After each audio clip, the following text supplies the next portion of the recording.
Hello, everyone. Welcome back to our podcast. My name is Anna, and I am so happy you are here today. Today's topic is one of my favorite topics, summer. I love summer so much. The warm weather, the long days, the holidays, everything about summer makes me happy. Summer is a great topic to talk about in English because there are so many simple and fun words to learn. Whether you love hot weather or prefer something cooler, I think you will enjoy today's conversation. My friend Mark is here with me again. Mark, are you excited about today's topic? I cannot wait to hear what you think about summer. Hello, everyone. I am so glad to be here. My name is Mark, and yes, I am very excited about today's topic. Summer is such a wonderful season. It is the time for holidays, sunshine, ice cream, and spending time with friends and family. In this podcast, Anna and I will talk about everything related to summer: the weather, activities, food, travel, and more. We will use simple English so it is easy for everyone to follow along. Even if you are just starting to learn English, don't worry, we will speak slowly and clearly. I hope this conversation helps you learn new words and feel more confident in English. Let's begin. Mark, let me start with a simple question. What is your favorite thing about summer? For me, it is definitely the sunshine.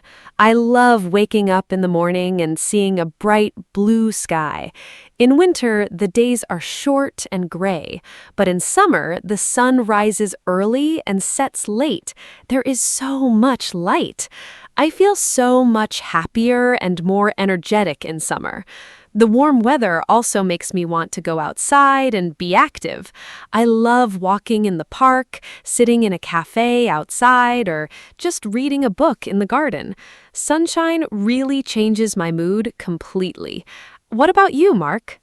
Anna, I love the sunshine too, but my favorite thing about summer is the long evenings. In summer, it stays light until 9 or even 10 o'clock at night.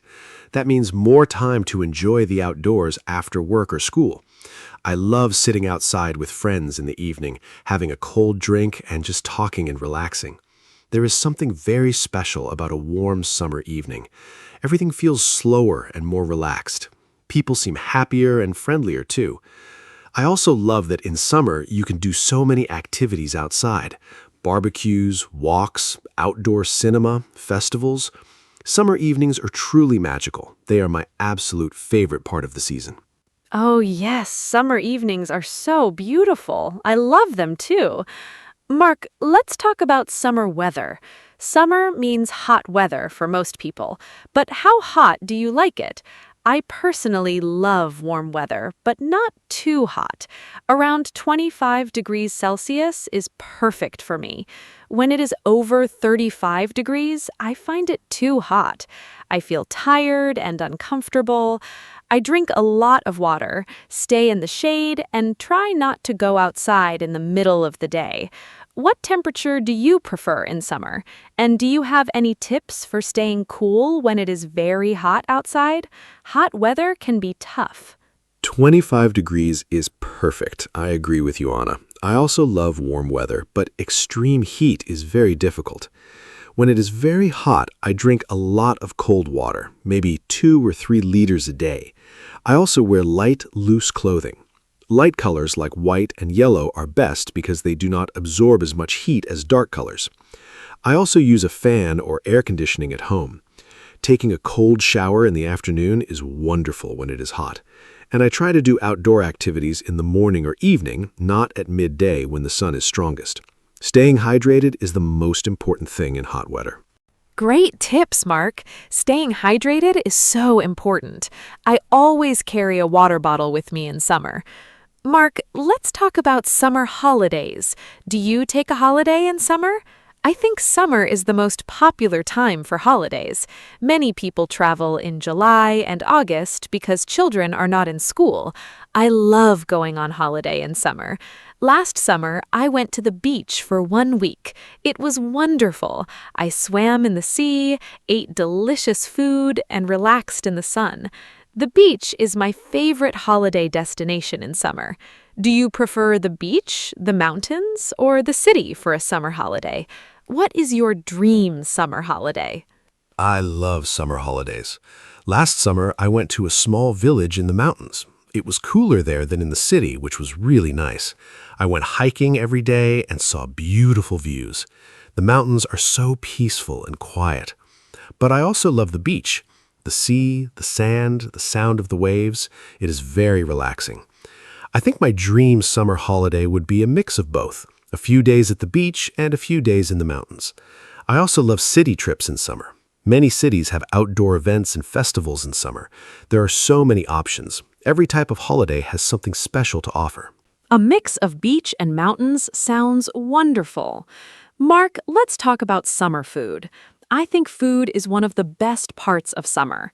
In summer, I eat differently than in winter. I eat more salads, fresh fruits, and cold foods. My favorite summer fruit is watermelon. It is so refreshing and sweet. I also love strawberries, cherries, and peaches. They are all at their best in summer. I also enjoy ice cream a lot in summer. There are so many flavors. My favorite is lemon ice cream. It tastes so fresh and cold. Do you have favorite summer foods? I think food is one of the best things about the warm season. Anna, I completely agree. Summer food is amazing. My absolute favorite summer food is a barbecue. I love cooking outside with friends. We grill chicken, vegetables, and corn on the cob. Everyone sits together, eats, and has fun. It is a very social kind of meal. I also love cold drinks in summer. Fresh lemonade, iced tea, and fruit smoothies. They are so refreshing on a hot day. And yes, ice cream is essential. My favorite flavor is chocolate, but I also love mango ice cream.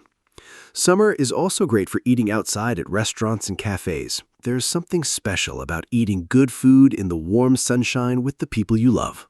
A barbecue sounds so fun. I love those too. Mark, let's talk about summer activities. There are so many things you can do in summer that you cannot do in other seasons. I love swimming. In summer, I go to the swimming pool or the beach very often. Swimming is great exercise and it is also very fun. I also love cycling in summer. The weather is perfect for riding a bike along a nice path. And I love having picnics in the park. I take a blanket, some food, and my friends, and we sit outside for hours. It is so simple, but so enjoyable. What are your favorite summer activities? Do you prefer outdoor sports or something more relaxing? I love so many summer activities. I enjoy swimming too. It is the perfect way to cool down on a hot day. I also love playing beach volleyball. It is so energetic and fun. I also enjoy hiking in summer, as I mentioned before, but I also like more relaxing activities. I love reading a book outside in the shade of a tree. There's nothing better than a good book, a warm day, and a cold drink beside you. I also enjoy outdoor concerts and festivals in summer. Many cities have free outdoor music events in summer. Going to a summer festival with friends is one of my favorite summer memories. Summer is really the best season for fun. Outdoor concerts are so much fun. I love them too. Mark, I want to talk about the beach. The beach is maybe the most popular summer destination for many people. I love going to the beach. The sound of the sea is so calming. I love to swim, but I also love to just lie on the sand and relax. I always bring sunscreen to the beach. It is very important to protect your skin from the sun. I use SPF 50, especially in the middle of the day. Some people forget sunscreen and then they get sunburned. That is very painful and also bad for your skin. Do you always use sunscreen at the beach, Mark? Yes, sunscreen is absolutely essential. I always use it, especially at the beach. The sun at the beach is very strong. The reflection from the water and sand makes it even stronger. I use SPF 30 or 50, and I reapply it every 2 hours. I also wear a hat and sunglasses to protect my face and eyes. Staying in the shade during the midday hours from 12 to 3 in the afternoon is also a good idea. I love the beach, but I am always careful about the sun. Sunburn is very painful, and too much sun exposure is not healthy. Enjoy the beach, but always protect yourself. Good sun habits are very important for your health. Such good advice. Sun protection is so important. Mark, let's talk about summer clothes. I love summer fashion. In summer, I wear light dresses, shorts, sandals, and colorful tops. It is so nice not to wear heavy winter coats and boots. I feel free and comfortable in summer clothes. My favorite summer color is yellow. It feels so sunny and happy. I also love floral patterns in summer. Everything looks more cheerful and bright. I always carry a light cardigan in my bag because sometimes places like shops or restaurants have very strong air conditioning and it can get cold inside. What do you like to wear in summer, Mark? Do you have a favorite summer style? I love summer clothes too. In summer, I wear shorts, light t-shirts, and sandals. Everything is simple and comfortable. I prefer plain colors, white, light blue, and light gray. They feel cool and clean. I also always wear a cap or a hat outside to protect my head from the sun. I think the best thing about summer clothes is how easy they are. In winter, you have to think about many layers. In summer, you just put on a t-shirt and shorts and you're ready. I also agree about the cardigan tip. Air conditioning in shops and cinemas can be very cold in summer. Always have a light layer with you. It is very practical. So practical. Mark, let's talk about summer and children. I think summer is the happiest time for children. They do not have school. They have long summer holidays, sometimes 2 or 3 months. When I was a child, I loved summer so much. I spent my summers at my grandmother's house in the countryside. We played outside every day. We ran in the fields, picked berries, played in the river, and caught butterflies. Those are some of my best childhood memories. Summer felt endless and magical when I was young. Do you have good memories from your childhood summers, Mark? I think summer memories from childhood are very special and last forever. Oh yes, my childhood summers were the best. I grew up near the sea, so every summer we went to the beach almost every day. My parents would pack lunch and we would spend the whole day there, swimming, building sandcastles, playing in the waves. I also remember summer evenings playing football with the neighborhood kids until it was dark. Those were such simple but happy times. I also loved summer fairs and festivals in our town. There was always music, food stalls, and fun games. Childhood summers feel so free and carefree. Now, as an adult, I try to bring some of that same joy into my summers, spending time outside, relaxing, and enjoying simple pleasures. That sounds so beautiful, Mark.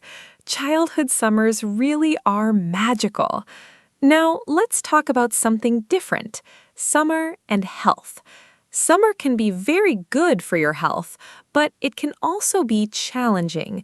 The sunshine gives us vitamin D, which is important for our bones and our mood. People often feel happier in summer because of the sunlight. Exercise is also easier in summer because the weather is nice and you want to be outside. But summer can also bring problems: too much sun, dehydration, and heat exhaustion. I always try to be careful about these things. Do you think summer is generally a healthy season? What do you do to stay healthy in summer? Summer is a wonderful season for health when you are careful. The extra vitamin D from sunlight really does boost your mood and energy. I sleep better in summer too. The warmth makes me feel relaxed. I also exercise more in summer because I love being outside. I walk, swim, and cycle much more than in winter. But yes, the heat can be a risk. Drinking enough water is the #1 thing for summer health. I also eat lighter foods in summer, more salads and fruits, less heavy meals. And I try not to stay in the sun too long. Taking care of yourself in summer means you can enjoy everything the season has to offer without any problems. So well said. Mark, let me ask about summer and travel. Summer is the most popular travel season. Airports and trains are very busy in July and August. Hotels and holidays can also be more expensive in summer. Have you ever had any travel adventures or funny travel stories from summer? I remember one summer I missed my flight because of a traffic jam on the way to the airport. It was a terrible day. But then I got on the next flight and my holiday was wonderful. Travel does not always go perfectly, but those stories become funny memories later.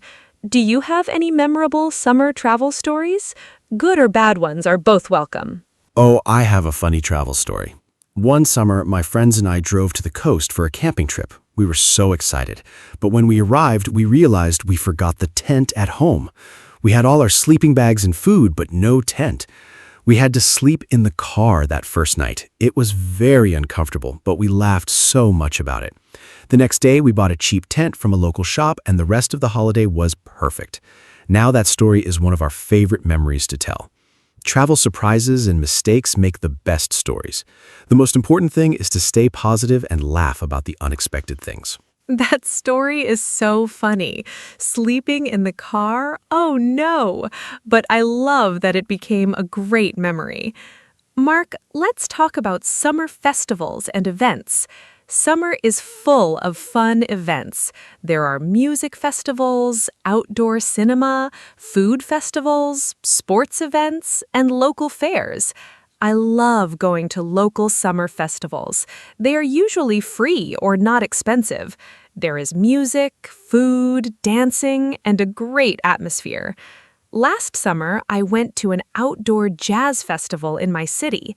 It was a beautiful, warm evening, the music was wonderful, and I sat on the grass with my friends. It felt like a perfect summer night. Do you enjoy going to festivals and events in summer? What kind of events do you like most? Summer festivals are one of my favorite things. I love music festivals most of all. There's something amazing about listening to live music outside under the open sky. The energy of the crowd, the music, the warm air, it is a truly special experience. I also love food festivals. You can try so many different types of food in one place. It's a great way to discover new cuisines. I have tried foods from many different countries at food festivals. I also enjoy street markets in summer. Many cities have outdoor markets on weekends in summer. You can find fresh produce, handmade crafts, and delicious snacks. Summer really brings communities together in such a joyful way. Outdoor markets are lovely. I always find something special at them. Mark, let's talk about gardening in summer. Do you like gardening? I think summer is the best time for gardens. Everything is green and in bloom, flowers, vegetables, fruit trees. Everything looks so beautiful. I have a small balcony garden. In summer, I grow tomatoes, herbs, and flowers on my balcony. I love watering my plants in the morning with a cup of coffee. It is so peaceful. And eating tomatoes from my own balcony is so satisfying. There is something special about growing your own food. It tastes better when you grow it yourself. Do you do any gardening in summer, or do you just enjoy other people's gardens? I love gardens, but I am not very good at growing plants. I have tried a few times, and usually the plants do not survive very long. I think I forget to water them regularly. But I admire people who are good at gardening. My parents have a beautiful garden with roses, lavender, and vegetable beds. When I visit them in summer, I love sitting in their garden. The smell of flowers in a summer garden is just wonderful. I also love visiting botanical gardens and parks in summer. Seeing all the different flowers and plants in full bloom is so beautiful. Maybe one day I will learn to be a better gardener. For now, I will enjoy other people's gardens. That is very honest, Mark. Gardens are beautiful to enjoy even if you do not grow plants yourself. Mark, let's talk about summer and learning English. Many people use summer as a time to study or improve their English. Maybe they travel to an English-speaking country, or they take a summer English course. I think summer is actually a great time to practice English because there are so many fun ways to do it. You can watch English movies, listen to English podcasts like this one, read easy books in English, or talk to tourists in English. What do you think is the best way to practice English in summer? Do you have any tips for our listeners? What a great topic. Summer is a wonderful time to practice English in a relaxed way. I think the best tip is to make English fun, not like homework. Watch your favorite movies or TV shows in English with subtitles. Read simple books or short stories in English. Listen to English songs and try to understand the words. If you travel somewhere where English is spoken, try to speak with local people. Even just saying hello and thank you is great practice. You can also keep a simple summer diary in English. Write a few sentences each day about what you did. It does not need to be perfect. The important thing is to practice every day, even for just 10 or 15 minutes. I love the diary idea. Writing in English every day is such good practice, and summer gives you so many things to write about. Mark, let's talk about something I find really interesting, how different countries celebrate summer. In some countries, summer means going to the beach every weekend. In other countries, it means mountain holidays. In Scandinavia, people celebrate midsummer with big outdoor parties. In some countries, summer is the rainy season, not hot and sunny. Not everyone experiences summer the same way. I think it is fascinating how the same season can be so different depending on where you live. Do you know about any interesting summer traditions from other countries that you find interesting or surprising? That is such an interesting point. Summer really is different around the world. In Japan, there are beautiful summer festivals called matsuri with fireworks and traditional dances. People wear colorful, traditional clothing and celebrate outdoors. In Sweden, the Midsummer Festival is one of the most important celebrations of the year. People dance, sing, and eat traditional food around a decorated pole. In Brazil, summer is in December and January, which is very different for people from the Northern Hemisphere. In some tropical countries, summer brings monsoon rains, not sunshine. Learning about how different cultures experience and celebrate summer is a wonderful way to learn about the world. Every tradition is unique and fascinating. The Japanese summer festivals with fireworks sound absolutely magical. I would love to experience that one day. Mark, let's talk about summer and sleep. I find it harder to sleep in summer. The nights are shorter and it stays light outside for a long time. My bedroom also gets very warm, and I do not sleep well when I'm hot. I use a fan at night, and I open the window to let in cool air. I also use light cotton sheets instead of heavy blankets, but still, some summer nights are very uncomfortable. Do you sleep well in summer? Do you have any tips for sleeping better when it is hot? I think many people have this problem in summer. Oh, I definitely have this problem too. Sleeping in summer heat can be really difficult. My best tip is to close the curtains during the day to keep the room cool. This makes a big difference. Also, take a cool shower before bed. Not very cold, just refreshing. Your body temperature will go down and you will feel more comfortable. Wear light pajamas or sleep in just a light sheet. You can also put a cold, wet cloth on your forehead or wrists to cool down quickly. Drinking a glass of cold water before bed also helps. And yes, a fan is very useful. Point it towards the window to push hot air out and pull cooler air in. These tips really do work. Those tips are so useful. I will try the curtains one. I think my room gets very hot because I leave the curtains open all day. Mark, let's talk about summer and exercise. I think many people exercise more in summer because the weather is nice. But exercising in the heat can also be dangerous. It is important to exercise at the right time of day. I like to go for my walks and runs in the early morning before it gets too hot. The air is fresh, the streets are quiet, and the temperature is comfortable. By midday, it is too hot to run outside. What kind of exercise do you do in summer, and when do you prefer to exercise during the summer months? Early morning exercise is perfect in summer. I also prefer to exercise in the morning, usually around 7 or 8 o'clock. It is cool and pleasant then. I go for a run along the river near my home. It is beautiful in the morning. The light is soft and there are not many people around. I also swim a lot in summer. Swimming is one of the best summer exercises because it keeps you cool while you're working out. In the evenings, I sometimes go for a long walk or cycle ride when the temperature goes down again. I always bring water when I exercise outside in summer. Exercising in the heat without water is very dangerous. Safety is always the first priority. Swimming really is the perfect summer exercise. Mark, I want to ask about something a little different now. What is your least favorite thing about summer? Every season has some downsides. For me, it is insects. In summer, there are mosquitoes, flies, and other bugs. I hate mosquitoes. They bite me every night, and I always wake up with itchy red spots. I use mosquito spray and a special plug-in device in my bedroom, but some still get through. It is very annoying. I also do not enjoy the crowds in summer. Popular beaches and tourist places get very crowded and noisy in summer. I prefer quieter, less busy places. What about you? What do you like least about summer? Anna, mosquitoes are definitely my least favorite part of summer too. They're so annoying. I also use spray and try to cover my arms in the evenings when they are most active.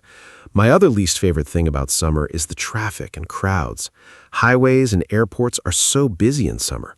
Everything is more expensive. Hotels, flights, restaurants, popular tourist spots are packed with people.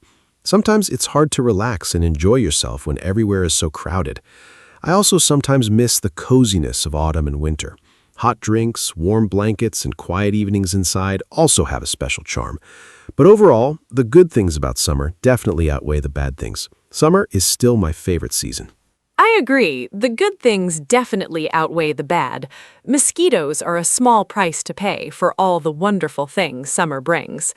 Mark, let's talk about summer sunsets. I think summer sunsets are some of the most beautiful things in nature. Because the days are so long in summer, the sunset happens late, sometimes at 9 or even 10 o'clock. I love watching the sunset in summer. The sky turns pink, orange, and purple. It is absolutely stunning. I often go to a high point in my city to watch the sunset. It feels very special. Have you ever watched a particularly beautiful summer sunset that you still remember? Where were you and what made it so special? Summer sunsets are truly magical. I've seen some incredible ones. My most memorable was on a boat trip last summer. We were on the sea in the evening and the sun started to set. The whole sky turned bright orange and red and the light reflected on the water. It was breathtaking. Everyone on the boat stopped talking and just watched. Nobody said anything for minutes. It was that beautiful. Another beautiful sunset I remember was watching the sun go down behind the mountains. The colors changed slowly from yellow to orange to deep purple. Nature is truly the best artist. I think stopping to watch a beautiful sunset is one of the simplest and most wonderful pleasures of summer. That boat sunset sounds absolutely incredible. Mark, let's talk about summer reading. I think summer is the perfect time to read.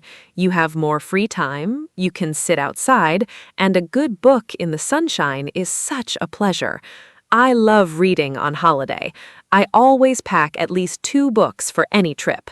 Last summer, I read a wonderful story about a family who travels across Europe by train. It was simple to read, but very engaging. I think reading in English is also a great way to improve your language skills. Do you read in summer? And do you have any book recommendations for beginners who want to read in English? Easy, enjoyable books are the best place to start. I love reading in summer. I agree, it is the perfect season for books. For beginners who want to read in English, I recommend short stories and simple novels. Books by Roald Dahl are wonderful for beginners. The language is clear and the stories are very entertaining. The Diary of a Wimpy Kid series is also easy and very funny. For something more relaxing, try travel books or simple romance stories. Reading in a language you are learning might feel difficult at first, but start with very short texts. Even 1 page a day is great progress. Use a dictionary for new words and try to enjoy the story, not just translate every word. Reading should be enjoyable, not stressful. Roald Dahl is a great recommendation. His stories are so imaginative and fun. Mark, let's talk about summer and friendship. I think summer is a time when friendships feel especially strong. You spend more time with people outside. You have shared experiences, holidays, barbecues, picnics, festivals. Those shared summer moments bring people closer together. Some of my strongest friendships are built on summer memories. I have a group of friends who I met on a summer language course many years ago. We are still very close today. Summer seems to create a special atmosphere where people connect more easily. Do you think summer is a good time for building friendships? Do you have any special summer friendships or memories with friends? Absolutely. Summer is wonderful for friendships. When the weather is good, people naturally want to be outside and social. You meet neighbors, join community events, and talk to strangers more easily.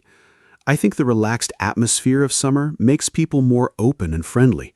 Some of my best friendships started in summer, at camps, on holidays, or at outdoor events. I also think summer is a great time to reconnect with old friends you do not see very often during the busy winter months. A simple phone call to invite someone for a walk or a barbecue can restart a friendship. Summer gives you natural reasons to reach out and spend time with people you care about. It's a social season. So beautifully said, Mark.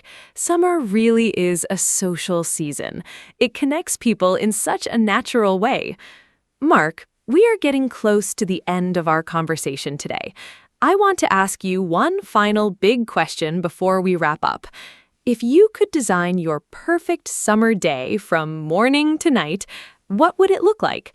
Where would you be? Who would you be with? And what would you do? I think this is a fun and creative question. It also helps our listeners practice thinking and talking about daily activities in English. I will tell you my perfect summer day after you share yours. I already have it planned in my head, and I cannot wait to share it. Oh, I love this question. My perfect summer day would start with an early morning run along the coast while the air is still cool and fresh. Then a big breakfast outside, fresh bread, fruit, eggs, and a good coffee. After breakfast, I would go to the beach with my closest friends. We would swim, play beach volleyball, and just relax in the sun.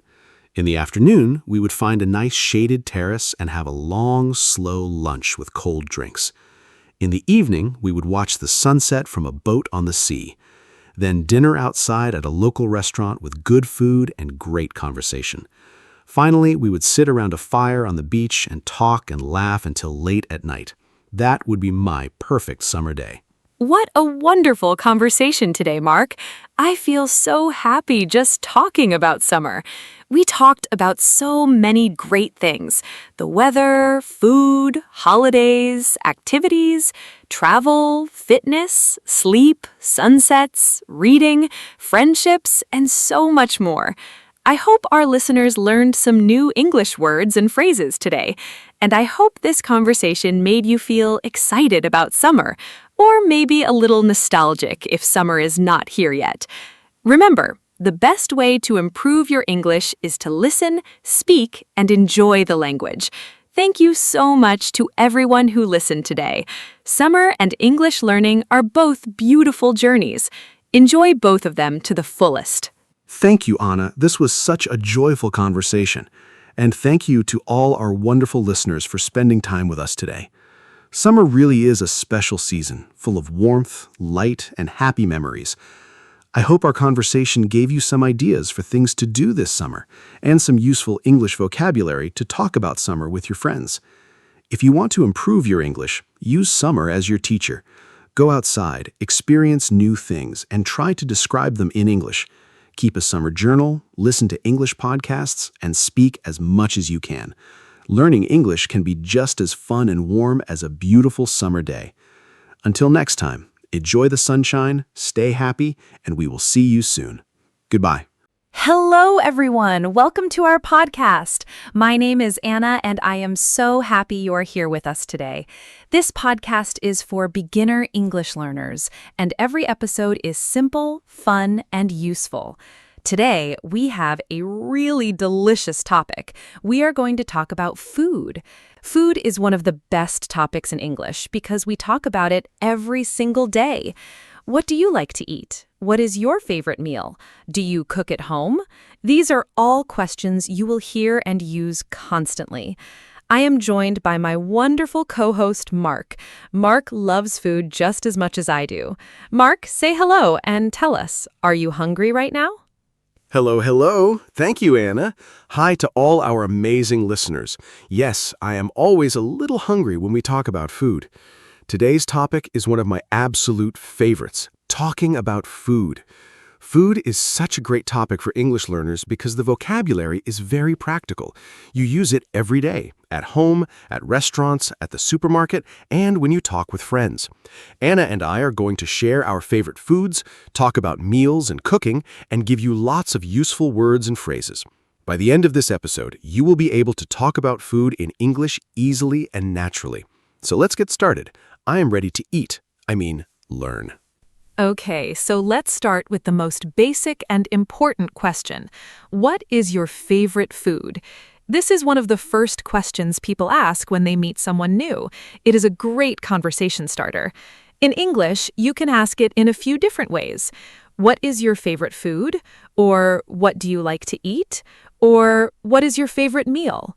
All of these mean the same thing.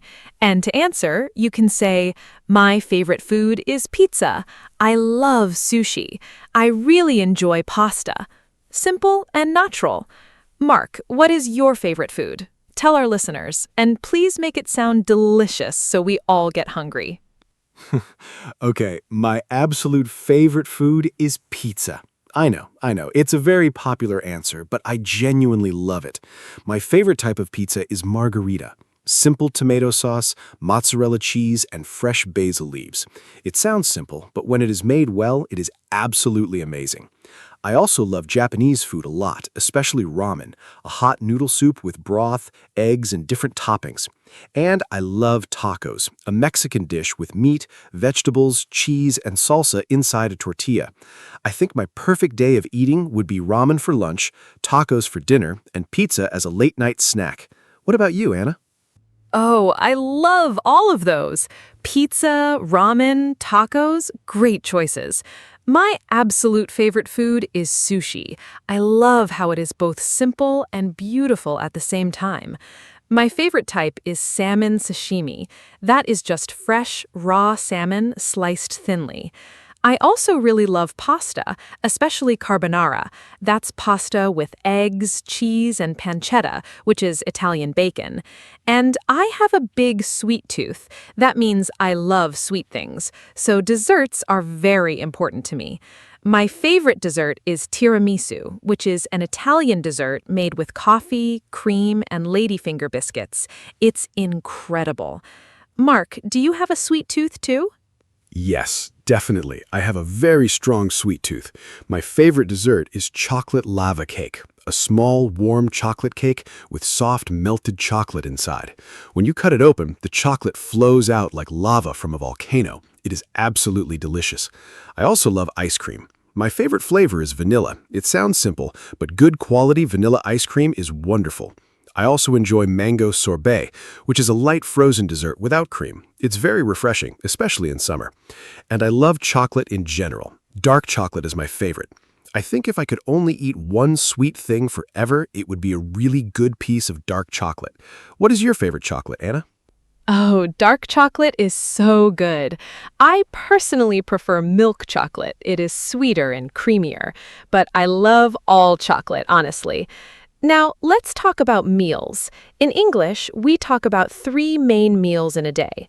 Breakfast, the first meal of the day and the morning. Lunch, the meal in the middle of the day. And dinner, the evening meal, usually the largest. Some people also eat a snack between meals, a small amount of food to keep you going. Mark, what do you usually eat for breakfast? I think breakfast habits are very different from country to country, so this is always an interesting conversation. Breakfast is my favorite meal of the day. I love a good, big breakfast. My usual breakfast is scrambled eggs on toast with avocado. I add a little salt, pepper, and sometimes chili flakes for a spicy kick. I always drink coffee in the morning. I cannot function without my morning coffee. On weekends, I make a bigger breakfast. I love making pancakes with maple syrup and fresh berries, blueberries or strawberries. Sometimes I also make a smoothie with banana, spinach, and almond milk. It sounds unusual, but it is really delicious and very healthy. A good breakfast gives me energy for the whole day. Anna, what do you usually eat for breakfast? I love your breakfast routine. Scrambled eggs and avocado toast sounds amazing. My breakfast is usually lighter. During the week, I eat yogurt with granola and fresh fruit, usually berries or sliced banana. I also drink tea in the morning, not coffee. I prefer green tea because it is light and healthy. On weekends, I love making a full breakfast too. My favorite weekend breakfast is French toast. That is bread dipped in egg and milk, then cooked in a pan until golden brown and served with honey and fruit. It is sweet and satisfying. I also love freshly squeezed orange juice on weekends. It feels like a little luxury. Mark, what do you eat for lunch? For lunch, I usually eat something quick because I'm often busy during the day. My typical weekday lunch is a salad, usually a big mixed salad with lettuce, tomatoes, cucumber, olives, and feta cheese with olive oil and lemon dressing. Or I make a sandwich. My favorite is a chicken and avocado sandwich on whole grain bread. I also love soup for lunch, especially on cold days. A bowl of tomato soup with crusty bread is perfect in winter. On weekends, lunch becomes more relaxed and special. I love going to a restaurant with friends for a long, leisurely lunch. My favorite restaurant lunch is a good burger with sweet potato fries. Simple, but so satisfying. Anna, what about you? A chicken and avocado sandwich sounds so good right now. For lunch, I usually have something simple too. I love eating leftovers from the night before. I think reheated food sometimes tastes even better. I also love a good bowl of noodles for lunch.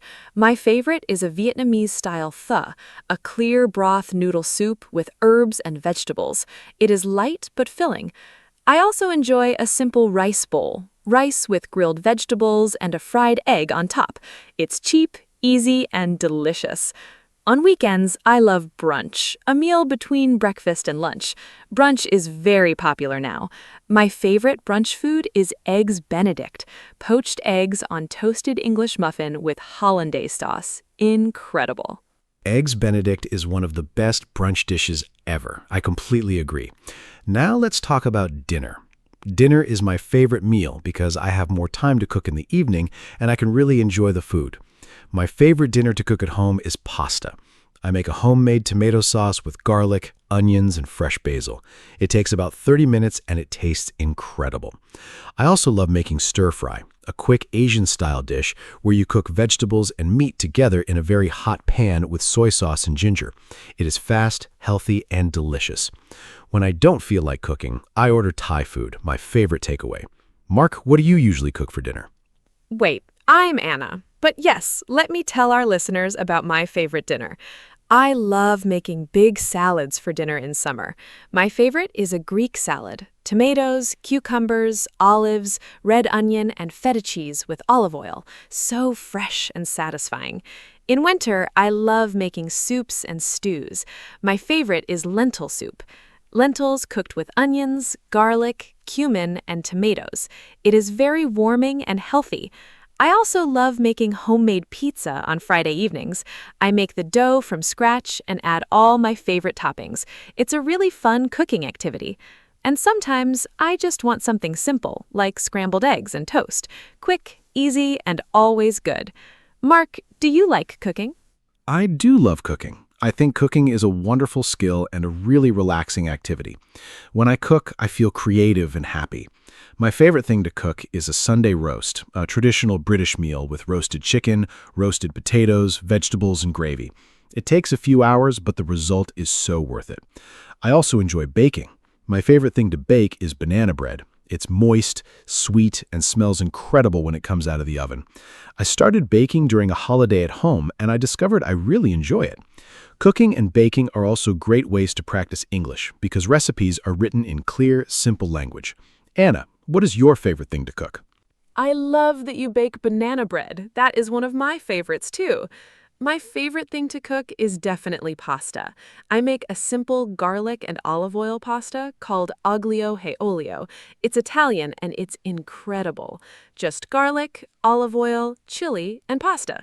5 ingredients, 15 minutes, and it tastes like a restaurant meal. I also love making curries. I make a butternut squash curry with coconut milk that my friends always ask me to make for them. It makes me feel good when people enjoy my food. I also bake occasionally. My favorite thing to bake is chocolate chip cookies. They're warm, soft, and perfect with a glass of cold milk. Who can say no to a warm cookie?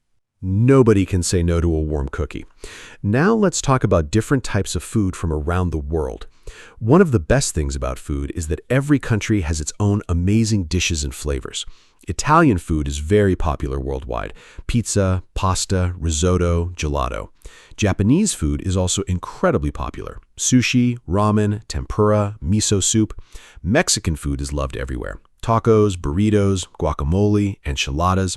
And Indian food is amazing. Curry, biryani, naan bread, samosa. I love trying food from different countries. It's like traveling without leaving your city. Anna, which international cuisine is your absolute favorite? That is such a hard question because I love so many. But if I have to choose just one, I would say Japanese food. I love how Japanese cuisine focuses on freshness, quality, and simplicity. Every ingredient is important and treated with respect. My favorites are sushi, miso soup, edamame, those are boiled soybeans with salt, and Japanese ramen. I also love Thai food. The combination of sweet, sour, salty, and spicy flavors in Thai cooking is incredible. My favorite Thai dish is pad Thai, fried noodles with egg, tofu, or shrimp, bean sprouts, and peanuts. It is so flavorful. And I love the street food culture in Asian countries. Simple food made with love and skill is always the best.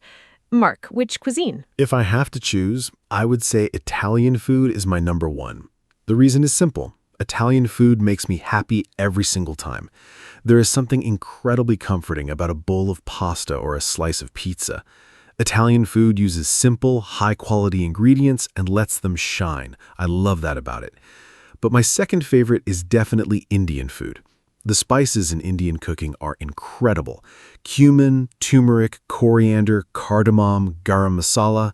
A good chicken tikka masala or a slow-cooked lamb biryani is one of the most satisfying meals you can eat. I also love Indian street food. Samosas and chaat are fantastic. The world of food is so rich and exciting. Anna, do you like spicy food? I love spicy food. I grew up eating quite spicy food at home, so I have a high tolerance for spice. My favorite spicy dish is Korean kimchi jjigae. That is a kimchi stew with tofu and pork. It is very spicy, very flavorful, and incredibly warming.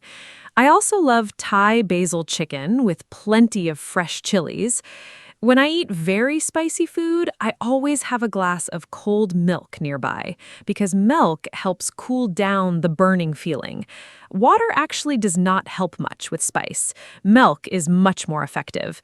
For beginners with spicy food, I always recommend starting with mild dishes and gradually increasing the heat. Your taste buds will adapt over time. Your taste buds will adapt. Great advice. Taste buds are the small parts on your tongue that help you taste food. Now let's talk about healthy food versus unhealthy food, because this is a topic people discuss a lot. In English, we say food is healthy if it is good for your body, like vegetables, fruits, whole grains, and lean protein. We say food is unhealthy or junk food if it has too much sugar, fat, or salt, like chips, fast food, and candy. Mark, do you try to eat healthfully? Do you have a balance between healthy and unhealthy food in your diet? I definitely try to eat healthily most of the time, but I also believe in balance. I do not believe in being too strict or cutting out all treats. That makes eating less enjoyable. My diet is probably about 70% healthy and 30% treats and indulgences. During the week, I eat a lot of vegetables, fruits, lean proteins like chicken and fish, and whole grains like brown rice and oats. I drink a lot of water and green tea. But on weekends, I allow myself to enjoy whatever I want. A pizza, a burger, a big dessert. I think of it as a reward for eating well all week. The key is balance and not feeling guilty about enjoying food. Anna, how about you? I completely agree with the balance approach. I eat very healthily during the week. My diet includes lots of vegetables, legumes, those are beans and lentils, fruits, and whole grains. I don't eat much meat, but I eat fish and eggs regularly. I love how energetic and clear-headed I feel when I eat well. But on weekends and special occasions, I absolutely enjoy treats without any guilt. Life is too short to never eat cake. My biggest weakness is cheese. I could eat cheese every day and never get bored. I love all types of cheese: brie, cheddar, parmesan, halloumi, feta. Is there a food you could eat every day without getting bored, Mark? Without a doubt, pasta. I could eat pasta every day. There are so many different types of pasta and so many different sauces that you never get bored. Spaghetti, penne, rigatoni, farfalle, linguine, tagliatelle. Each shape holds sauce differently and creates a different eating experience. And the sauces, tomato, carbonara, pesto, arrabbiata, amatriciana, alfredo, the combinations are almost endless. I also think I could eat eggs every day. Scrambled, fried, poached, boiled, in an omelet. Eggs are incredibly versatile. They're also very nutritious and affordable. A good egg is one of the best things in the world. Anna, if you could only eat one food forever, what would it be? That is such a fun and difficult question. If I could only eat one food forever, I think I would choose sushi. Here is my reasoning. Sushi has variety within itself. You can have salmon, tuna, shrimp, vegetable rolls, different types of rice, miso soup on the side. So technically it is many foods, but all under the umbrella of sushi. I know that is a bit of a cheat answer. Honestly, if I have to pick just one thing, it would probably be a really good bowl of pasta with homemade tomato sauce. It is simple, satisfying, and makes me feel happy every time I eat it. Food that makes you feel good is the best food. Mark, what would yours be? My answer is ramen. A really perfect bowl of ramen has everything. A rich, flavorful broth that takes hours to make, perfectly cooked noodles, a soft-boiled egg with a runny yolk, tender slices of pork, bamboo shoots, spring onions, and nori seaweed. It is a complete meal in a bowl. Every component is carefully prepared, and when it all comes together, it is absolutely extraordinary. I've eaten ramen in Japan, and the difference between authentic Japanese ramen and imitation ramen is incredible. Real ramen is a work of art. I think great food, like great art, is made with patience, skill, and love. Now I am genuinely very hungry. Let's talk about favorite restaurants next. Ramen sounds incredible right now. Yes, let's talk about restaurants. Going to a restaurant is one of my favorite activities. I love the whole experience, choosing what to eat, the atmosphere, sharing food with friends or family. My absolute favorite type of restaurant is a small, family-run Italian place.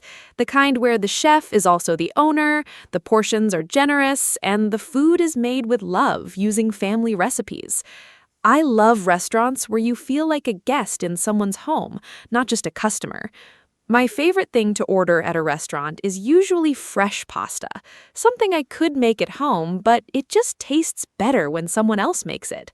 Mark, what is your ideal restaurant experience? My ideal restaurant experience is very similar to yours. I love small, cozy, authentic places. The atmosphere matters so much. Warm lighting, comfortable seats, friendly staff, and the smell of good food cooking. My favorite type of restaurant is a small Japanese ramen shop, the kind where there are only about 10 seats, the chef is working right in front of you, and everything is focused on making the perfect bowl. I also love tapas restaurants. That's the Spanish style, where you order many small dishes to share. It is a very social and fun way to eat. "Let's get tapas" is one of my favorite sentences. Sharing lots of different dishes at the table makes a meal feel like a celebration. Anna, do you prefer to eat in or take away? I definitely prefer eating in at a restaurant. I love the full experience. But I also enjoy takeaway food at home, especially on cozy evenings. My favorite takeaway is Thai food. A good green curry or pad Thai delivered to my door while I watch a film is pure happiness. I also love ordering sushi for takeaway. It feels like a little treat. In English, we have some great phrases for ordering takeaway. Can I place an order for delivery, please? I would like one large pepperoni pizza. What is your delivery time? Can I add extra sauce? Is there a minimum order amount? These are all very useful phrases if you want to order food in English. Mark, what is your favorite takeaway? My favorite takeaway is definitely Indian food.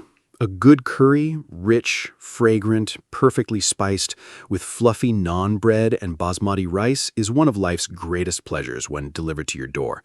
My usual order is chicken tikka masala with garlic naan and a side of saag aloo. That's a potato and spinach curry. Absolutely delicious. I also love ordering pizza for takeaway, a classic choice that is always satisfying. And sometimes a simple burger and fries from a good local place is all you need. I think takeaway food has improved so much in recent years. You can order incredible food from almost any cuisine from your phone in minutes. The future of food delivery is very exciting. Anna, do you cook much at home? I cook at home quite a lot, actually. I find cooking very relaxing and creative. During the week, I cook simple, quick meals, things I can prepare in 20 to 30 minutes. My weekday staples, things I cook regularly, include pasta with different sauces, vegetable stir-fry with tofu, rice balls, soups, and big salads. On weekends, I love spending more time in the kitchen and trying new recipes. I recently made a Moroccan tagine, a slow-cooked stew with vegetables, chickpeas, and warming spices like cinnamon and cumin. It was incredible. I also bake on weekends. Cookies, banana bread, sometimes a whole cake. Cooking for other people and seeing them enjoy the food is one of my favorite feelings. Mark, how often do you cook? I cook most days during the week. I find that cooking at home is much healthier and much cheaper than eating out every day. My weekly meal plan usually includes pasta twice a week, a stir-fry, a soup or stew, and a grain bowl with roasted vegetables. On Sundays, I make something more special and time-consuming, like a roast chicken or a slow-cooked beef stew. I also meal prep on Sundays. This means I prepare food in advance for the whole week. I might cook a big pot of rice, roast some vegetables, and prepare a protein like chicken or eggs. So during the week, I can just assemble quick meals. Meal prep is a great habit and saves a lot of time and money. Do you meal prep, Anna? I try to meal prep sometimes, but I am not very consistent. I usually make a big pot of soup or lentils on Sunday to last through the week. I also keep my fridge stocked with ready-to-eat vegetables, boiled eggs, and cooked grains so I can quickly make meals. But I sometimes prefer to cook fresh each evening because I enjoy the process. Now let's talk about food vocabulary. As English learners, knowing food words is really important. Let's go through some keywords. An ingredient is something you use to make a dish. A recipe is the instructions for how to make a dish. To chop means to cut into small pieces. To boil means to cook in hot water. To fry means to cook in oil. Mark, can you add more cooking verbs? Of course, more important cooking verbs for our listeners. To bake, to cook in an oven like bread or a cake. To roast, to cook in a hot oven like vegetables or meat. To grill, to cook over direct heat like on a barbecue or grill pan. To steam, to cook using hot steam, very healthy because it keeps nutrients. To simmer, to cook slowly in liquid over low heat. To stir, to mix food around in a pan. To peel, to remove the skin of a vegetable or fruit. To slice, to cut into thin pieces. To mix, to combine ingredients together. To season, to add salt, pepper, or spices for flavor. These verbs are very useful if you want to read and follow recipes in English. Those cooking verbs are so useful. Now let's talk about describing food. When you talk about food, you need adjectives, describing words, to explain how it tastes or feels. Here are some important ones. Delicious, very good to eat. Tasty, pleasant to eat. Sweet, has a lot of sugar like candy or cake. Salty, has a lot of salt. Spicy, has a hot, burning flavor from chili.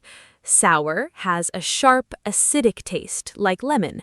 Bitter has a strong, not sweet taste, like dark coffee. Creamy, smooth, and rich, like cheese sauce. Crunchy makes a crispy sound when you bite it. Fresh, recently made, or recently picked. Mark, can you give example sentences using these adjectives? Sure. Here are natural example sentences with food adjectives. This pasta is absolutely delicious. The sauce is so rich and flavorful. The sushi was very fresh. You could taste the quality of the fish. I love how crunchy the salad is. The fresh vegetables are perfect. This curry is quite spicy. I need some water. The lemon cheesecake was very sour, but in a great way, refreshing and light. This dark chocolate is slightly bitter, but very sophisticated. The soup was beautifully creamy. I think they added coconut milk. The bread is warm and soft. It just came out of the oven. Using these adjectives will make your food conversations much more interesting and natural. Describing food well makes people want to eat what you were talking about. Those example sentences are perfect. Describing food with adjectives makes conversations so much more interesting. Now let's talk about food and culture, because food is deeply connected to culture and tradition. In many cultures, special foods are eaten during celebrations and festivals. For example, in Turkey, baklava, a very sweet pastry with nuts and honey, is made for special occasions. In Japan, mochi, a sweet rice cake, is eaten during the New Year.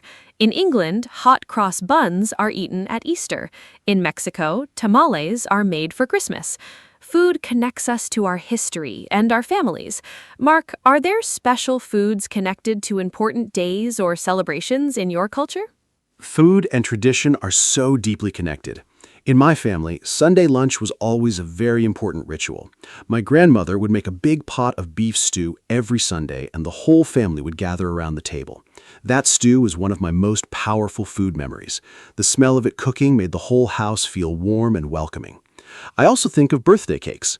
In my culture, every birthday must have a cake with candles. And Christmas is all about special foods: roast turkey, stuffing, roast potatoes, Brussels sprouts, and Christmas pudding. Food brings people together in a way that almost nothing else can. A shared meal is one of the most human and universal experiences. Anna, what food memories do you have? Food memories are so powerful.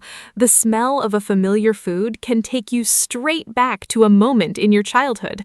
My strongest food memory is my grandmother's soup.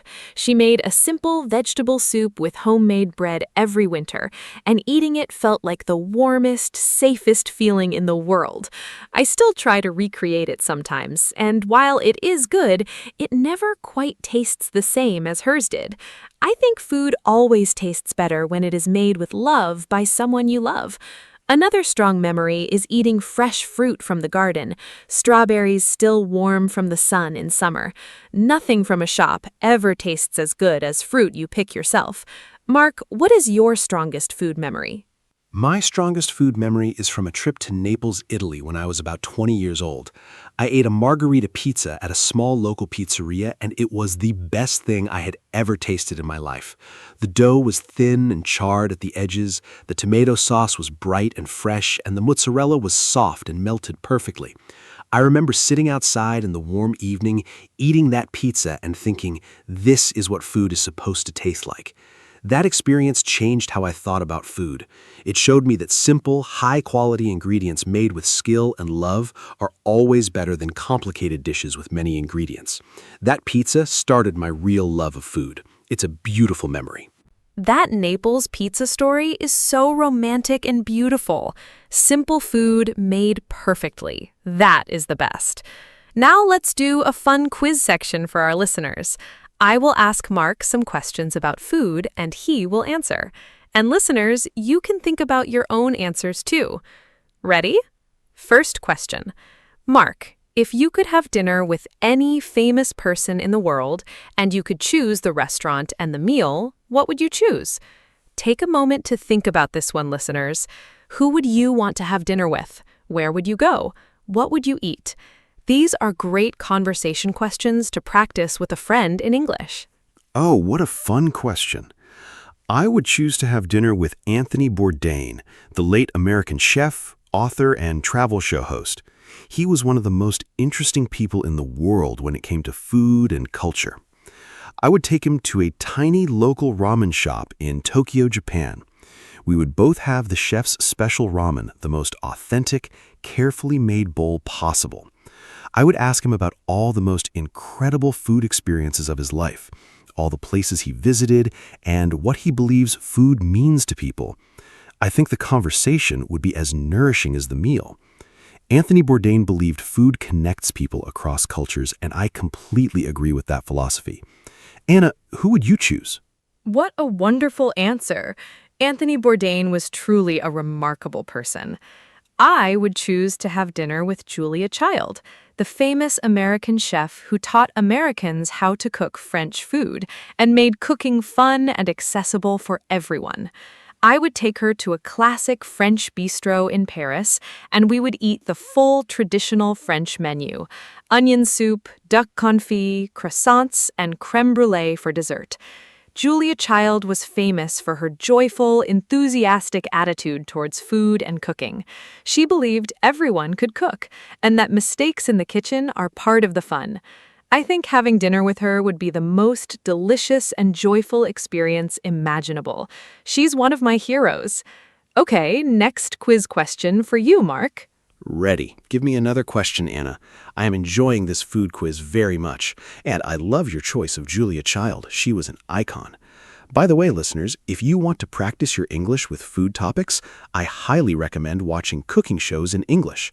Programs like MasterChef, The Great British Bake Off, or old episodes of Julia Child, the French chef, are fantastic for learning food vocabulary in a natural, entertaining context. You pick up so many words and phrases without even trying. You hear real conversations about cooking techniques, ingredients, and flavors. It is a very enjoyable way to study English. Okay, Anna, next question, please. I am ready. Okay, next quiz question. Mark, what is the most unusual or strange food you have ever tried? Did you like it? I think this question is so interesting because different cultures eat very different things, and what seems unusual to one person is completely normal to another. For our listeners, think about the most unusual food you have ever eaten. Was it something from another country? Something a family member cooked? An experiment in your own kitchen? Talking about food experiences like this is a great way to practice past tense in English. I tried, I ate, I tasted, I didn't like it. It was interesting. Use these phrases to tell your own food story. What a great question. The most unusual food I ever tried was raw sea urchin called uni in Japanese when I visited a sushi restaurant in Osaka, Japan. Sea urchin is a spiky ocean creature, and you eat the soft orange inside part. I was very nervous to try it. The texture is soft and creamy, and the taste is intensely like the ocean, very strong, very salty, and a little sweet. I did not love it the first time, but I tried it again, and by the third time I actually started to enjoy it. I think unusual foods often require a few tries before you appreciate them. My advice? Always try new foods at least twice. Your first reaction is often just surprise, not dislike. Anna, what about you? Sea urchin is so interesting. I have tried it once, and I thought the flavor was very powerful. The most unusual food I have ever tried was balut. It is a fertilized duck egg, boiled and eaten as street food in the Philippines and Vietnam. I tried it in Vietnam on a food tour. I was very nervous, but I wanted to be adventurous. It has a unique flavor, rich, savory, and quite strong. I did not love it, but I'm so glad I tried it. I believe in trying all kinds of foods at least once. Being adventurous with food makes your life and your travel experiences so much richer. And when you try local food in another country, people appreciate that you are respecting their culture. Food is cultural connection. Mark, last quiz question. I love that attitude, Anna. Try everything at least once. And you're absolutely right that eating local food is a sign of cultural respect. Okay, last question for me. Actually, let me ask you the last question this time.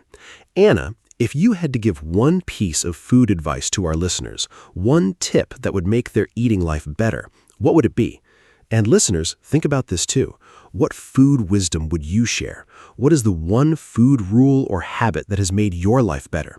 This is also a great speaking practice, giving advice in English.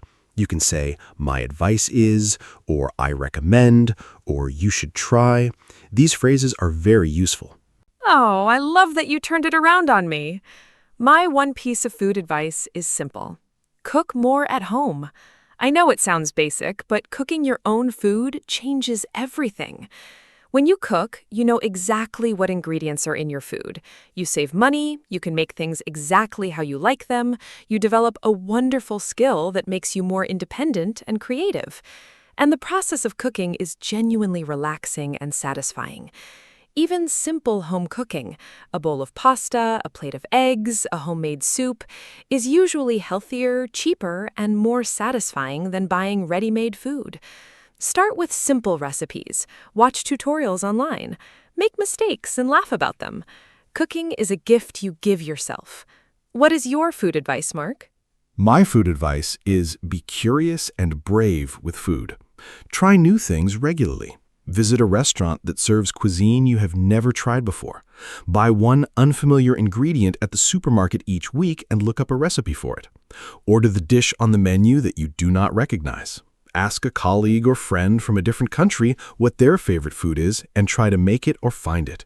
Food curiosity makes life so much richer, more interesting, and more connected. Every new food experience is an adventure. And as a bonus, being curious about food gives you amazing conversation material. You will always have something interesting to talk about. Food connects peoples, cultures, and memories in the most beautiful way. Anna, shall we wrap up? Yes, let's wrap up this wonderful, delicious episode. I want to give a final summary of everything we talked about today. We discussed our favorite foods, pizza, sushi, ramen, pasta, and so much more. We talked about breakfast, lunch, and dinner habits. We covered different world cuisines: Italian, Japanese, Mexican, Indian, Thai. We talked about healthy eating and balance. We learned cooking vocabulary, verbs like bake, fry, roast, and simmer. We practiced food adjectives: delicious, creamy, crunchy, spicy. We shared food memories and did a fun quiz, and we gave food advice. Thank you so much to every listener who joined us today.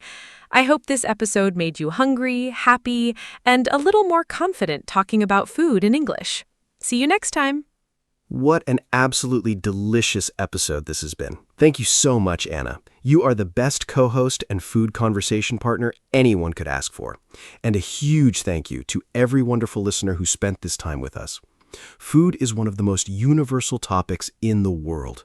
Everyone eats, everyone has favorites, everyone has memories connected to food.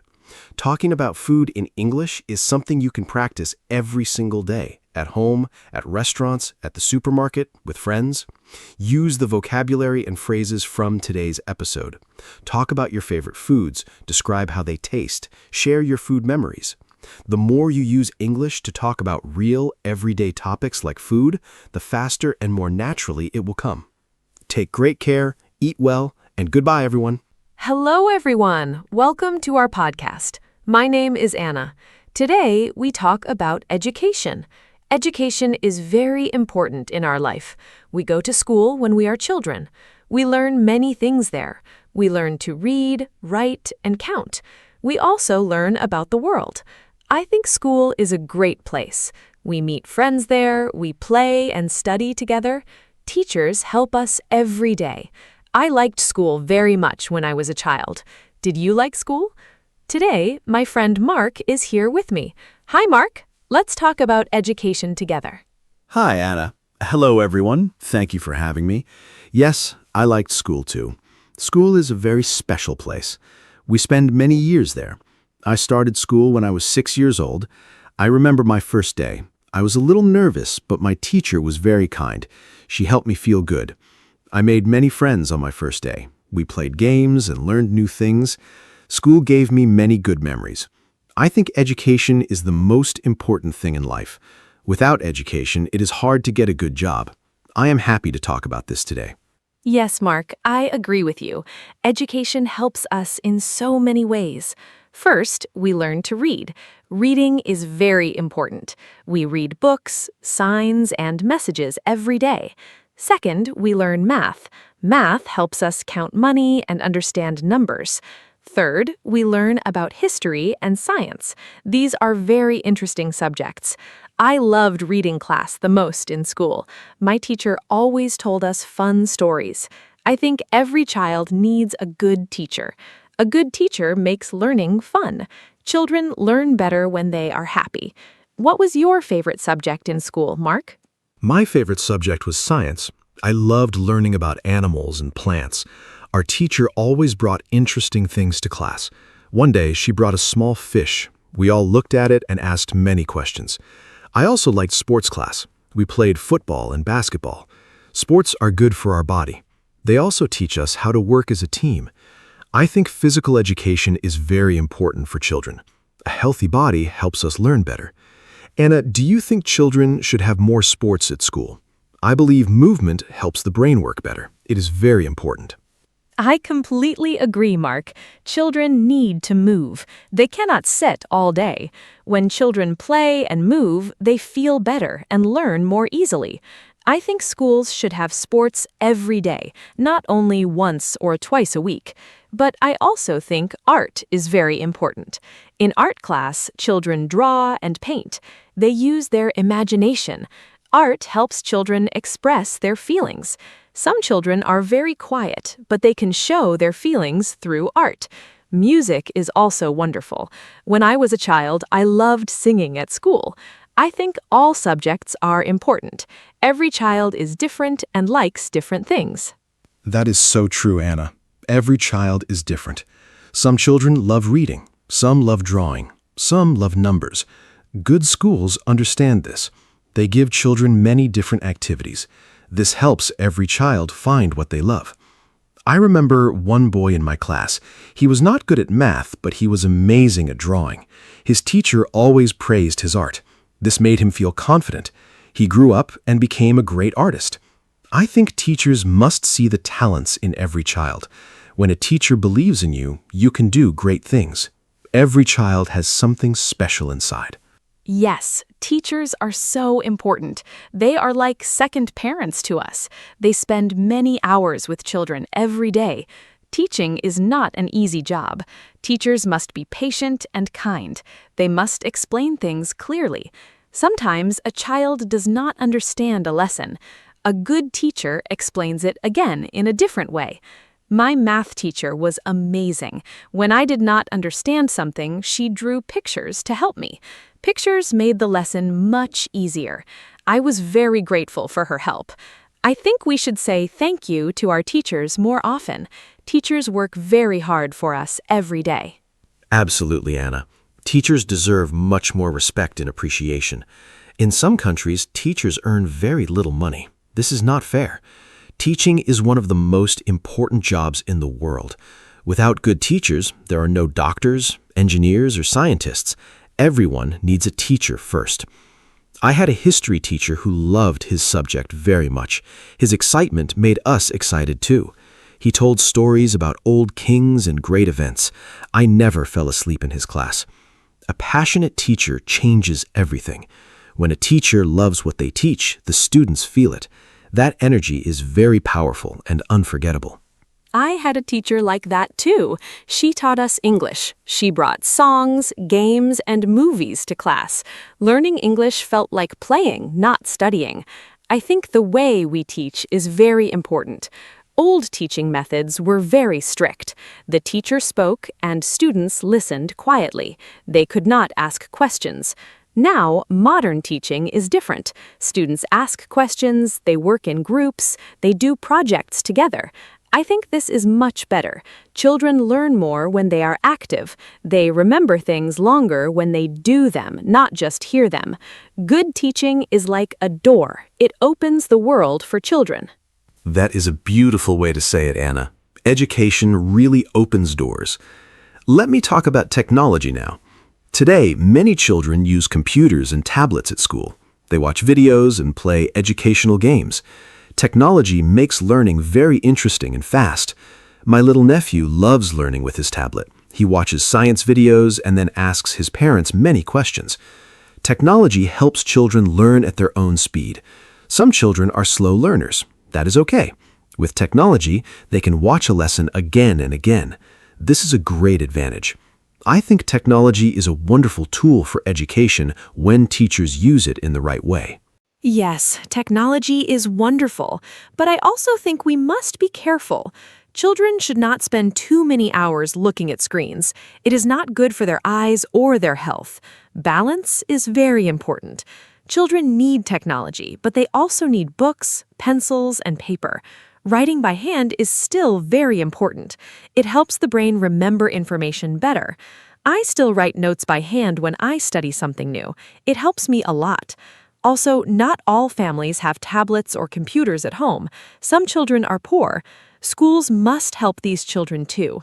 Every child deserves a good education, rich or poor. That is a basic right. You are absolutely right. Education is a human right. Every child in the world should go to school. Sadly, this is not always the case. In some poor countries, many children do not go to school. Some children work instead of studying. They help their families earn money. This is a big problem. Without education, these children have fewer opportunities in the future. Many organizations around the world work to help these children. They build schools and give free books. I think this is very important work. We must support education everywhere. A better educated world is a better and more peaceful world for all of us. That is so sad, but true. Education changes lives. I read a story about a girl in Africa. She walked 5 kilometers every day to go to school. She was very determined. She studied hard and won a scholarship to a university. Now she's a doctor. Her whole village is very proud of her. Stories like this show the true power of education. When we have the chance to study, we must use it. We must not waste it. I always tell young people to study hard and never give up. Learning is sometimes difficult, but it is always worth it. The effort we put into education always brings good results in the end. What an inspiring story. I love hearing things like that. It reminds us how lucky we are. Many of us have schools near our homes. We have books, teachers, and computers. We should not take this for granted. Every morning we go to school, we have a great opportunity. I also want to mention learning languages. Learning a second language is very valuable today. English is spoken all over the world. If you speak English, you can talk to millions of people. You can find better jobs. You can travel more easily. I started learning English at age 8. It was difficult at first, but I kept trying. Now, look at me. I host a podcast in English. Yes, you do, and you do it very well. Learning languages is fantastic. When you learn a new language, you also learn about a new culture. You understand people from other countries better. This is very important in today's world. The world is becoming smaller because of the internet and travel. We meet people from many different countries. Speaking their language is a great sign of respect. Even a few words in someone's language can make them smile. I always try to learn a few words when I visit a new country. People appreciate it so much. Language learning also keeps our brain healthy and active. It is like exercise for the mind. Exercise for the mind. I like that idea very much, Anna. Our brain needs exercise just like our body. Reading books is also great exercise for the brain. I read every day, even if only for 15 minutes. Reading helps us learn new words. It also helps us understand different ideas and opinions. When I was a teenager, I did not like reading very much. I preferred watching TV. Then my father gave me an exciting adventure book. I could not stop reading it. After that book, I fell in love with reading. I think finding the right book for each person is very important.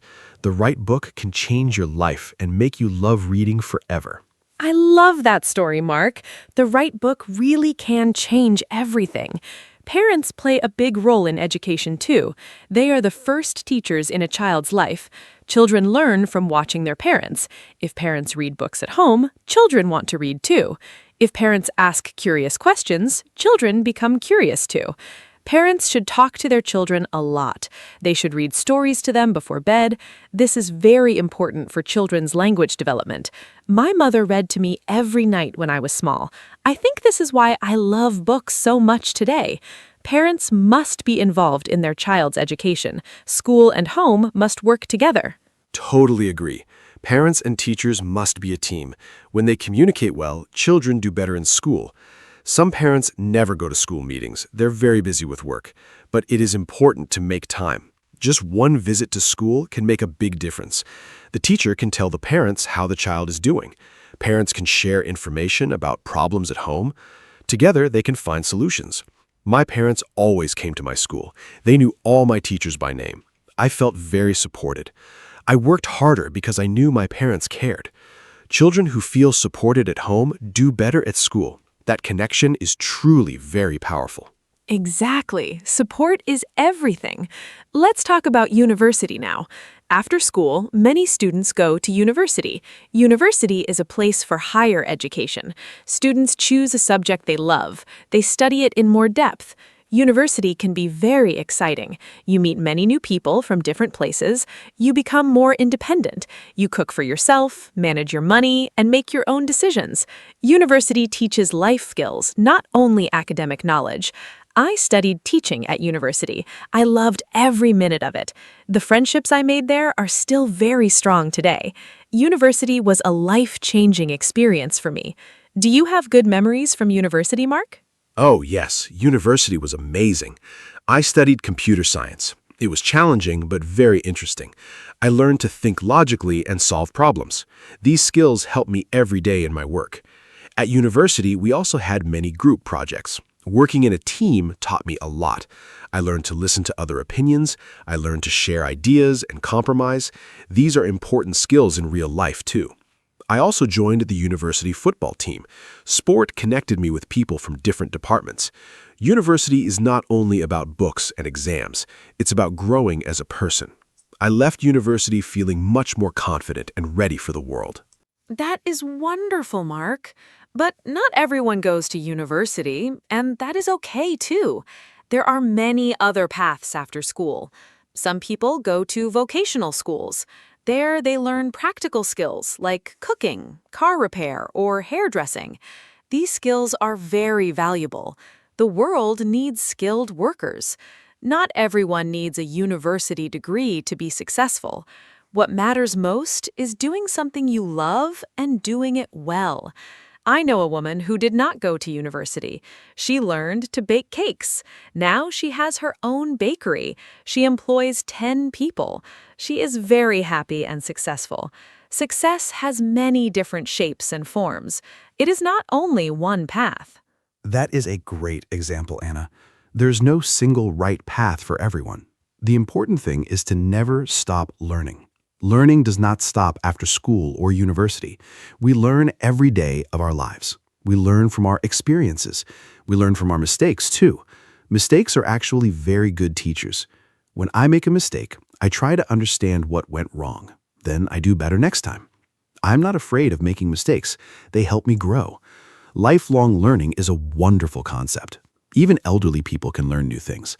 My grandmother is 78 years old. She just started learning how to use a smartphone. She is so excited about it every single day. That is so inspiring. Your grandmother is a great example. Learning has no age limit. We can learn something new every day if we choose to. Online learning is also very popular today. People learn cooking, photography, or languages online. There are free websites and apps for everything. You can learn from the best teachers in the world from your own home. This is truly amazing. During the pandemic, many schools moved online. It was hard at first. Teachers and students had to adapt quickly, but it also showed us that learning can happen anywhere. All you need is curiosity and a willingness to try. I think curiosity is the most important quality for a learner. Curiosity is the engine of learning. I love that. Curious people always ask why and how. They are never satisfied with a simple answer. They dig deeper and learn more. Children are naturally very curious. Have you noticed how many questions children ask? Why is the sky blue? Why do birds fly? Why do we sleep? These are wonderful questions. Schools should celebrate curiosity, not silence it. Sometimes teachers get tired of too many questions, but questions mean the child is thinking. Thinking is exactly what education should encourage. I believe a school that teaches children to ask good questions is better than a school that teaches only answers. Questions lead to discovery and innovation. I love what you said, Mark. Questions are more valuable than answers. Let's talk about exams now. Many students feel very stressed about exams. I understand that feeling. My heart beat very fast, my hands were cold, but I prepared well, and the exam was not as bad as I expected. I think preparation is the key. If you study a little every day, you do not need to panic the night before the exam. Some students study everything on the last night. This is called cramming. It is not very effective. The brain cannot absorb so much information so quickly. Regular study, small steps, and good rest are the best strategies for success. That is very practical advice, Anna. I used to cram for exams when I was younger. It never worked well. I would forget everything after the exam. Now I study in small parts every day. It is much better for long-term memory. Sleep is also very important before an exam. When you sleep, your brain organizes all the information you learned. A good night of sleep is sometimes better than an extra hour of studying. Eating well is important too. A healthy breakfast gives your brain energy to think clearly. I always eat a good breakfast on exam day. Water is important as well. When you are well hydrated, your brain works much more efficiently and clearly. Great tips, Mark. I want to ask you something. Do you think exams are a good way to test students? Some experts say exams cause too much stress. They say students should be tested in other ways, for example, through projects, presentations, or portfolios. A portfolio shows all the work a student did during the year. I think this is a more complete picture of a student's ability. An exam is only one day. A student might be sick or very nervous. One bad exam does not mean they are a bad student. I think we need a mix of both. Exams and projects together give a better and fairer picture of what a student truly knows and can do. I think that's a very balanced view. Yes, exams test knowledge quickly, but they do not show creativity or teamwork. Projects show different skills. A student who is nervous in exams might be brilliant in a group project. Every student has different strengths. The education system should recognize this. Finland is famous for its education system. Finnish schools have very few exams. They focus on curiosity, play, and real-life skills. Finnish students are very happy and perform very well internationally. This shows that less exam pressure does not mean lower quality. In fact, it often means better outcomes. Maybe other countries can learn important lessons from the Finnish education model. Finland is a wonderful example. I read about their education system. Teachers there are very highly respected. Only the best graduates become teachers. Teaching is one of the most desired jobs in Finland. In some other countries, teaching is not seen as a prestigious job. This needs to change. If we want better education, we need to attract talented people to teaching. We need to pay teachers well and respect their work. Teachers shape the future of a country. They raise the next generation of doctors, leaders, and scientists. If we invest in teachers, we invest in our future. Governments must understand this and put more money into education systems everywhere in the world. Investing in education is investing in the future. I completely agree. Let me talk about private schools and public schools. Some parents send their children to private schools. Private schools often have smaller classes and more resources, but they cost a lot of money. Not all families can afford them.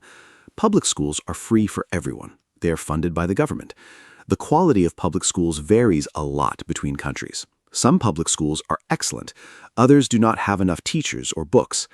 I believe every child deserves a quality education, regardless of their family's income. Governments must make sure all public schools have good funding, good teachers, and good materials. That is very important, Mark. Equal opportunities in education are fundamental. Now, let's think about the future.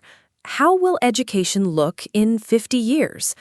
I think there will be more personalized learning. Technology will help teachers understand each student's needs. Every student will have a learning plan made just for them.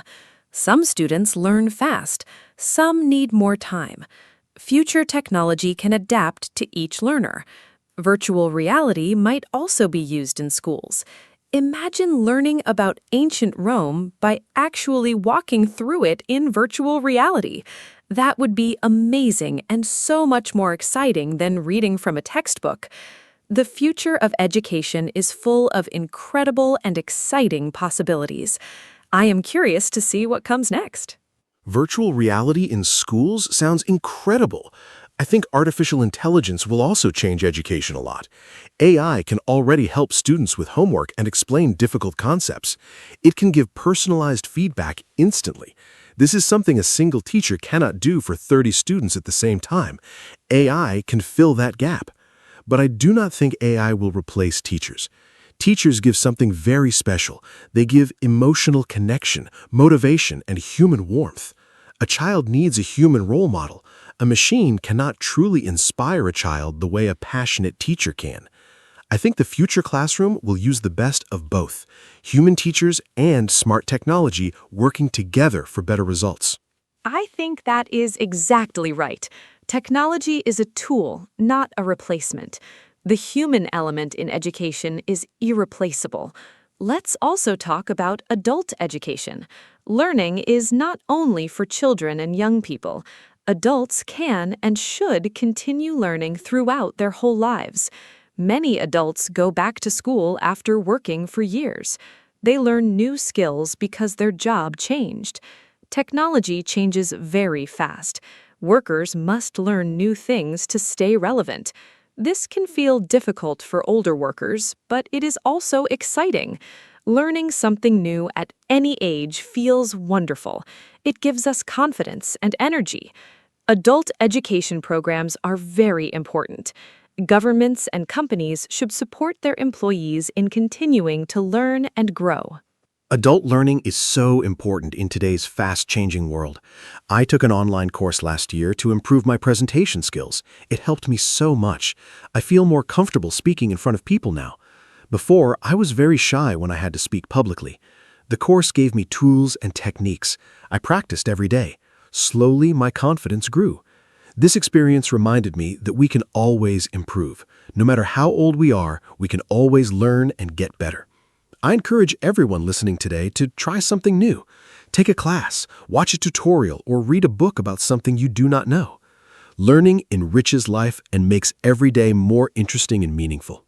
What a great personal story, Mark. I also want to try new things. I want to learn photography next year. I think capturing beautiful moments with a camera is a real skill. I have always admired beautiful photos. Now I want to learn how to take them myself. Learning something creative is very satisfying. It gives us a way to express ourselves. Hobbies are a great form of education too. When we follow our hobbies, we learn without feeling like we are studying. Time passes quickly when we do something we love. I believe hobbies make us happier and more interesting people. They also connect us with others who share the same passion. Hobbies build wonderful communities and friendships. Photography is a beautiful hobby. I'm sure you will be great at it.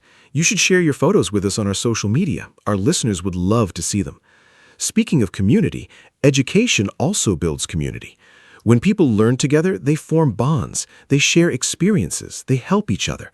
A classroom is a little community. Students learn not only from the teacher, but also from each other. Group work teaches us cooperation. Discussions teach us to listen and express our opinions politely. These social skills are just as important as academic knowledge. The world needs people who can communicate well, work in teams, and understand different perspectives. Education teaches all of these important life skills beautifully. I think that is exactly right. Technology is a tool, not a replacement. The human element in education is irreplaceable. Let's also talk about adult education. Learning is not only for children and young people. Adults can and should continue learning throughout their whole lives. Many adults go back to school after working for years.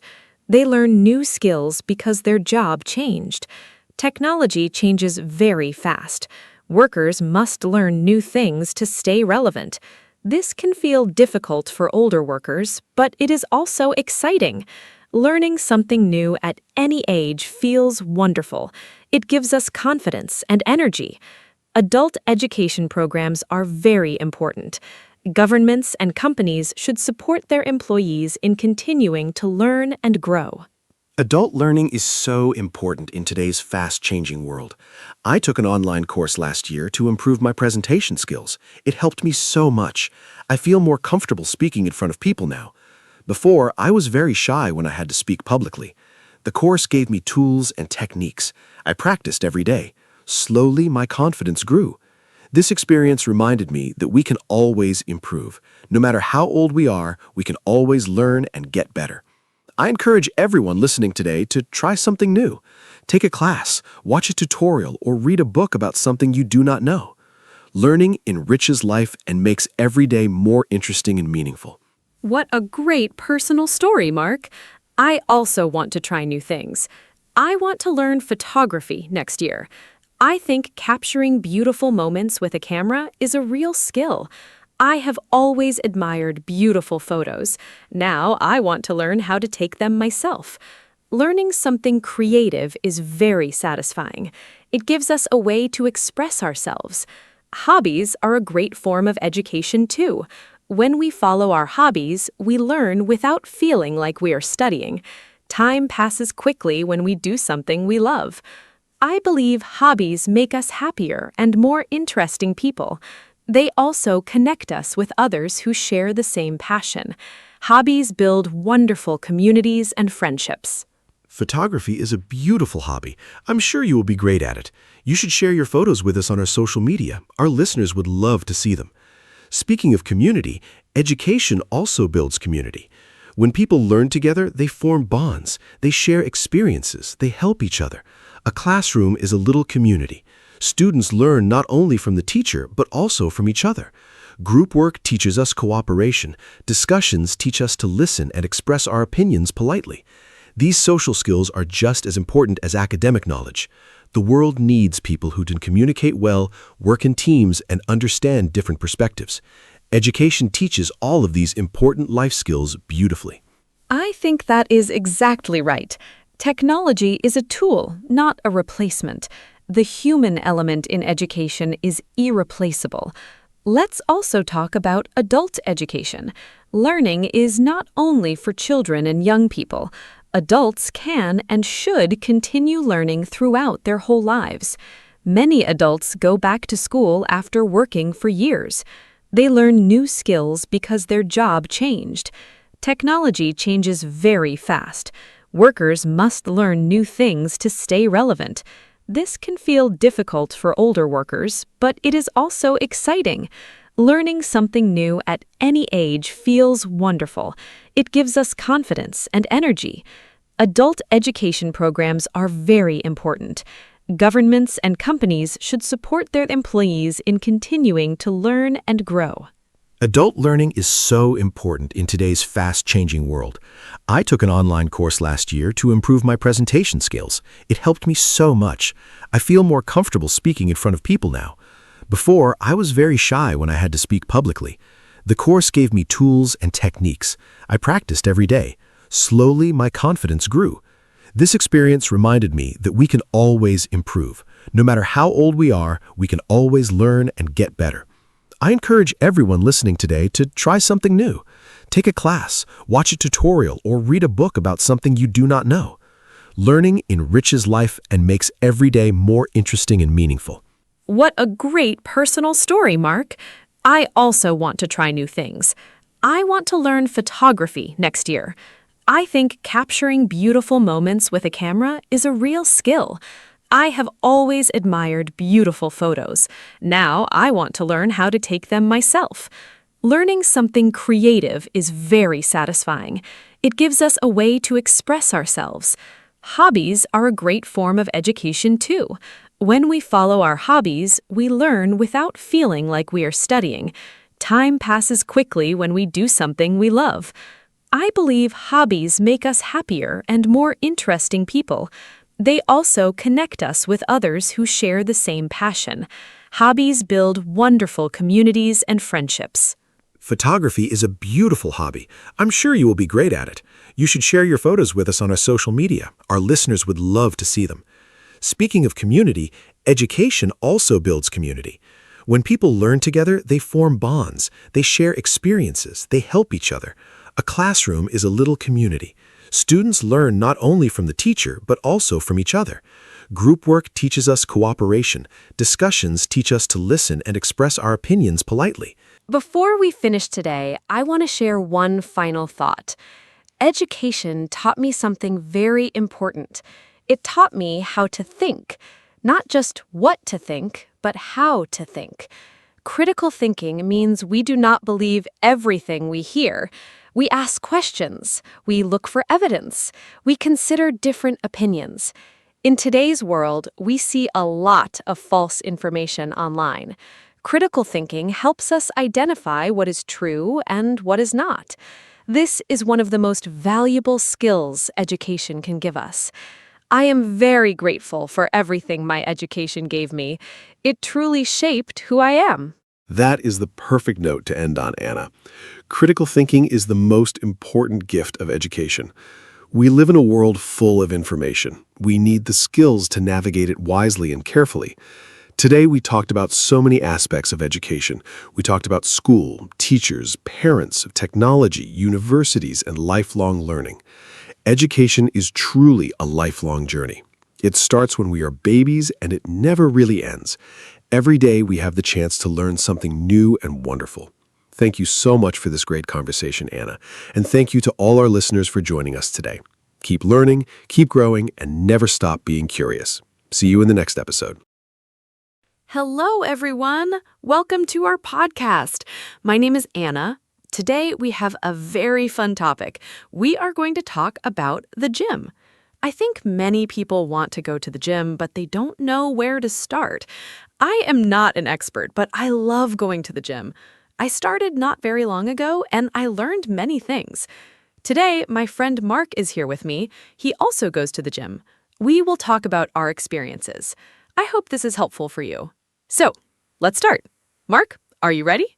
Yes, Anna, I am very happy to be here. Hello, everyone. My name is Mark. I am so excited about today's topic. The gym can feel scary at first. I know because I was scared too when I first went. But now I really love it. Going to the gym is good for your body and your mind. In this podcast, Anna and I will talk about simple things like what to bring, what to do, and how to feel comfortable. We want to help beginners like you. So please listen and enjoy. Let's have a great conversation today. Mark, let me ask you a simple question first. When did you start going to the gym? I started about 1 year ago. Before that, I never went. I was a little afraid. I thought the gym was only for strong people. But one day, my friend invited me, and I went. It was a good experience. I felt tired after, but also happy. Now I go 3 times a week. I think starting is the hardest part. Once you start, it gets easier. Did you feel the same way when you first started? Yes, Anna, I totally understand that feeling. I started going to the gym about 2 years ago. My first day was very difficult. I did not know how to use the machines. I was also shy because there were many people. But after 2 or 3 visits, I started to feel more comfortable. I also asked a trainer for help. That was a very good idea. The trainer showed me the right way to do the exercises. I think beginners should always ask for help. It is not embarrassing. Everyone was a beginner at some point. The gym is a friendly place when you give it a chance. That is so true. I remember my first week. I did not know what to do either. I just walked on the treadmill for 20 minutes. That was my whole workout. I laughed about it later, but it was okay because I went. The important thing is to go. You don't need to do many exercises at first. Just move your body. I also watched some videos online before going. They helped me understand basic exercises. Mark, what did you do in your first week? Did you try many machines or did you start slow? I think everyone starts differently, and that is fine. Anna, I started very slow too. In my first week, I only did simple things. I walked on the treadmill and I used light weights. I did not try to do too much. I think beginners often make a mistake. They try to do everything on the first day. Then they feel very tired and sore and they don't want to go back. It is better to start small. Do a little each time, then slowly add more. Your body needs time to get used to the gym. I always tell my friends, go slowly, but go regularly. That is the best advice for a beginner. I love that advice, Mark. Go slowly, but go regularly. Yes. I also think it helps to have a plan. When I first started, I went to the gym, but I had no plan. I just walked around and looked at the machines. I did not know what to do. Then I asked for help from the gym staff. They gave me a simple beginner plan. It had 3 exercises for each visit. That was perfect for me.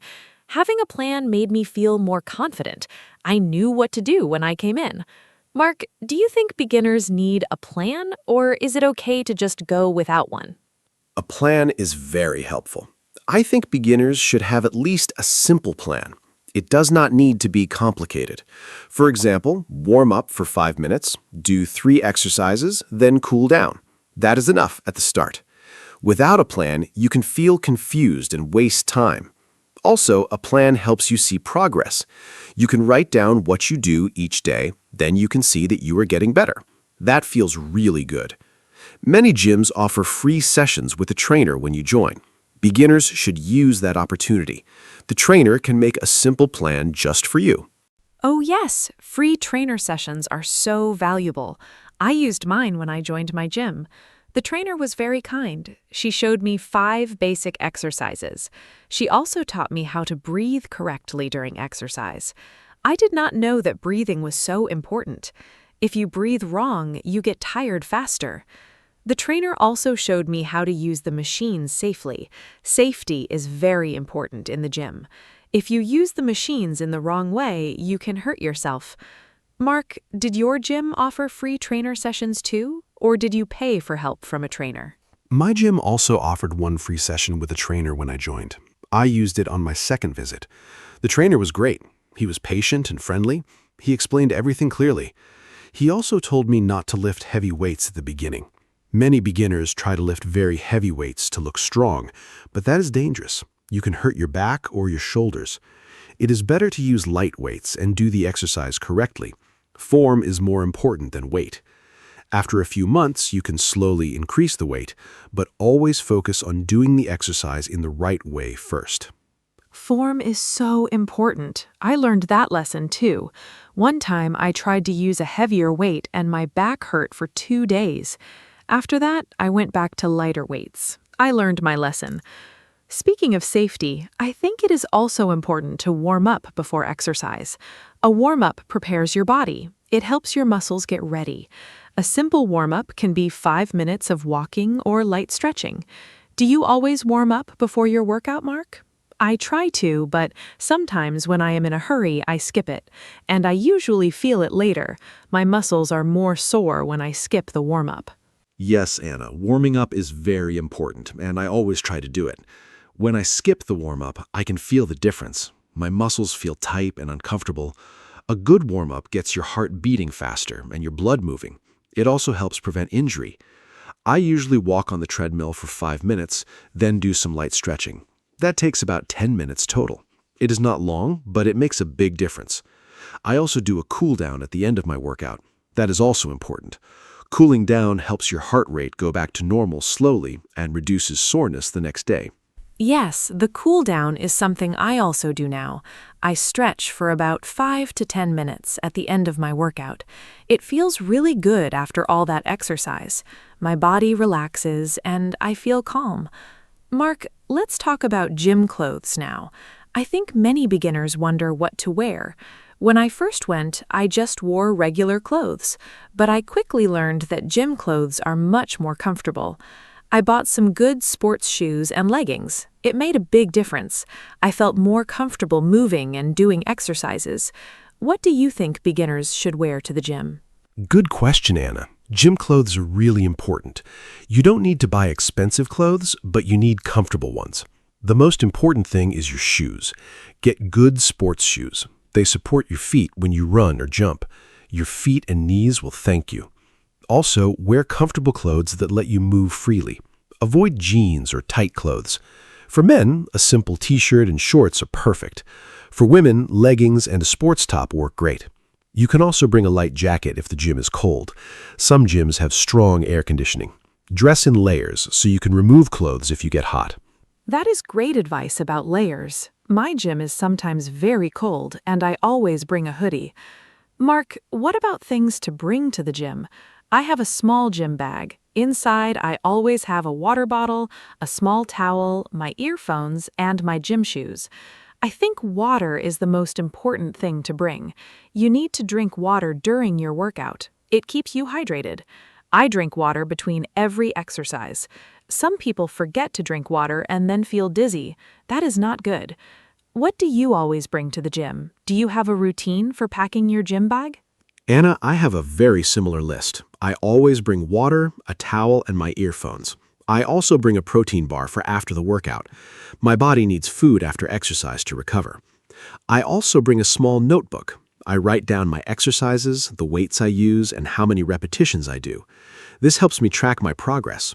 I can see week by week if I'm getting stronger. It's very motivating.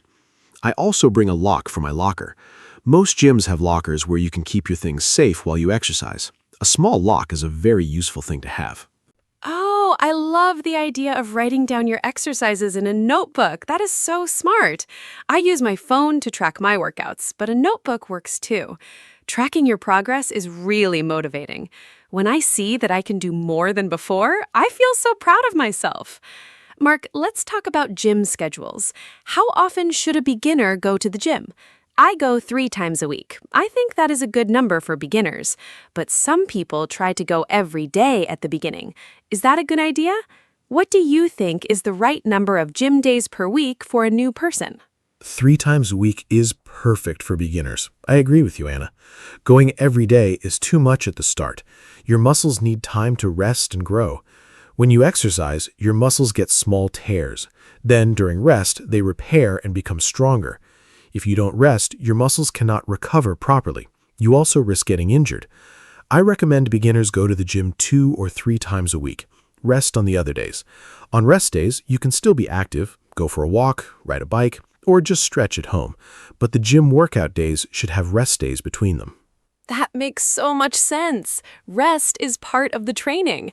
I did not know that at first. I thought more gym time meant more results, but actually rest is just as important as exercise. My body really feels the difference when I rest properly. I also sleep better on the days I exercise. Mark, speaking of sleep, do you sleep better after going to the gym? I find that I fall asleep much faster on gym days. Exercise makes me feel physically tired but mentally relaxed. It is a wonderful feeling. Do you have any other lifestyle tips for beginners who are just starting their gym journey? Yes, sleep is so important. I also sleep much better on gym days. Exercise and good sleep go together very well. For lifestyle tips, drink a lot of water every day, not just at the gym. Eat healthy food. You don't need a very strict diet, but try to eat vegetables, fruits, and protein. Protein helps your muscles recover. Chicken, eggs, and beans are good sources of protein. Also, try to reduce junk food and sugary drinks. Small changes in your diet make a big difference over time. And remember, the gym is just one part of a healthy lifestyle. Sleep, food, and rest all matter too. Food is such an important topic. I changed my eating habits a little when I started going to the gym. I now eat more protein and fewer sweets. I also drink more water. I used to drink only 1 glass of water a day. Now I drink about 8 glasses. My skin looks better and I have more energy. Mark, let's talk about motivation. Some days I really don't want to go to the gym. I feel lazy or tired. I think many beginners feel this way. How do you stay motivated? What do you do on days when you don't feel like exercising? This is something many people struggle with. Motivation is a big challenge for everyone, even for experienced gym goers. On days when I don't want to go, I remind myself how good I feel after the workout. During the workout, I might feel tired, but after, I always feel happy and proud. I also have a gym friend. We go together twice a week. Having a gym buddy is a great motivation. You don't want to let your friend down. Another tip, put your gym clothes on. Once I am dressed in my workout clothes, I almost always go. It sounds silly, but it really works. Also, set small goals. When you reach a goal, celebrate it. A gym buddy is a wonderful idea. I also have a friend who goes with me sometimes. It is much more fun to exercise with someone. We talk between sets and encourage each other. The time goes faster, too. Mark, what about music? I cannot go to the gym without my earphones. Music makes everything better. I make a special playlist for the gym. Fast, energetic songs help me push harder. I think music really affects how hard you exercise. When a good song plays, I feel like I can do more. Do you listen to music at the gym, or do you prefer silence or podcasts? What kind of music do you like when you exercise? Music is essential for me at the gym. I cannot imagine working out without it. I love listening to upbeat, fast music during exercise. It gives me energy and makes me feel strong. I have a special gym playlist with about 30 songs. I update it every month with new songs so it stays exciting. Some people listen to podcasts or audiobooks at the gym. I tried that once, but I prefer music for high-energy workouts. For slower workouts like stretching or walking, podcasts are nice. The most important thing is to listen to whatever makes you feel good and motivated. Music is a powerful tool for exercise. I totally agree. Music changes everything. Okay, Mark, let's talk about different types of exercise. At the gym, there are so many options. There is cardio, like running on the treadmill, cycling, and the elliptical machine. Then there is weight training, like lifting dumbbells and using weight machines. There's also group classes like yoga, Zumba, and spinning. It can be confusing for a beginner. I started with cardio because it felt familiar. Walking and running, I knew how to do those things. I felt comfortable there. What do you recommend for beginners? Should they start with cardio or weights? What is your opinion? That is a great question. I think beginners should do a mix of both cardio and weights. Cardio is good for your heart and burns calories. Weights are good for building muscle and making your body stronger. You don't need to choose just one. A simple beginner program might be 10 minutes of cardio to warm up, then some basic weight exercises, then 10 minutes of cardio or stretching at the end. This is a good balanced workout. Group classes are also great for beginners. The instructor leads the class, so you just follow along. Classes like yoga or beginner aerobics are perfect for people who don't know what to do on their own. Group classes changed everything for me. I joined a beginner yoga class at my gym, and I loved it. The instructor was very patient and explained every pose. I met other beginners there too. We all felt the same way, a little lost, but happy to learn. After a few classes, I felt much more confident in the gym overall. I also tried a Zumba class. It was like dancing. So much fun. I did not even feel like I was exercising. I was just dancing and laughing. I think group classes are a wonderful option for people who feel shy or confused about the gym. They make exercise feel social and fun. Zumba sounds like so much fun. I have not tried it yet, but maybe I should. I did try a spinning class once. Spinning is cycling on a stationary bike, but in a group with loud music. It was very intense. I was exhausted after, but I felt amazing. The energy in the room was incredible. Everyone was pushing together. I think group classes create a special atmosphere that is hard to find when you exercise alone. Anna, do you go to group classes every week, or do you also do your own individual workouts? I think a combination is the best approach for most people, especially beginners. I do both. I go to a yoga class once a week, and then I do my own workout 2 more times a week. I think that is a nice balance. The class gives me structure and social energy, and my individual workouts let me focus on my own goals. Mark, let's talk about gym equipment. There are so many machines in the gym. It can look very scary to a beginner. I remember walking in and seeing all the big machines and thinking, I have no idea what to do. Which machines do you think are the best for beginners? Are there any machines that beginners should avoid at first? Yes, the gym can look very overwhelming at first. There are so many machines and weights. For beginners, I recommend starting with the simpler machines. The treadmill and stationary bike are great starting points. Everyone knows how to walk and cycle. The cable machine and the leg press machine are also good for beginners because they guide your movement. Free weights like dumbbells are great too, but start very light. Machines are generally safer than free weights for beginners because they control your movement.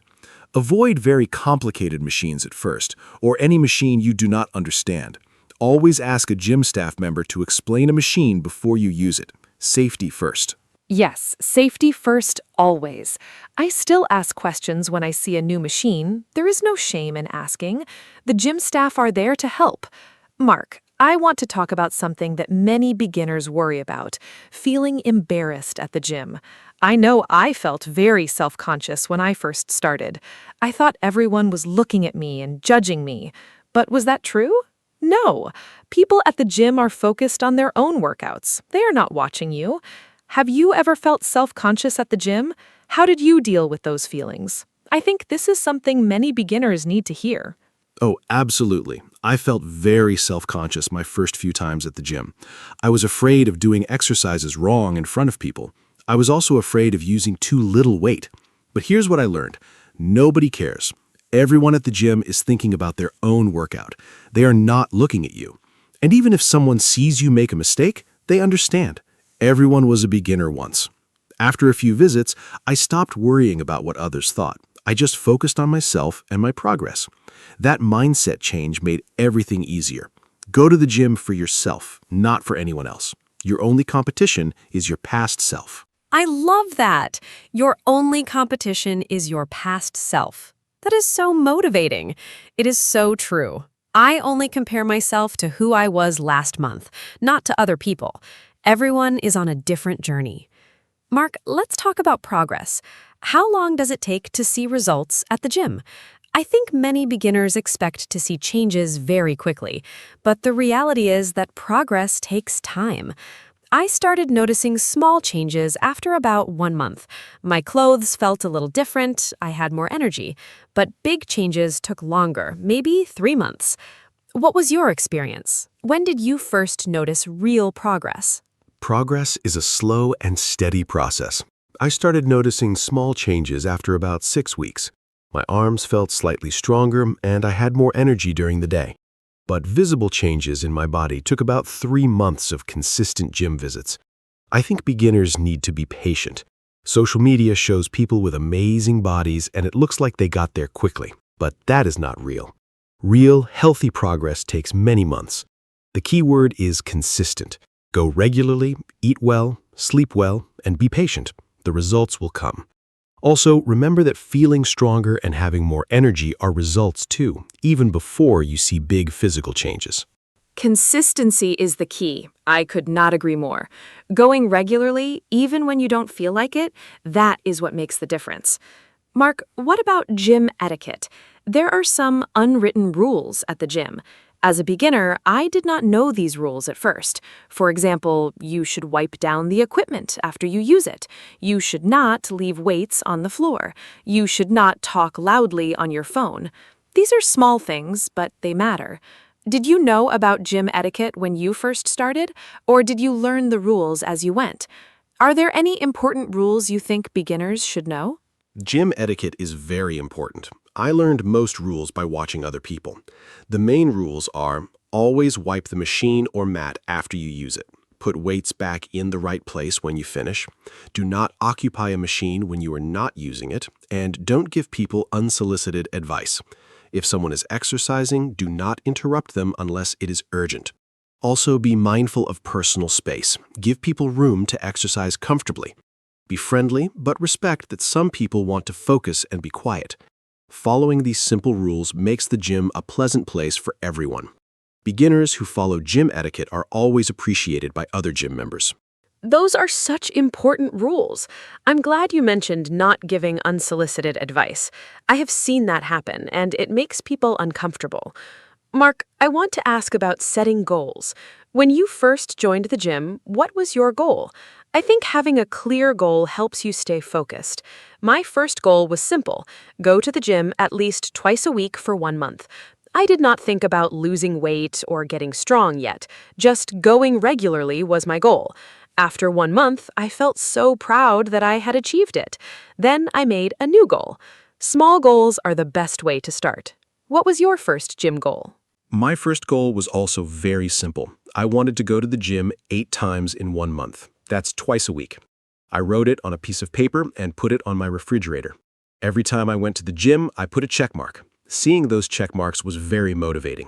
When I reached 8, I celebrated with a small treat. Setting and reaching goals, even small ones, builds confidence. After my first month, I set a new goal, to do 10 push-ups without stopping. It took me 6 weeks, but I did it.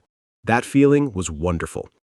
Goals give you direction and purpose. Without goals, it's easy to lose motivation and stop going. I love the checkmark idea. I might try that. Mark, what about people who want to lose weight? Many beginners go to the gym specifically for weight loss. Is the gym the right place for that? And what kind of exercises help with weight loss? I know that cardio burns calories, but I also heard that weight training is good for weight loss too. My trainer told me that muscle burns more calories than fat, even when you are resting. Is that true? I found that a little surprising at first. I always thought only running and cycling help you lose weight. What do you know about exercise and weight loss for beginners? Yes, that is true. Muscle burns more calories than fat even when you're resting. So building muscle through weight training is great for weight loss in the long run. But cardio is also excellent for burning calories during the workout itself. For weight loss, a combination of cardio and weight training is the best approach. But diet is equally, maybe even more important than exercise. You cannot out-exercise a bad diet. If you eat too much unhealthy food, exercise alone will not give you the results you want. Eat a balanced diet with protein, vegetables, and good carbohydrates. Reduce sugar and processed food.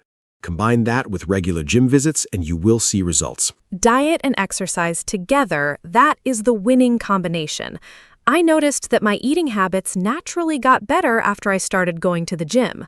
I did not want to ruin my hard work by eating junk food, so the gym actually inspired me to eat better too. Mark, let's talk about gym memberships. Gyms can be expensive. How should a beginner choose a gym? There are big, fancy gyms and smaller, simpler gyms. I go to a medium-sized gym. It is not too fancy, but it has everything I need. I pay a monthly fee. How do you think beginners should think about choosing and paying for a gym? Is a more expensive gym better? A more expensive gym is not always better. The best gym is the one you will actually go to. Think about location first. A gym close to your home or workplace is ideal. If the gym is far away, you will find excuses not to go. Then think about facilities. Does it have the equipment you need? A treadmill, some weights, and a few machines are enough for a beginner. You don't need a fancy gym with a sauna and a juice bar. Many affordable gyms have everything a beginner needs. Also ask about a trial period. Many gyms let you try for 1 week for free or at a low cost. Use that to see if you like the gym before committing. The trial period is such a smart idea. I tried my gym for 1 week before signing up. I liked the atmosphere and the people, so I joined. Mark, I want to ask about working out alone versus with a personal trainer. We talked about free trainer sessions, but some people hire a personal trainer for regular sessions. That costs more money. Is it worth it for a beginner? I think a few sessions with a trainer at the start is very helpful, but you don't need a trainer forever. Once you learn the basics, you can work out on your own. What do you think about personal trainers? Did you ever use one regularly? I think a personal trainer is worth it for the first month or two. Learning the correct form from a professional is very valuable. It prevents injury and makes your workouts more effective. After you learn the basics, you can continue on your own. If money is a concern, even 2 or 3 sessions with a trainer at the beginning is enough to learn the fundamentals. You can also find many free workout videos online for beginners. Many certified trainers post free content on YouTube. That is a great resource if you cannot afford a personal trainer. The important thing is to learn proper form before you start lifting heavier weights or doing complex exercises. Online videos are so helpful. I watch workout videos all the time. There are so many good ones for beginners. Mark, we have talked about so many great topics today. Before we wrap up, is there anything you want to say to someone who is thinking about going to the gym for the first time? Someone who is nervous and not sure if the gym is right for them. I want to give our listeners one final piece of encouragement before we end. I know how scary that first step can be, but I also know how wonderful it feels once you start. So what would you say to a nervous first-timer? I would say just go. Don't overthink it. You don't need to be fit to start going to the gym. The gym is the place where you get fit. Nobody there is judging you. Everyone started somewhere. Walk in, look around, ask for help, and just try. You don't need to have a perfect plan or the perfect gym clothes. You just need to show up. The first day is always the hardest, but after that first day, the second day is easier, and then the third.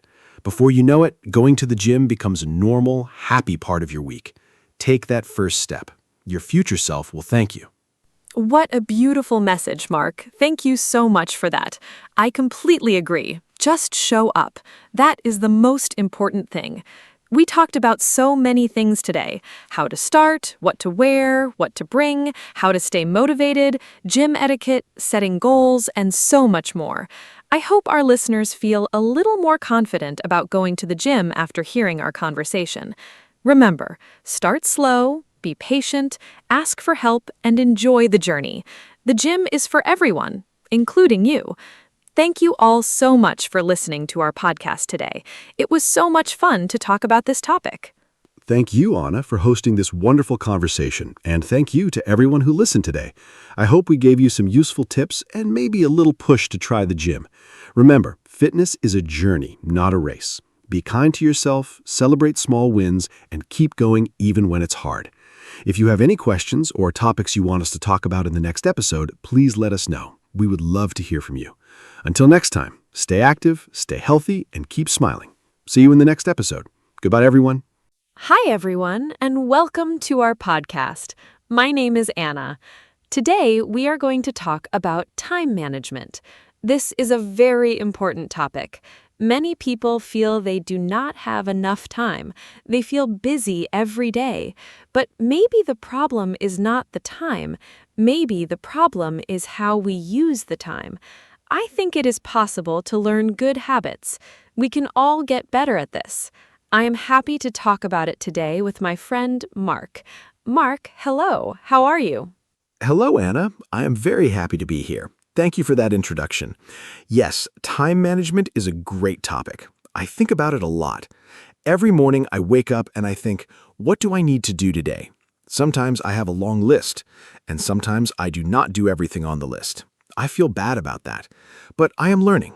I think small changes can help a lot. I want to share some simple ideas today. I hope our listeners find them useful. Let us begin. Great. So, Mark, let us start with a basic question. What is time management?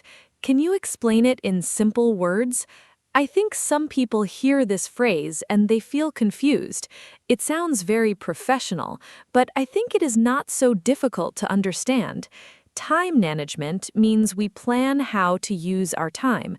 We decide what to do first and what to do later. We try to use our time well. Does that sound right to you, Mark? I think it is a simple idea, but it is not always easy to do in real life. Yes, Anna, I agree completely. Time management is simple to understand, but not always simple to do. It means you are the boss of your time. You decide what is important. You decide what to do now and what to do tomorrow. For example, if I have a big project at work, I plan my time for it. I do not wait until the last minute. I start early. This helps me feel less stressed. I think the key word is plan. If you have a plan, you feel more in control of your day. And that feels really good. I love that, being the boss of your time. That is a great way to say it. So, Mark, why do you think time management is important? I think many people know they should manage their time better, but they do not start. They say, I will do it tomorrow. And then tomorrow comes and they say the same thing again. It's a cycle. I think we need a reason to change. For me, the reason is stress. When I do not manage my time, I feel very stressed, and stress is not good for health. What about you, Mark? Why is it important to you? That's a really good point, Anna. Stress is a big reason for me too. When I do not plan my time, everything feels urgent.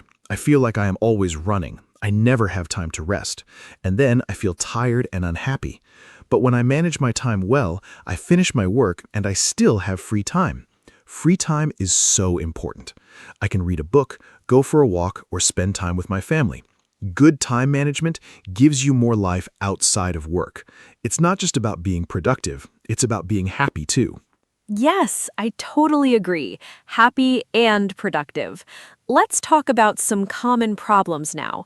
I think one big problem is that people do not know where their time goes. Have you ever had a busy day and then thought, what did I actually do today? I have that feeling sometimes. I'm busy all day, but I feel like I didn't finish anything important. I think the first step is to look at how we spend our time.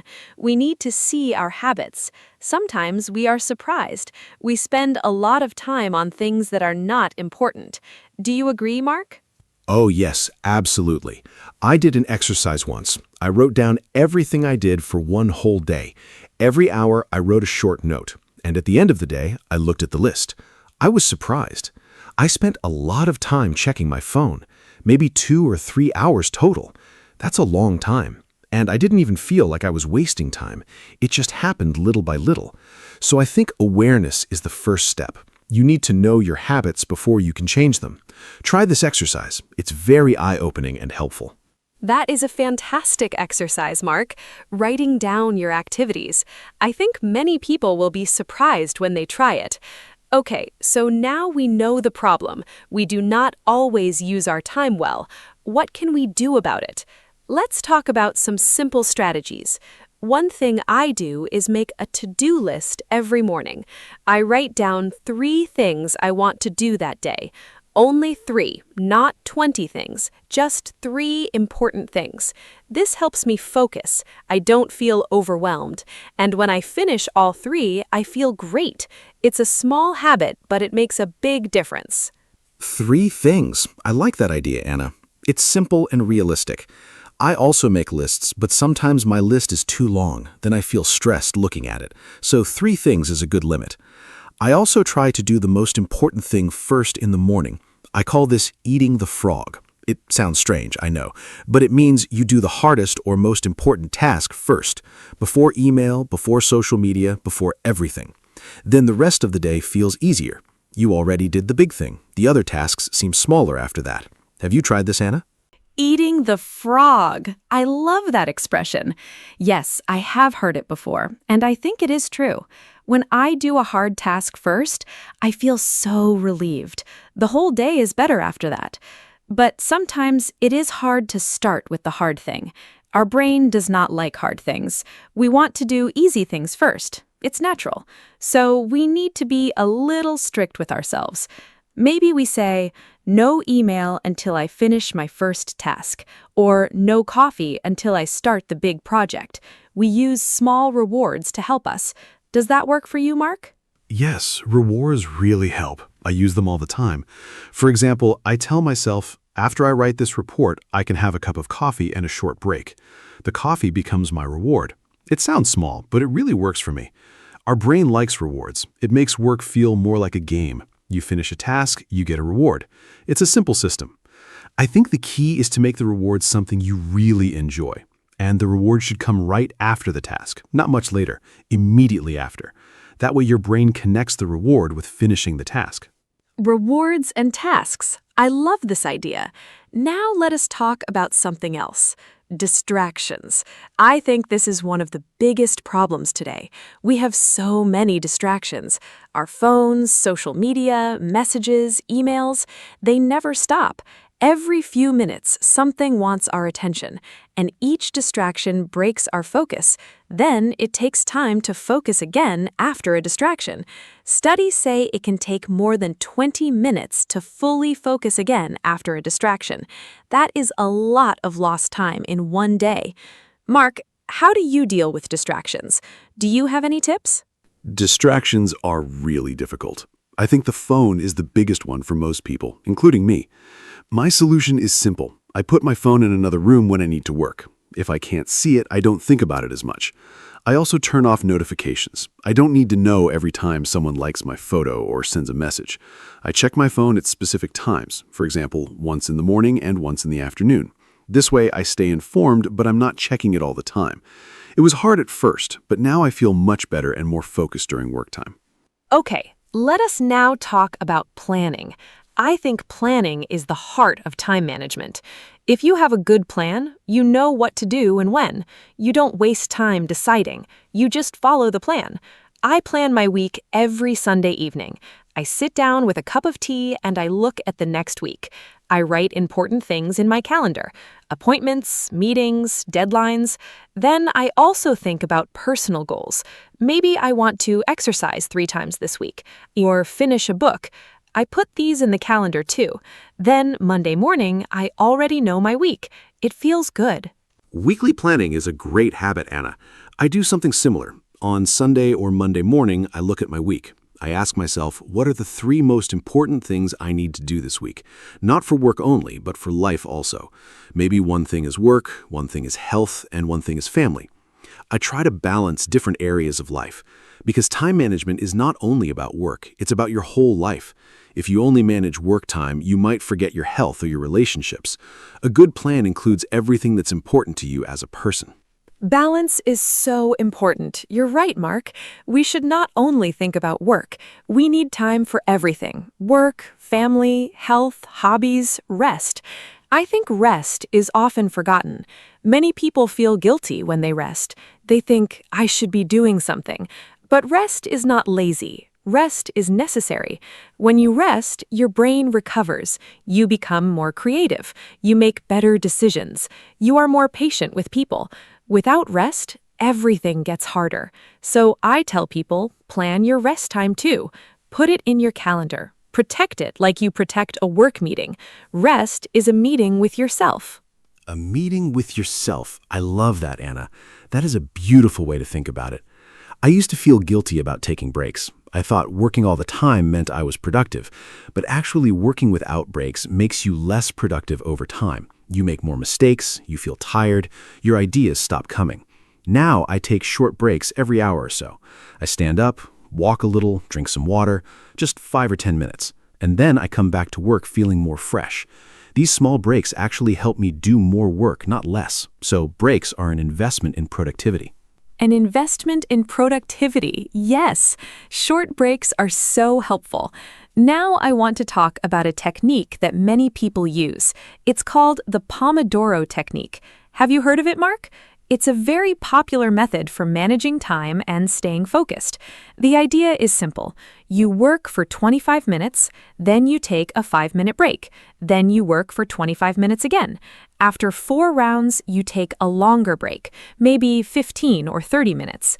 You use a timer. The word Pomodoro means tomato in Italian. The person who invented it used a tomato-shaped kitchen timer. Isn't that fun? Yes, I know the Pomodoro technique. It is a great method. I've used it many times. The timer really helps. When you have 25 minutes, you focus because the time is limited. You think, I only have 25 minutes, so I must concentrate now. And the break is also nice because you know it is coming. You do not feel like you are working forever. You think, just 25 minutes, then I can rest. It makes hard work easier to start. Many people find it hard to begin a task, but starting a 25-minute session is not scary. It's a small and manageable amount of time. Exactly. Starting is often the hardest part. Once you start, it is easier to continue. The Pomodoro helps you start. Okay, let us talk about something that I find very interesting: the idea of time blocks. This is when you plan your day in blocks of time. For example, from 9 to 11 is for deep work. 11 to 12 is for email and messages. After lunch, maybe meetings. Then in the afternoon, creative work. Each part of the day has a purpose. You do not mix everything together. This way, your brain knows what kind of thinking to do. It is more efficient. Does this sound useful, Mark? Do you use time blocks? Yes, time blocking is one of my favorite methods. I really recommend it. In the morning, my brain is fresh and I use that time for thinking and creating. I never schedule meetings in the morning if I can help it. Meetings take energy and time. I prefer mornings for my own work. Then in the afternoon, I do easier tasks like emails and calls. I match the task to my energy level. When I have high energy, I do hard things. When I have low energy, I do easy things. I think this is called working with your natural rhythm, and it makes a big difference in how much you can get done each day. Working with your natural rhythm, that is a great concept. Not everyone is the same. Some people work best in the morning. Other people work better at night. We are all different. I think it is important to know yourself. When do you feel most alert? When do you feel most creative? Plan your hard tasks for those times. Do easy tasks when you feel tired. This is a very personal approach to time management. There is no one perfect system for everyone. The best system is the one that works for you, so you need to experiment a little. Try different things and see what helps you personally. I completely agree. Knowing yourself is really important. I'm a morning person. I wake up early and feel great.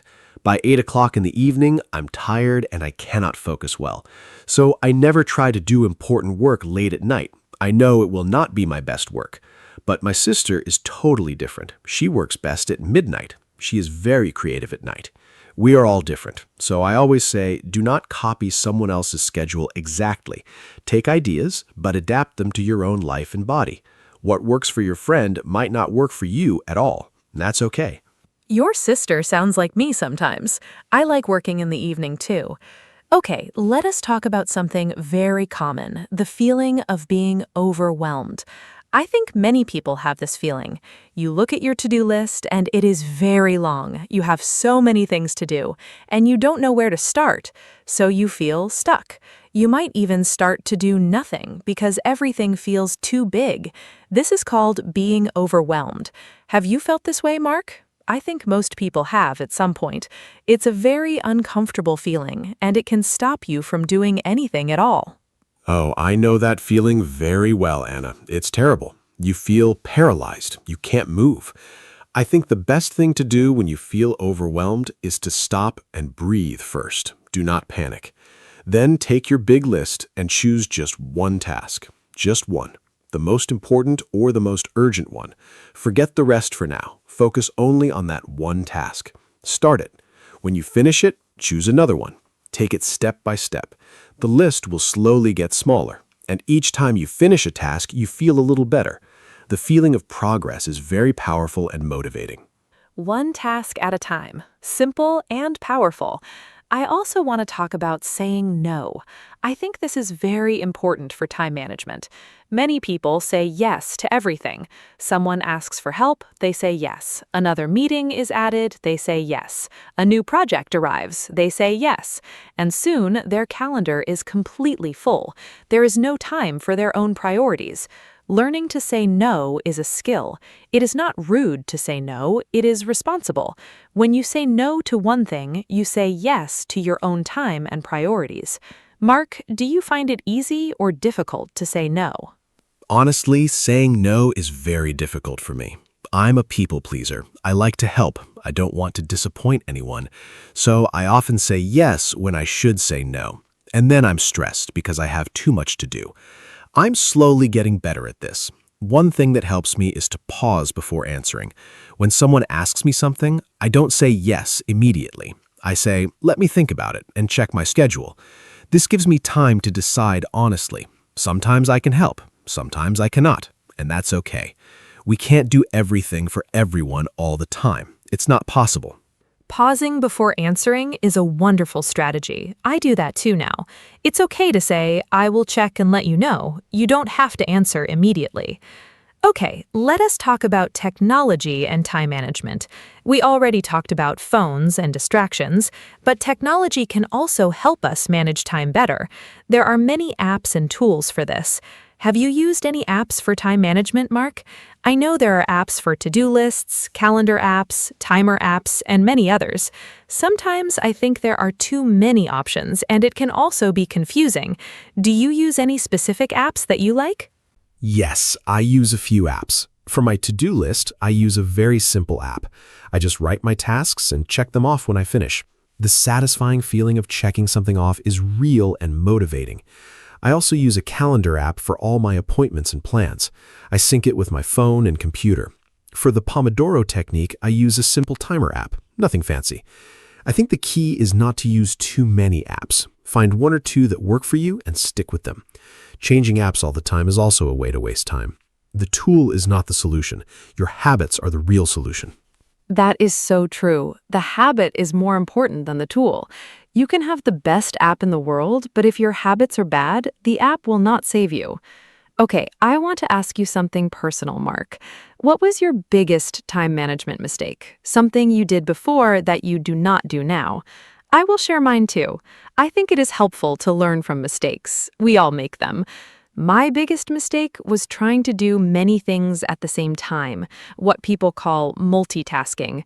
I thought I was saving time, but actually I was doing everything poorly and slowly. What about you? Multitasking. Yes, that was my mistake too. I thought doing two things at once was efficient, but our brains cannot really multitask. We just switch quickly between tasks, and each switch costs time and mental energy. So we think we're saving time, but we're losing it. My other big mistake was not having a morning routine. I used to wake up and immediately check my phone, emails, news, social media, and then I felt stressed before I even had breakfast. Now I have a calm morning routine first. A little exercise, breakfast, some quiet time. Then I check my phone. My mornings are much better now. Wake up earlier, yes. Even 10 or 15 minutes can help a lot. Now I want to talk about something called deadlines. I think deadlines are very important in time management. A deadline is a date or time when something must be finished. Without a deadline, tasks can go on forever. We keep working on something without finishing it, or we keep postponing it. But with a clear deadline, we work with more focus. We know by Friday this must be done, so we manage our time better during the week. Mark, how do you use deadlines? And what do you do if a deadline feels scary or too close? Deadlines are very useful. They create a little pressure, and sometimes that pressure is good. It helps us focus. I always set deadlines for my tasks, even if no one gives me one. For example, if I need to write a report and my boss says, do it when you can, I still set a deadline for myself. Maybe I say, I will finish this by Wednesday. Without that, I might wait and wait. If a deadline feels scary, I break the big task into small steps. Each step has its own small deadline. Then the big deadline is not so scary. It's just a collection of small steps, and small steps are easy to take. Breaking a big task into small steps, I love this strategy. It's called chunking, I think. You take a large task and divide it into many small parts. Each small part is easy to do, so you never feel overwhelmed. You just do one small part, then another, and before you know it, the big task is done. I use this method for big projects at work. I look at the whole project and I think, what are all the steps to finish this? Then I put each step on my calendar with a deadline. The big project becomes a simple plan. It's a really effective way to deal with large tasks. Yes, chunking is a fantastic strategy, and it also helps with procrastination. Procrastination means you delay doing things. You keep saying, I will do it later, I'll start tomorrow. But tomorrow never comes. Often we procrastinate because the task seems too big or too hard. But if you break it into very small parts, it's not so hard. You can start with just 5 minutes on the task. Often you will continue after 5 minutes because you already started. Starting is the hardest part. Once you're working, the momentum carries you forward. So make the first step very, very small and easy to take. Procrastination, such a common problem. I think almost everyone does it sometimes. I certainly do. One thing that helps me is to think about how I will feel after I finish the task. I imagine that feeling of relief and pride, and then I want that feeling. So I start working to get that feeling. It's a way to motivate yourself with your imagination. Another thing that helps me is to make my workspace nice. If my desk is clean and comfortable, I feel more motivated to sit down and work. A messy desk makes me feel tired and unmotivated. So I tidy my desk before I start working. It makes a real difference. A clean workspace is so important, I agree. When everything around you is messy, your mind feels messy too. And when your workspace is clean and organized, your mind is clearer. This is not just a feeling. Some research shows that a clean environment helps with focus. I also like to have good lighting. Natural light is the best. I sit near a window when I can. And I like to have a glass of water on my desk. Small things make a difference. Creating a good environment for work is part of time management. You're setting yourself up for success before you even start the first task. Setting yourself up for success. I really like that phrase.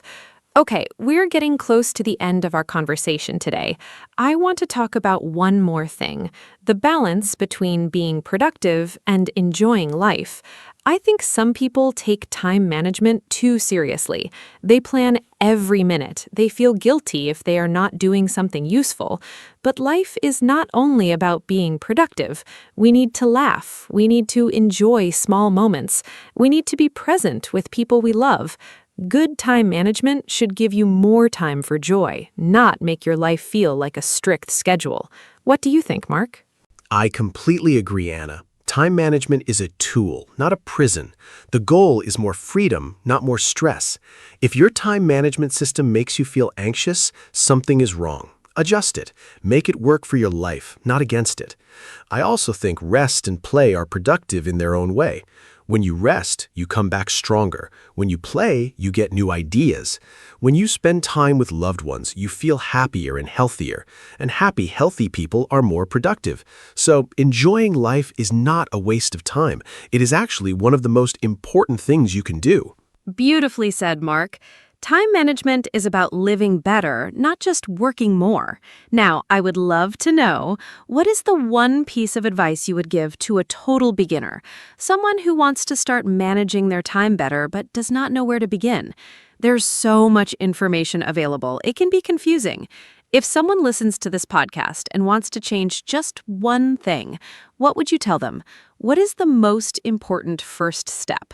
I have my answer ready, but I want to hear yours first. What is the single best advice you can give? My number one advice is this: start simple. Do not try to change everything at once. Just do one thing. My suggestion is to write 3 important tasks every morning before you start your day. Just 3, not 20, not 10, 3. Do those 3 things first before you get distracted. At the end of the day, look at your list. Did you do all 3? If yes, wonderful. If not, that's okay. Try again tomorrow. Do this every day for 1 month. It will become a habit. And from this one small habit, other good habits will grow naturally. Simple is always better when you are starting something new. I love your advice, Mark. 3 tasks per morning, simple and powerful. My advice is very similar. I would tell a beginner to just start. Do not wait for the perfect system or the perfect moment. Start now with something very small. Maybe just write a to-do list today. Maybe just turn off notifications for 1 hour. Pick one small thing and try it today. Progress, not perfection. Even a tiny change is better than no change. And celebrate your small wins. If you finish your 3 tasks today, feel proud. Tell yourself, I did well today. Positive feelings help you continue. Be kind to yourself on this journey. Yes, be kind to yourself. That is so important. We sometimes talk to ourselves very harshly. We say, I am lazy, I have no discipline, I never finish anything. These thoughts are not helpful. They make us feel bad and unmotivated. Instead, try to be your own coach, not your own critic. Say, okay, today was not perfect, but I did something. Tomorrow I will try again. Progress is not always a straight line. Some days are better than others. That is normal and human. The key is to keep going, to try again. Each small step forward counts, and over time, small steps add up to big changes in your life. Be your own coach, not your own critic. What a beautiful message. I think that's a perfect way to end our conversation today. We talked about so many things: what time management is, why it is important, common problems like distractions and procrastination, useful strategies like to-do lists, time blocks, morning routines, and the Pomodoro technique. We talked about saying no, deadlines, and the importance of rest and balance. I hope our listeners found all of this helpful. Remember, you do not need to do everything at once. Just start with one small step. Mark, any final words before we say goodbye today? Just a few final words. Thank you, Anna, for this wonderful conversation. It was so enjoyable, and I learned things too, even from talking about what I already know. I want to say to everyone listening, your time is valuable. It is the most precious thing you have. You cannot get it back, so use it with care and intention. Plan your days. Focus on what matters to you. Rest and enjoy life. Manage your time so that you can live a life you are happy with. Start small, be consistent, and be patient. You can do this. Thank you for listening to our podcast today. We hope to see you again very soon. Thank you so much, Mark, and thank you to everyone who listened today. We hope this conversation gave you some good ideas and maybe some inspiration to start making changes. Time management is a journey. It's not something you perfect in one day. It takes practice and patience, but every step you take is worth it. Your future self will thank you. If you enjoyed this podcast, please share it with a friend. Maybe someone you know needs these ideas too. Take care of your time and take care of yourselves. Goodbye for now, and see you in the next episode of our podcast. Bye-bye. Hello, everyone. Welcome to our podcast. My name is Anna.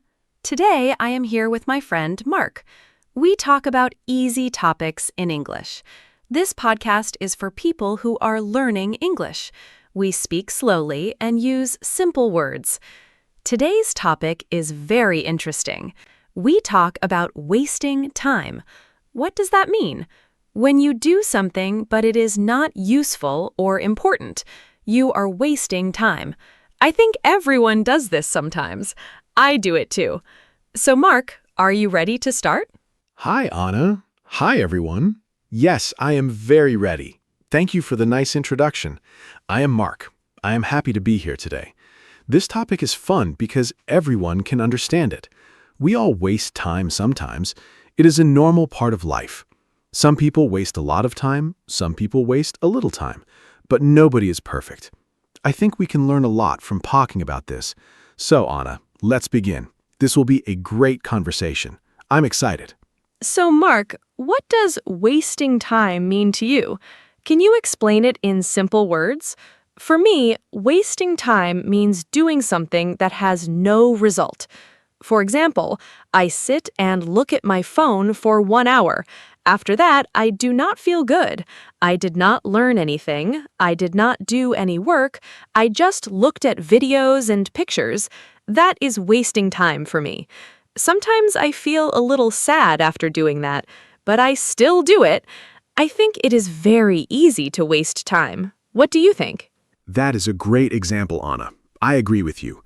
For me, wasting time means spending time on things that are not important right now. For example, I sometimes watch TV for 3 or 4 hours. I am not tired. I do not need rest. I just sit and watch. After that, I remember my homework or my work, and I feel worried. I think, oh no, I need to do that. It's a bad feeling. But in the moment, watching TV feels easy and nice, so it is hard to stop. I think that is why people waste time. Mark, do you think wasting time is always bad? I sometimes think a little rest is not bad. For example, when I am very tired, I sit and do nothing for 30 minutes. Is that wasting time? I'm not sure. Maybe sometimes we need to rest. We need to stop doing work. Our brain needs a break. So maybe sometimes doing nothing is okay. But if I rest for 4 hours and I am not tired, that is different. That is a problem. What do you think? Is all wasting time bad? That is a really good question, Anna. I think it depends. If you are tired and you rest, that is not wasting time. That is important for your body and your mind. But if you are not tired and you still do nothing, that is different. You feel bored. You feel empty. That is wasting time. I also think it depends on the person. Some people need more rest. Some people need less. So I don't think all wasting time is bad, but too much is a problem. We need a balance. What are the most common ways people waste time? I have a few ideas. First, social media. I spend so much time on social media every day. I look at pictures, I read short messages, I watch short videos. Hours can pass very fast. Second, I sometimes talk too much with friends about nothing important. We talk and nothing happens. Third, I sometimes change my plans many times. I think, I will do this later, and later never comes. Do you have more examples? Yes, I have more examples. First, I sometimes spend a lot of time looking for something. I look for my keys, my phone, my book. I waste 20 minutes every day just looking for things. That is very frustrating. Second, I sometimes start a task but stop many times. I go to the kitchen, I check my phone, I look outside. This is called procrastination. It means you delay doing something. Third, I watch videos online. I want to watch one video, but then another video starts, and another. Suddenly, 2 hours are gone. It's a big problem. I think social media is a very big reason why people waste time. Do you use social media a lot? I use it every day. In the morning, I check my phone before I get up. I look at messages, I look at pictures.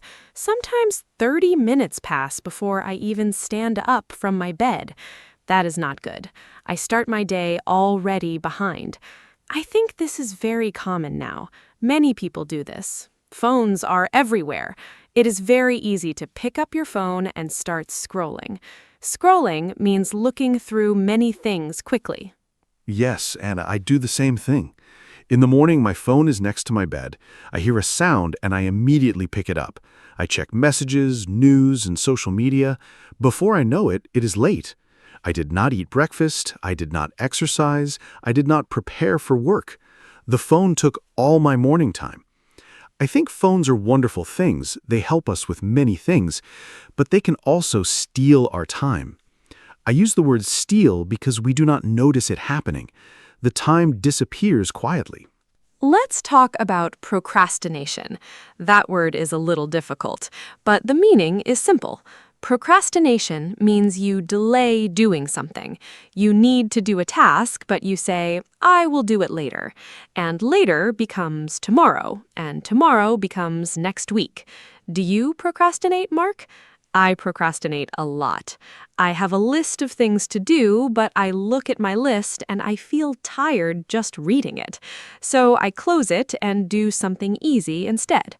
I think many people know this feeling. Yes, I know that feeling very well, Anna. I procrastinate most with difficult tasks. If something is easy, I do it fast. But if something is hard, I delay it. I think I need to prepare first, but preparing takes forever. I clean my desk, I make coffee, I organize my papers. After all that, I am tired and it is time to sleep. The hard task is still not done. Procrastination is tricky because you feel busy. You do small things, but the important thing never gets done. Why do people procrastinate?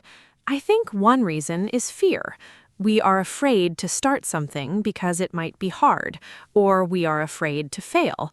If I do not start, I cannot fail. That sounds silly, but I think it is true. Another reason is we do not know where to begin. A big task is scary.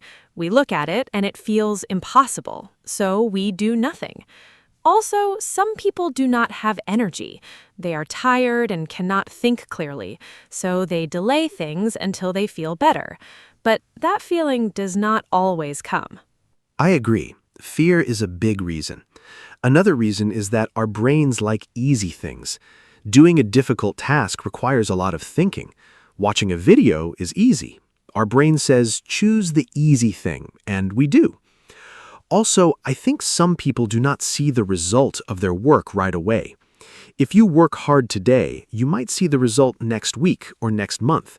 That feels far away, but a fun video gives you a good feeling right now, so we choose the video. It's about immediate and delayed satisfaction. Let's talk about a funny kind of wasting time. It is called busy but not productive. This means you look very busy. You move fast, you write things, you make calls, but at the end of the day, nothing important is done. I do this sometimes too. I am busy all day, but then I ask myself, what did I do today? And the answer is not clear. I did many small things. I answered emails, I organized files, but the big important task? I did not touch it. Does this happen to you? Oh yes, this happens to me often. I call it feeling busy. I have a full day, I am always doing something, But in the evening, I look at my important tasks.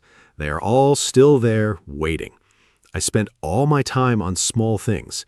Like, I spent 30 minutes choosing what music to listen to while working. I never even started working. Or I spent 1 hour organizing my email folders, but I did not reply to the important emails. It's a trap. You feel productive, but you are actually avoiding real work. I want to talk about watching TV and movies. This is another big way people waste time. I love movies. I really do. Sometimes I watch one movie and then another movie starts and I think, just a few more minutes. But a few minutes becomes 2 more hours. Suddenly it is midnight, I have work tomorrow, I feel tired, but I watched so much. I think this is a very common experience. Streaming apps are very good at keeping us watching. They always show us the next episode automatically. It is very clever, but also dangerous for our time. Yes, streaming is a big problem for my free time too. I sit down on a Sunday afternoon to watch one episode of a show. The episode is 50 minutes. Then the next one starts automatically, and I do not press stop. 3 episodes later, it is evening. I had plans. I wanted to cook, clean, and call my friend. I did none of those things. The TV took my whole afternoon. And the funny thing is, I don't even remember the first episode clearly. I was half watching, half thinking about other things, so I did not even enjoy it fully. What about sleeping too much? Is that wasting time? I think sometimes people sleep too much when they feel bored or sad. Sleeping is healthy and important. Adults need around 7 or 8 hours of sleep, but if you sleep 10 or 12 hours because you do not want to do anything, that might be wasting time. I sometimes sleep too much on weekends. I wake up at noon, half the day is gone. I feel heavy and slow, but then I feel bad because the day is short now. Have you experienced sleeping too much? Yes, I sleep too much sometimes. Usually on weekends or holidays, I go to bed late, then I sleep until very late in the morning. I wake up and it is already afternoon. I feel confused. My body feels strange. This is sometimes called oversleeping. It does not feel good. I am slower for the rest of the day. Also, I think I sleep too much when I do not have a plan. If I know what I will do in the morning, I wake up more easily. But with no plan, I just stay in bed. A plan helps. Let's talk about shopping, especially online shopping. Do you waste time shopping? I do. I open a shopping website, I want to buy one thing, but I look at so many other things. I add things to my cart, I look at prices, I read reviews. 2 hours later, I bought nothing, or I bought something I do not need. Online shopping is very easy and very distracting. I sometimes go to buy shoes, and then I look at bags, clothes, and kitchen tools. None of these things were on my list. Have you done this? Yes, online shopping is a big time trap. I open a website to buy a book, I look at the book, then I see other people also bought this. I look at those things, then I see a sale, I check the sale items, then I get distracted by a different category. Before I know it, I spent 2 hours browsing and bought nothing. Sometimes I add many things to my cart and then delete everything because I feel guilty. All that time was wasted. I think online stores are designed to keep us there as long as possible. I think one reason we waste time is that we do not have a clear plan for our day. When I have a plan, I do more things. I know what to do first, second, third. But when I have no plan, I feel lost. I go from one thing to another. I start something, stop, start something else. At the end of the day, nothing is finished. A plan does not need to be perfect or complicated. Even a simple list of 3 or 4 tasks is helpful. Do you make plans for your day? I try to make plans. Sometimes I am good at this. I write my tasks the night before. In the morning, I look at my list and I start. On those days, I feel very good. I finish my work and I have free time in the evening. But sometimes I do not make a plan. Those days are usually messy. I wake up and I do not know what to do first. I check my phone. I make coffee slowly. I think about what to do. Time passes. I get stressed. Planning is simple, but it makes a big difference. Let's talk about meetings. Do you think meetings waste time? I think some meetings are very important, but some meetings are long and unnecessary. I have been in meetings where we talk for 1 hour, but nothing is decided. We discuss the same point again and again. People repeat what others already said. At the end, we agree to have another meeting. I think this is a big problem in many offices and schools.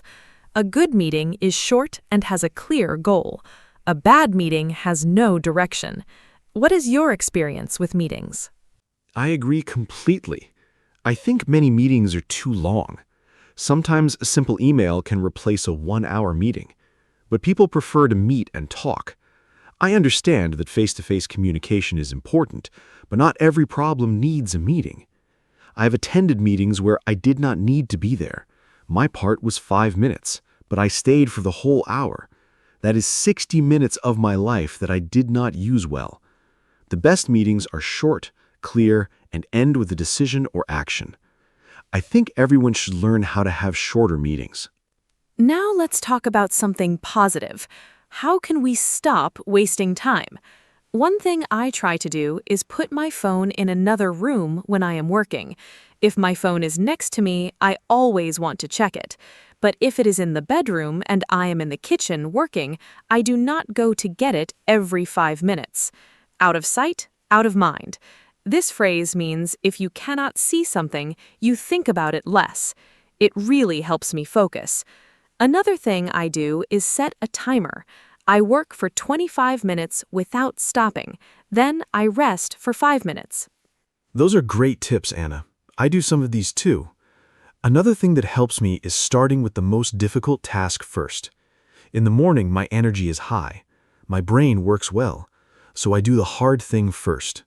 After that, everything else feels easy. If I do easy things first, I get tired. Then the hard task feels even harder. I also try to keep my workspace clean. A messy desk distracts me. I see things and I start thinking about them instead of working, so I clean my desk before I start. Small habits can help a lot. I want to talk about the concept of time blindness. This means some people do not feel time passing. They do not notice that an hour has passed. It feels like 10 minutes. I think I have this sometimes. I start reading and suddenly 2 hours are gone. I did not notice. I think people who have ADHD often experience this. ADHD is when it is hard to focus and control attention. But even without ADHD, many people do not notice time passing. This is why timers and alarms are very helpful. They tell you when time is up. That is very interesting, Anna. I think I have time blindness too sometimes, especially when I'm doing something I enjoy. Time flies. But when I do something boring, every minute feels long. This is normal. Our brain experiences time differently based on what we're doing. I think the problem comes when we are doing something fun but unproductive, like playing games or watching videos. Time flies and we do not notice. Then we feel shocked. It is already evening, but I just sat down. Having alarms or timers is a simple and helpful solution. Let me talk about something called decision fatigue. Every day, we make many decisions. What to eat, what to wear, what to do first. All these decisions take mental energy. After many decisions, our brain gets tired. Then we make bad decisions, or we make no decision and we just do nothing. I think this is one reason why people waste time in the afternoon or evening. They used all their energy on decisions during the day, so later they cannot think well. To fix this, some people make small decisions automatic, like eating the same breakfast every day. That is a really interesting idea, Anna. I think decision fatigue is real. I notice it on busy days. In the morning, I'm sharp and focused, but after lunch, I feel slow.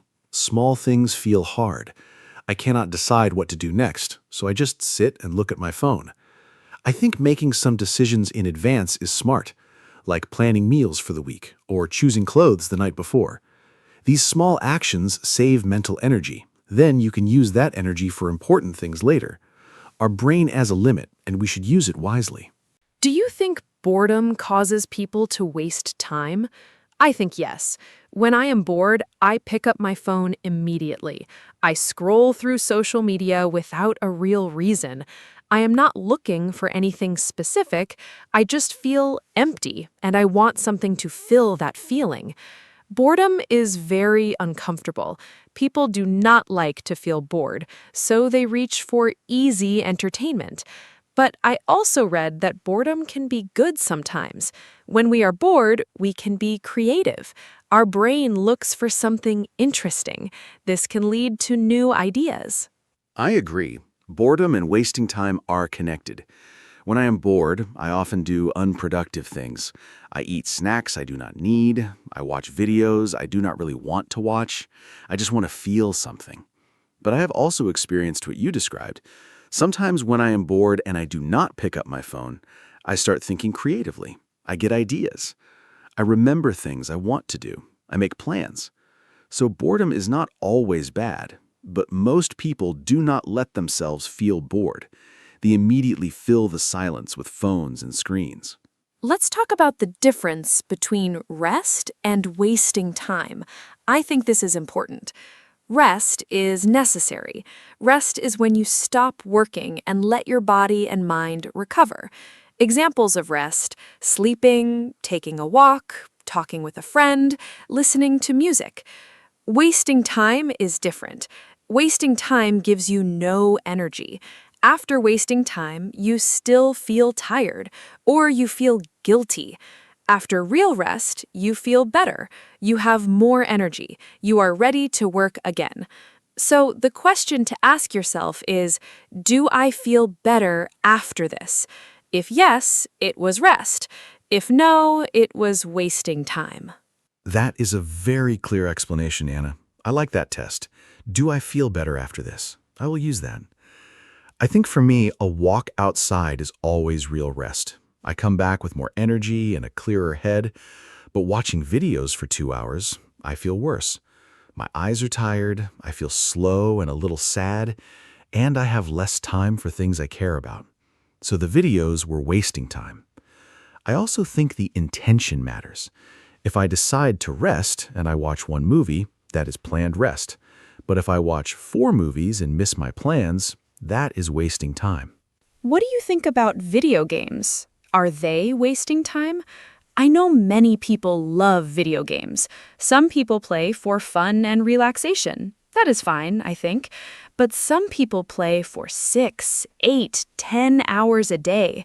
They skip meals, they do not sleep enough, they ignore their friends and family. That seems like a problem, but I don't want to judge. I think the question is balance. Can you play games and still do your important tasks? If yes, great. If games are taking over your life, that is a problem. What do you think, Mark? I think video games are like any other activity. The amount of time is the key. I play games sometimes. I enjoy them. Games can be creative and fun. Some games teach problem solving and strategy. But like you said, when gaming takes too much time, it becomes a problem. I have friends who play until 3 or 4 in the morning. They are tired the next day. They miss work or school. They argue with family about this. That is not healthy. I think 2 hours of gaming is fine for most people. More than that can become too much depending on the person. I want to talk about something that I think is important: comparison and social media. When I scroll through social media, I see people's perfect lives, beautiful photos, nice holidays, success stories. I start comparing myself to them. Why am I not doing that? Why do I not have that? And I feel bad about my own life. This makes me want to scroll more, looking for something to feel better. But the feeling doesn't get better. It gets worse. So I am wasting time and feeling bad. It's a double problem. Do you compare yourself to others online? Yes, I do sometimes. It's very natural. We see what other people share, and we forget that people only share the best moments. Nobody posts a picture when they feel sad or lazy. Nobody shows their failures online. So social media gives us a false picture of life. Everyone looks successful and happy, and we compare our real life to their highlights. That's not fair to ourselves. I think it is good to take breaks from social media. Sometimes I delete the apps for 1 week. I feel much better. I have more time, and I stop comparing myself to others. Let's talk about the morning. How you start your day can decide how you use your time. Some people wake up and immediately look at their phone. This can cause stress right away. You read bad news, you see emails, you start worrying before you even get up. This is not a good way to start the day. Other people wake up and do something calm first. Drink water, stretch, walk outside, eat breakfast slowly. This helps the brain start well. I am trying to not look at my phone for the first 30 minutes after waking up. It is difficult, but helpful. I think the morning is very important. I used to check my phone immediately. My first thought of the day was someone else's message or some news story. It put me in a reactive mood. I was responding to others before I even thought about my own day. Now I try to have a morning routine without my phone. I drink water, I do some light exercise, I eat breakfast. I look at my plan for the day. After that, I check my phone. This small change helped me a lot. I feel more in control of my day. I waste less time because I start with intention. What do successful people say about time? I have read some things about this. Many successful people protect their time very carefully. They say no to things that are not important. They do not go to every meeting. They do not answer every email immediately. They choose what to spend time on. I think saying no is a very important skill. Many people feel bad saying no. They say yes to everything, and then they have no time for their own goals. Learning to say no politely is a big part of managing your time well. I am still learning this. Yes, saying no is very hard. I find it difficult too. I want to be helpful to everyone, so when someone asks me for something, I usually say yes. But then I have too many things to do, and I do not do any of them well. I rush, I make mistakes, I feel stressed. I have heard that saying no is a form of respect for yourself and for the other person. If you say yes but cannot do it well, that is also bad. It is better to say no clearly than to say yes and disappoint someone. I am practicing this. Let's talk about clutter. Physical clutter, like a messy room or desk. Does a messy environment make you waste time? I think yes. When my room is messy, I cannot focus. I look at the mess and I feel overwhelmed. I cannot start working. I think I should clean first. But then cleaning takes 1 hour, and after cleaning, I am tired, and my work is still not done. Also, I waste time looking for things in a messy space. Where is my charger? Where is my notebook? These small searches add up. A clean space helps me work faster and better. I completely agree. A clean space is very important for me too. When my desk is clean, I feel clear. My brain is calm. I can focus. But when there are papers and cups and other things everywhere, my brain feels the same way, messy. I read that our environment affects our mood and concentration. This makes sense to me. I now spend 10 minutes every evening cleaning my desk. It takes very little time, but the next morning I start in a good place. This small habit saves me time and energy every day. The environment around us matters. Let's talk about how smartphones changed our relationship with time. Before smartphones, people had to wait in lines or on trains with nothing to do. They looked out the window. They thought. They talked to strangers. They were bored. Now, everyone has a phone. The moment there's a free second, we look at our phones. We never need to be bored or empty. But I wonder if we are missing something. Time to think. Time to be creative. Time to notice the world around us. Our phones filled all our empty time. Maybe some empty time was good for us. That is a beautiful and interesting thought, Anna. I agree. We are never truly bored now. And I think this is actually a problem. Ideas often come when we are resting or doing nothing. Scientists, writers, and artists often talk about this. Their best ideas came in the shower, on a walk, or before sleeping. These moments of doing nothing are actually important for the brain. But now we fill every quiet moment with a phone, so we have fewer moments of real thinking. I think we should protect some empty time every day. Just sit and think. Do nothing digital. I want to share a concept called time affluence. This means feeling like you have enough time. People who feel rich in time are happier. They are less stressed. They enjoy their activities more. But many people feel time poor. They always feel busy and rushed. Interesting research shows that helping other people can make you feel like you have more time. It sounds strange, but when you give your time to others, you feel more in control of your time. I think this is because helping others makes us feel effective, and effectiveness makes us feel less rushed. That is fascinating. I have not heard that before. I usually think helping others takes time away from me, but you say it actually makes us feel richer in time? I want to try that. Maybe volunteering or helping a friend with a problem. I think it also connects to purpose. When we feel our time has meaning, it feels well spent. If I help someone and it makes a difference, I do not feel like I wasted those hours. Compare that to watching videos for hours. I have nothing to show for that time. Purpose and meaning make time feel valuable. Let me talk about a practical technique. It is called the 2-minute rule. The idea is simple. If a task takes less than 2 minutes, do it immediately. Do not put it on your to-do list, just do it now. For example, reply to a short message. Put a cup in the dishwasher. Write one sentence in your notebook. These tiny tasks seem small, but if you delay them, they pile up. Then your to-do list is full of tiny tasks and it feels heavy. The 2-minute rule keeps small things from becoming big problems. I use this and it really helps. I love this rule. It is so simple but effective.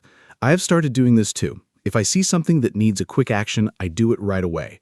Before, I used to think, I will do that later. But later never came.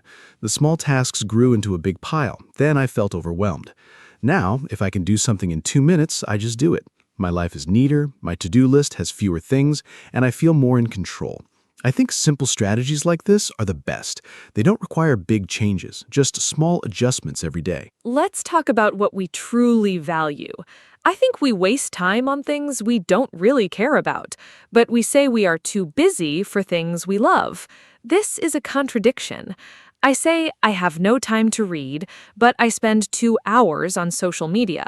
That's not about time, that's about priorities. If I really want to read, I can replace 30 minutes of social media with reading. The time is there, I just choose to use it differently. So maybe the question isn't not, do I have time, but what do I choose to spend my time on? That is a very important point, Anna. I think this is the heart of the topic. We all have the same 24 hours, but we choose how to use them. When I say I don't have time, I'm really saying that's not my priority. That's honest, but maybe a little uncomfortable, because it makes me responsible. I can't blame my schedule. I make the choices. So if I want to exercise, I need to choose exercise over something else. This thinking is empowering, but also challenging. It puts control back in our hands, and that's a good thing. Let's talk about the weekend. For many people, the weekend is for rest. But sometimes the weekend passes and we feel like we did nothing. Sunday evening comes and we think, what happened to Saturday and Sunday? We slept late, we watched TV, we ate slowly, we talked a little, but we didn't do the things we planned. We wanted to clean the house, call a friend, go outside, or start a hobby. And then Monday is here again. This disappeared weekend feeling is very common. Do you know this feeling? Yes, I know this feeling very well. I call it Sunday sadness. You feel that the weekend ended before it really began. I think the problem is we have no plan. We think, I will rest and then do things. But rest is comfortable and the things never happen. I now try to plan 1 or 2 small goals for the weekend. Not too many, just 1 or 2. Maybe cook a new recipe or go for a long walk. Having one goal makes the weekend feel meaningful. And I still rest, but the weekend doesn't disappear completely. It has some shape and purpose. I want to talk about guilt. When we waste time, we often feel guilty. We know we should be doing something else. And that guilty feeling is not nice. But here is something interesting. Feeling guilty does not help us stop wasting time. It actually makes things worse sometimes. When I feel guilty, I feel bad. And when I feel bad, I want to feel better.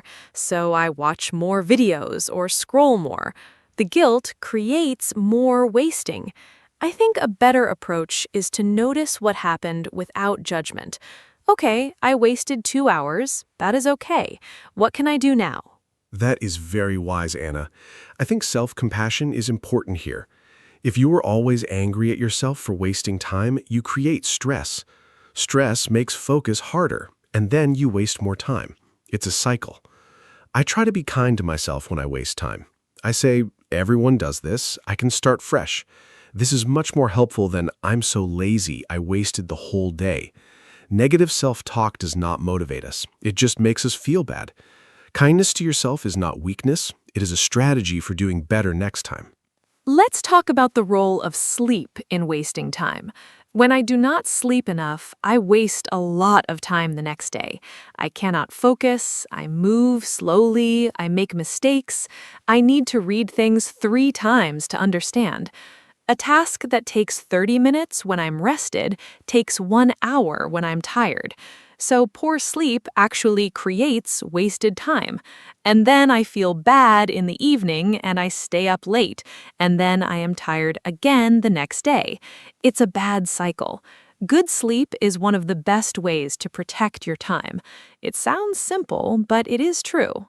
That is so true. Sleep is foundational. Everything depends on it.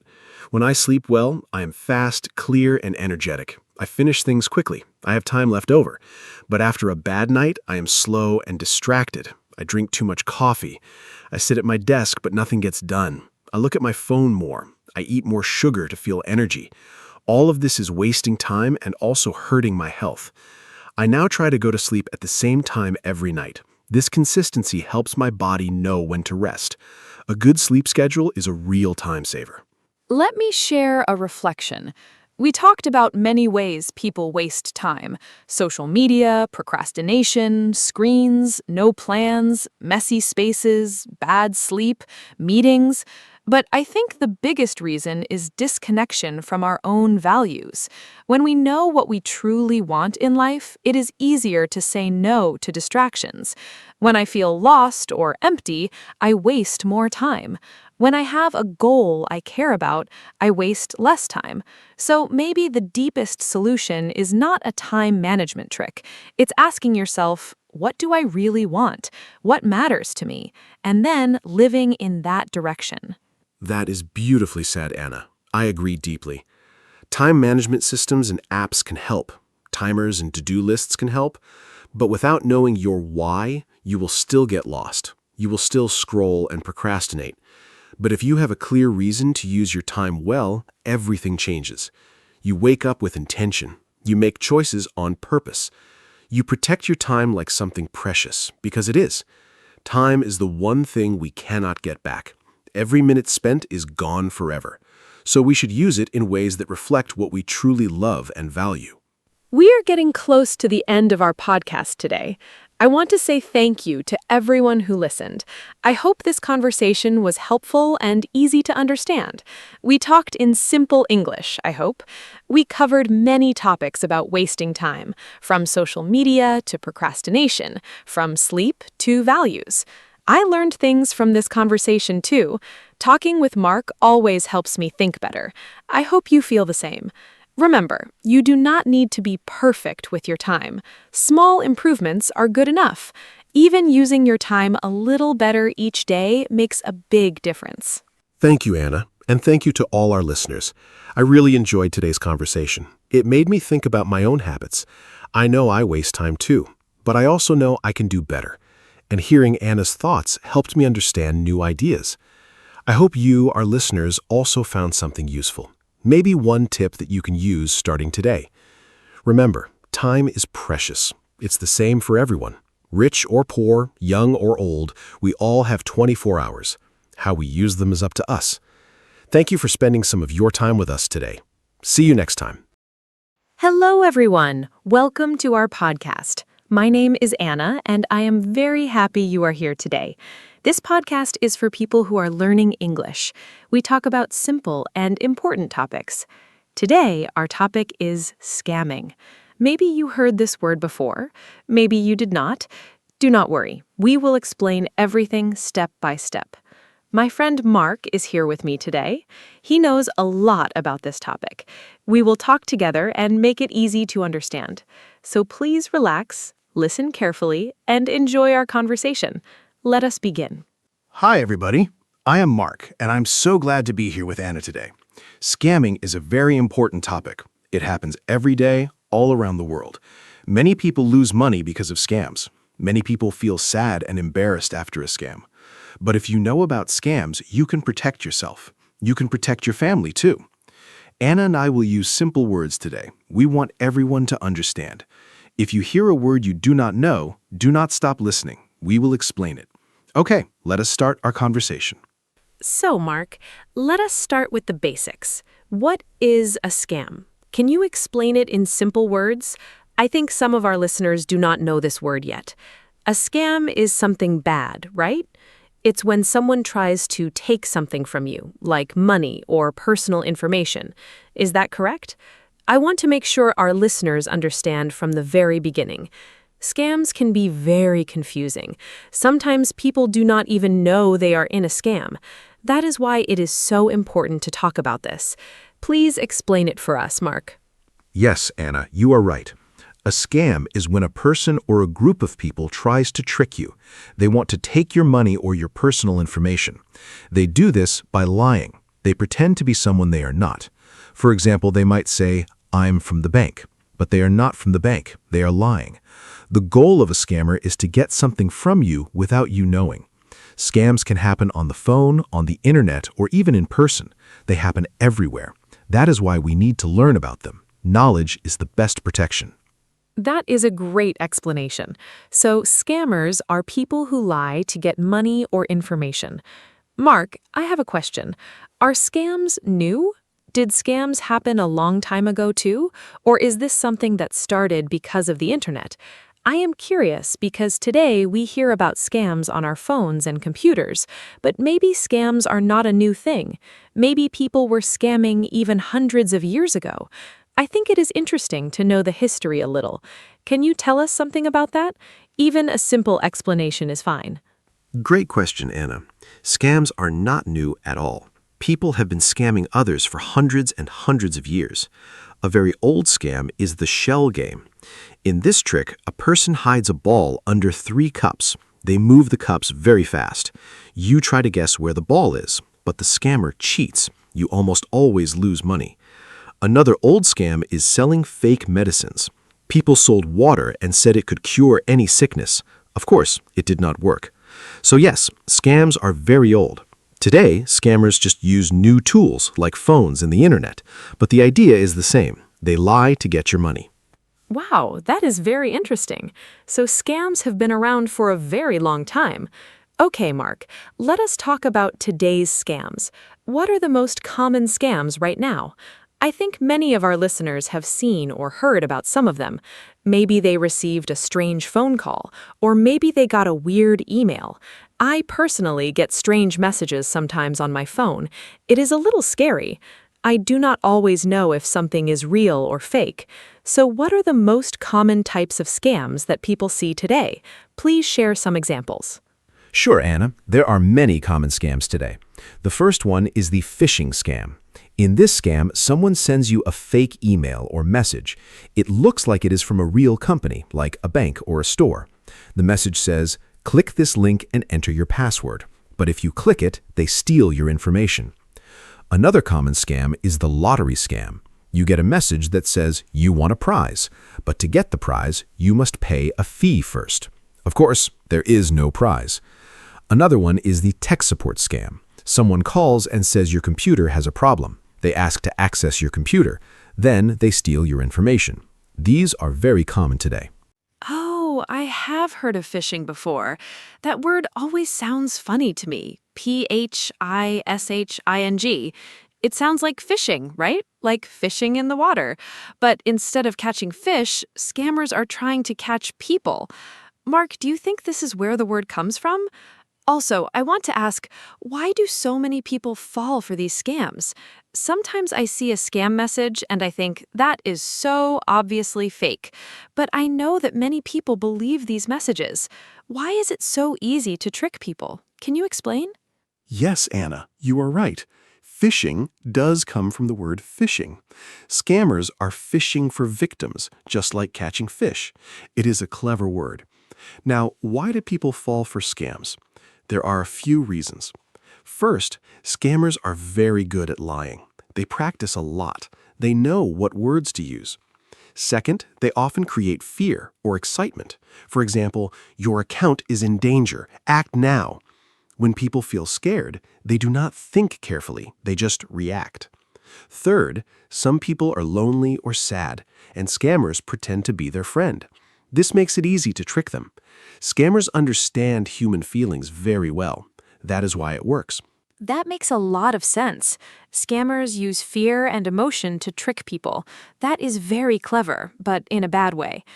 Mark, let us talk about a specific type of scam. I want to ask about romance scams. I have heard this term before. I think it is when someone pretends to love you online, but it is all fake. Is that right? I feel very sad when I hear about romance scams. People are looking for love and friendship, and then someone uses that against them. Can you explain how romance scams work? I think this is important for our listeners to know. Yes, Anna. Romance scams are very sad and very common. Here's how they work. A person creates a fake profile on a dating app or social media. They use a beautiful photo, usually not their real photo. They start talking to you. They're very kind and sweet. They say they love you very quickly. Then, after some time, they ask for money. Maybe they say they are sick and need help, or they say they are stuck in another country and need a ticket home. But none of it is true. Everything is a lie. They never had real feelings for you. When you send money, they disappear. Romance scams break people's hearts and take their money. It is very cruel. That is so heartbreaking. People really think they found love, and then it's all fake. I feel sorry for anyone who experienced this. Mark, let us talk about something a little different now. What about scams that happen over the phone? I know many elderly people, like grandparents, get phone calls from scammers. My grandmother told me once that she got a strange call from someone who said he was from the government. She did not know what to do. What are common phone scams, and why do they target older people especially? Phone scams are very common, Anna. One of the most famous is the grandparent scam. A scammer calls an elderly person and says, "Grandma, it's me. I'm in trouble. I need money right now. Please do not tell mom or dad." The grandparent thinks it's their grandchild and sends money immediately. Another phone scam is the IRS scam. Someone calls and says, "You owe money to the government. Pay now or the police will come." Of course, this is a lie. The government does not call you like this. Older people are often targeted because they are more trusting and sometimes less familiar with these tricks. That is why we must teach everyone about scams. Oh, the grandparent scam is terrible. Imagine getting that call and thinking your grandchild is in danger. Of course you want to help. Scammers are really cruel. Mark, I want to ask, what about online shopping scams? I love shopping online, and I know many people do too. But I have heard that some online stores are fake. You pay money, and the product never arrives. Or you receive something completely different from what you ordered. Has this happened to you? And what should people know about shopping safely online? This is very useful for everyday life. Oh yes, online shopping scams are very real. Fake online stores are everywhere. They look just like real stores. They have nice photos and low prices. That's the trick. The prices are too low. You think you're getting a great deal. You pay and then nothing arrives. Or you get a very cheap, broken product. I have a friend who bought expensive shoes online for a very low price. He waited 2 months and then he received tiny plastic shoes, like toys. He was very angry. So the rule is, if the price looks too good to be true, it probably is a scam. Always buy from stores you know and trust. Ha, tiny plastic shoes. That is funny, but also very frustrating for your friend. Okay, so we need to be careful about prices that are too low. Mark, let us talk about email scams now. I get so many strange emails. Sometimes they say I won something. Sometimes they say my account is locked. Sometimes they say a prince from another country wants to send me money. That last one always makes me laugh. Have you heard of the Nigerian prince scam? It is very old, but people still fall for it. Can you explain how it works and why people still believe it? Yes, the Nigerian prince scam is one of the most famous scams in the world. Here's how it works. You get an email from someone who says they are a rich prince or a businessman in another country. They say they have millions of dollars, but they need your help to move the money. If you help them, they will give you a big reward, maybe 10 or 20% of the money. But first, you need to pay a small fee to start the process. Of course, there is no prince and no money. Once you pay, they ask for more money, then more. They keep asking until you stop. It sounds silly, but millions of people have lost money to this scam. It is a very powerful trick. Wow, millions of people. That is shocking. And it sounds so unbelievable, a prince sending emails asking for help. But I understand now. When people see a huge amount of money, they stop thinking clearly. Greed can be dangerous. Mark, let us talk about social media scams now.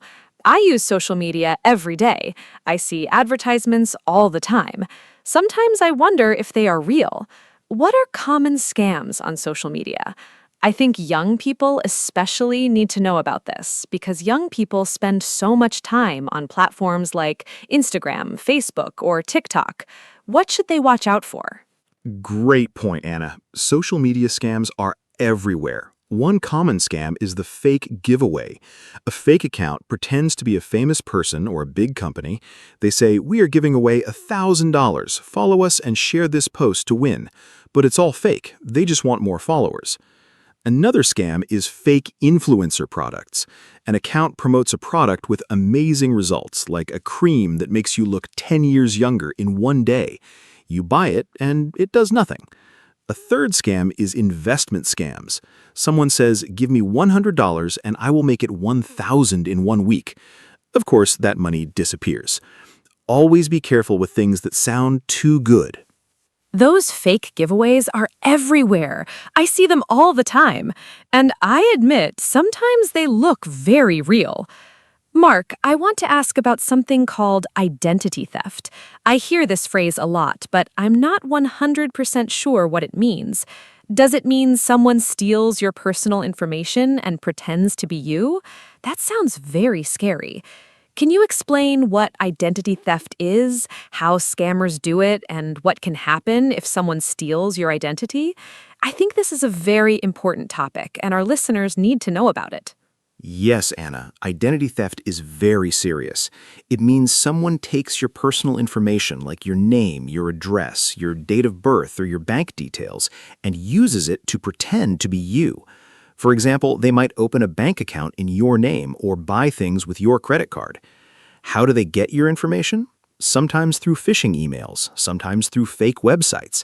Sometimes they even go through your trash to find old documents with your information. The effects can be very bad. You might lose money. Your credit score might go down. It can take months or years to fix the problem.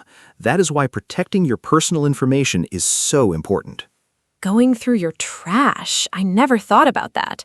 That means we even need to be careful with old papers and documents. Mark, let us talk about something positive now.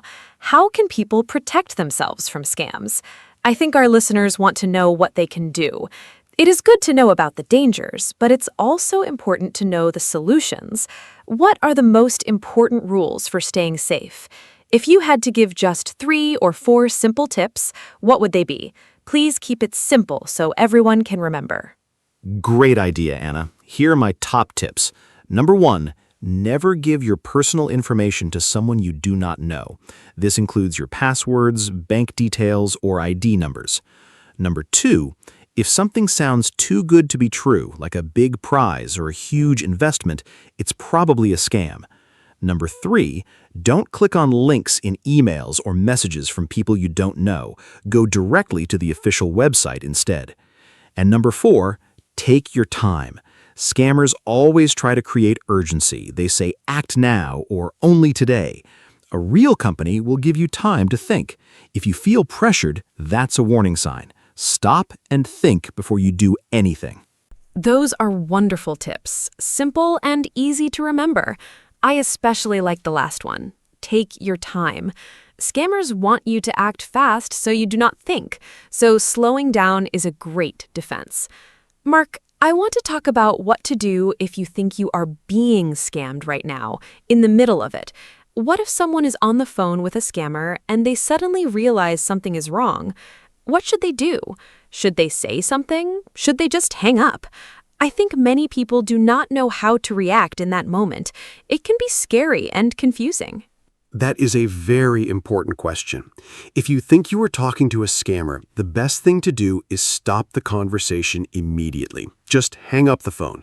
You do not need to explain or say goodbye. If it's an email or message, do not reply. Do not click any links. Do not give any information. If you already gave some information, like your phone number or email, change your passwords right away. If you gave financial information, like a credit card number, call your bank immediately and tell them what happened. Also, report the scam to the police or a consumer protection agency in your country. Reporting helps protect other people too. Remember, you do not need to feel embarrassed. Scammers are professionals. It can happen to anyone. That is very reassuring. It can happen to anyone. And you are right, people should not feel embarrassed. Scammers are very clever. Mark, let us talk about what happens after a scam. If someone has already been scammed, they already lost money, what can they do? Can they get their money back? I know some people feel hopeless after a scam. They feel ashamed and do not tell anyone. But I think it's important to speak up. What advice do you have for someone who is already a victim of a scam? This is so important, Anna. First, I want to say if you were scammed, it is not your fault. Scammers are very good at what they do. They trick smart people every day, so please do not feel ashamed. Now, what can you do? First, report it. Tell the police, tell your bank, tell a consumer protection organization. Some countries have special departments for cybercrime. Second, if you paid by credit card, contact your bank quickly. Sometimes they can stop the payment or return the money. If you paid by wire transfer or gift card, unfortunately, it is very hard to get the money back. Third, warn others. Tell your friends and family so they don't fall into the same trap. Your experience can help others. That is such good advice. Reporting is so important, not just to help yourself, but to help others too. Mark, I want to ask about gift cards. I heard that scammers love gift cards. Why do scammers ask for gift cards instead of bank transfers? I found this very strange when I first heard about it. A gift card is just for buying things in a store, right? Like an iTunes card or a Google Play card. Why would a scammer want that? And what should people do if someone asks them to pay with a gift card? Is this always a scam? Excellent question, Anna. Scammers love gift cards for one big reason. They are almost impossible to trace. When you send money by bank transfer, the bank can sometimes find it or stop it. But with a gift card, you just give the numbers on the back of the card. The scammer uses those numbers immediately to get money. It's very fast and very anonymous. That is why scammers say, go to the store, buy a $200 Google Play card, and give me the numbers. Here's the most important rule. No legitimate company, government office, bank, or real person will ever ask you to pay with a gift card. Ever. If someone asks you to pay with a gift card, that is 100% a scam. Always. 100% a scam. I love that. That is a rule that is very easy to remember. Mark, let us talk about children and young people now. Are young people at risk from scams? I sometimes think that young people are safer because they grew up with technology, but maybe I'm wrong. Maybe young people are also tricked by scammers. What kinds of scams target young people specifically? Are there scams in online games, for example? I know many young people play video games online. Are there scammers in gaming, too? You are right to ask, Anna. Young people are not always safe. In fact, scammers target young people a lot. In online games, scammers might say, Give me your account password and I will give you free coins or weapons. Then they take your account and never give it back. Another scam for young people is fake job offers. They send a message on social media saying, work from home and earn $500 a week easily. The young person is excited, but then they ask for money first to buy training materials or supplies. Of course, there is no job. Scammers also use social media to create fake profiles and ask young people for personal photos or information. Young people must be careful too. That is so important to know. Even young people who are very comfortable with technology can be tricked. Mark, I also want to ask about investment scams in more detail. I hear a lot about cryptocurrency scams these days. Many people are interested in Bitcoin and other cryptocurrencies, and scammers use this interest to steal money. How does a cryptocurrency scam work? Is it hard to recognize? I know this might be a little more complicated, but please explain it simply so our A1 and A2 listeners can understand the basic idea. Sure, Anna. Cryptocurrency scams are very common right now. Here's a simple example. Someone contacts you, maybe on social media, and says, I know a secret way to make a lot of money with Bitcoin. I already made $10,000. Let me show you how. They seem very friendly. They show you fake screenshots of their profits. They ask you to invest a small amount first, maybe $100. You see your account growing, you invest more, then one day the website disappears, the person disappears, your money is gone. This is called a pig butchering scam. They slowly fatten you up by making you trust them more and more, then they take everything. Always be very careful with investment advice from strangers. Pig butchering? What a strange and scary name. But it makes sense. They make you feel safe and then take everything. Mark, let us change the topic a little. I want to talk about scams that happen in real life, not just online or on the phone. Are there scams that happen in person, face-to-face, like on the street, for example? I know some cities have people who try to trick tourists. What kinds of in-person scams should people watch out for, especially if they are traveling to a new city or a new country? Yes. In-person scams are very real, especially in tourist areas. One classic scam is the gold ring scam. Someone walks up to you on the street and says, "Excuse me, I found this gold ring. I don't need it. You can have it." Then they ask for a small amount of money for a good luck fee. The ring, of course, is not gold. Another scam is the friendship bracelet scam. Someone puts a bracelet on your wrist and then demands money for it. Another common one is fake monks. People dressed like Buddhist monks give you a small gift and then ask for a donation. They are not real monks. In markets, some sellers use tricks with scales to make you think you are getting more than you are. Always be aware of your surroundings. Oh, I actually saw the friendship bracelet scam when I was traveling in Europe. Someone tried to put a bracelet on my wrist, and I quickly said no and walked away. Now I understand exactly what was happening. Mark, let us change the topic a little. I want to talk about one more type of scam, job scams. I know many people are looking for jobs, especially young people, and scammers know this. They create fake job advertisements. What does a fake job advertisement look like, and how can someone tell if a job offer is real or fake? This is very practical information that can really help people. Job scams are a huge problem, Anna. A fake job advertisement usually has these signs. First, the salary is unrealistically high, like earn $2,000 a week working only 2 hours a day from home. Second, they don't require any experience or skills.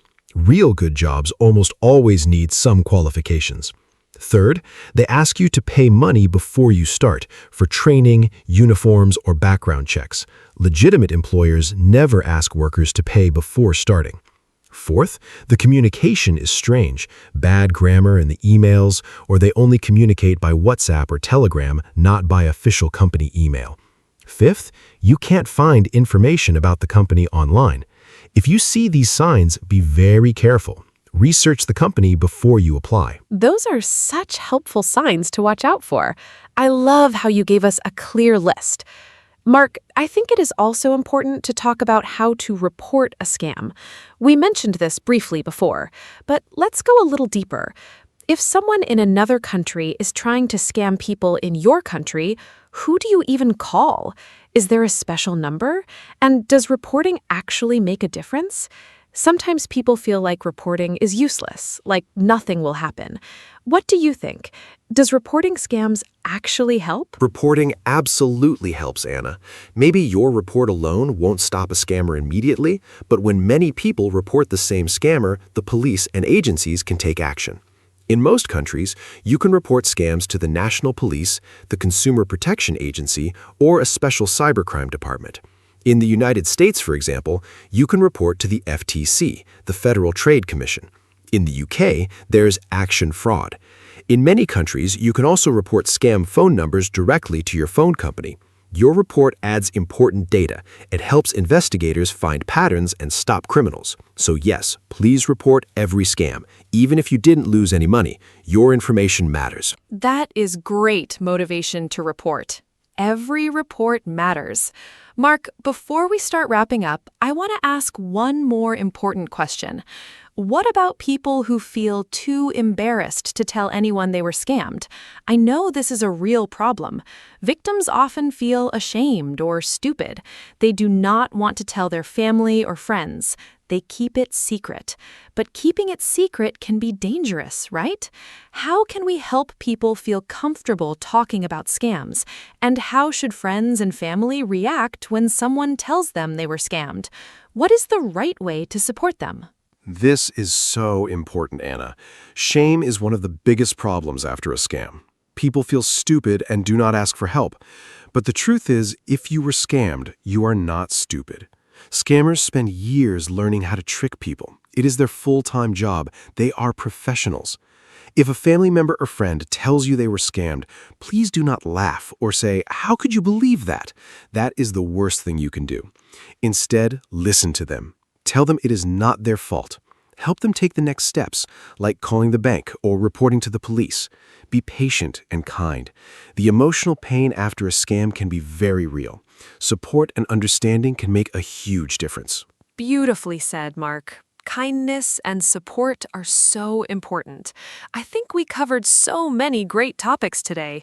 We talked about what scams are, the history of scams, different types of scams, phone scams, email scams, romance scams, job scams, crypto scams, in-person scams, and more. We talked about how to protect ourselves and what to do if we are scammed. I feel like our listeners have learned so much today. Mark, is there anything else you want to add before we close? Any final thoughts or one last important message for our listeners? Yes, Anna. My final message is this. Stay curious, stay skeptical, and stay safe. If something feels wrong, trust your feeling.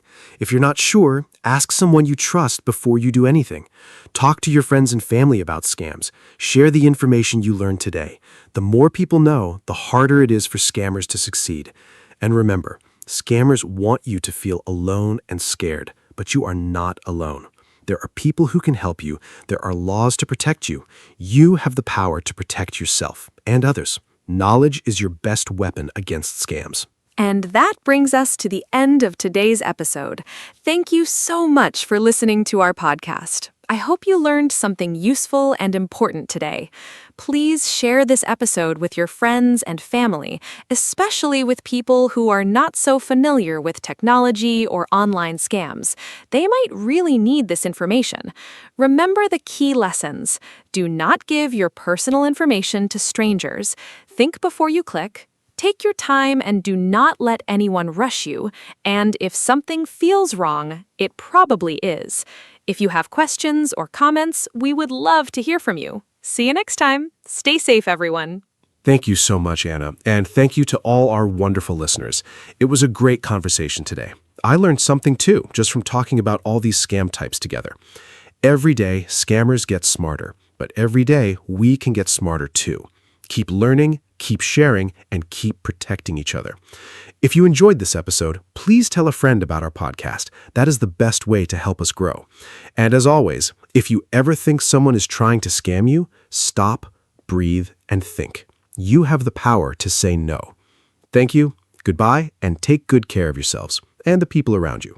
Hello, everyone, and welcome to our podcast. My name is Anna, and I am so happy you are here today. Today's topic is very special to me. We are going to talk about self-care. Maybe you have heard this word before. Self-care means taking care of yourself, your body, your mind, and your feelings. It is not selfish. It is necessary. I am joined today by my wonderful co-host, Mark. Together, we will share ideas, personal stories, and simple tips about self-care. We use easy English in this podcast, so it is perfect for beginners. I hope you enjoy our conversation and learn something helpful today. Hi, Mark. How are you? And are you ready to talk about self-care? Hi, Anna. I'm very well, thank you. And hello to all our wonderful listeners. Welcome. Yes, I am absolutely ready. Self-care is a topic I love. I think many people hear self-care and imagine expensive things like spa days or fancy holidays. But real self-care is much simpler than that. It's about small, daily habits that keep you healthy and happy. It's about listening to your body and your mind. I think this topic is very important for everyone. Young people, adults, busy parents, students. Everyone needs self-care. And using simple English makes it easy for our beginners to follow along and learn. Let's start with the basics, Anna. What exactly is self-care to you? To me, self-care is anything you do on purpose to feel better, physically, emotionally, or mentally. I like to think of it in 3 parts. First, there's body care, sleeping enough, eating well, moving your body. Second, there's mind care, resting your thoughts, reading, learning, or doing creative things. Third, there's emotional care, talking about your feelings, spending time with people you love, and allowing yourself to feel both happy and sad. All 3 parts are important. When one part is not cared for, the others suffer too. For example, when I don't sleep enough, I feel sad and I can't think clearly. Self-care keeps all 3 parts balanced. Mark, how would you describe self-care in one simple sentence? In one sentence, I would say self-care means giving yourself what you need to feel well and function in daily life. Simple but powerful. I think many people confuse self-care with being lazy or selfish, but that is completely wrong. Self-care is the opposite of laziness. Lazy means doing nothing because you don't want to try. Self-care means making an active choice to rest, to recover, or to do something that helps your well-being. And it is definitely not selfish. When you take care of yourself, you have more energy and patience for others, for your family, your friends, your work. Think of it like charging your phone. If your phone battery is at 0, it does nothing. You need to charge it to use it. Self-care is your daily charge. Do you agree, Anna? I love that comparison. Charging your phone is such a perfect way to explain it. And just like a phone needs regular charging, people need regular self-care. You cannot charge your phone once a month and expect it to work every day. The same is true for people. Self-care needs to be consistent. Small things every day are better than one big thing once a month. I think one reason people struggle with self-care is that they feel they don't have time. Life is very busy. Work, family, chores, everything takes time. But I believe self-care does not always need a lot of time. Even 5 or 10 minutes of something good for you can make a real difference. Mark, what are some quick self-care things people can do when they are very busy? Great question. When I'm very busy, I use small self-care moments during the day. For example, I take 3 slow, deep breaths before a meeting. It takes 30 seconds, but it calms my mind. I also drink a full glass of water in the morning before I check my phone. That one habit helps my body wake up. Another thing I do is take a 5-minute walk outside at lunchtime. Fresh air and a little movement really help my mood and focus. I also try to eat lunch away from my desk.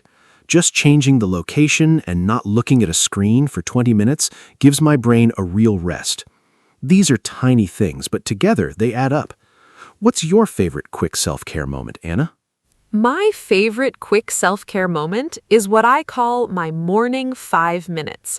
Every morning, before I do anything else, I sit quietly for 5 minutes. No phone, no news, no talking. I just sit with a warm cup of tea, look out the window, and breathe. It sounds very simple, but it sets a calm tone for my whole day. On the days I skip it, I notice the difference. I feel more rushed and more stressed. Those 5 minutes feel like an anchor. They remind me that I exist and that the day belongs to me, not to my to-do list. Even on very busy days, 5 minutes is possible. You just have to choose it. Let's talk about sleep now, Mark. How important is sleep for self-care? Sleep is absolutely the foundation of self-care. Everything else depends on it. When you sleep enough, your brain works better, your mood is more stable, your body heals, and you have more energy. When you don't sleep enough, everything feels harder. You get frustrated more easily. You make more mistakes. You feel low and tired all day. I used to be very proud of sleeping only 5 or 6 hours a night. I thought it made me productive and strong, but actually I was hurting myself. Now I protect my sleep like it is very precious, because it is. I go to bed at a similar time every night. I avoid caffeine after 3 in the afternoon. I turn off screens an hour before bed.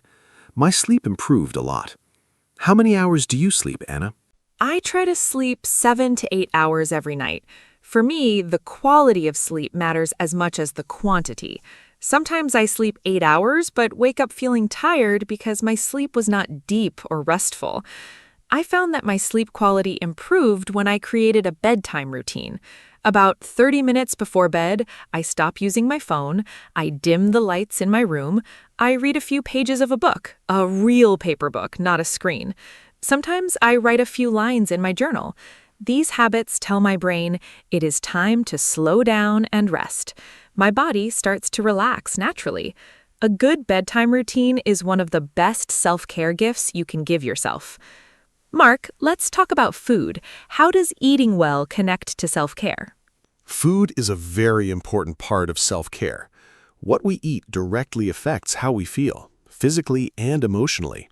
When I eat a lot of processed food, sugar, and junk, I feel heavy and foggy. My mood goes down.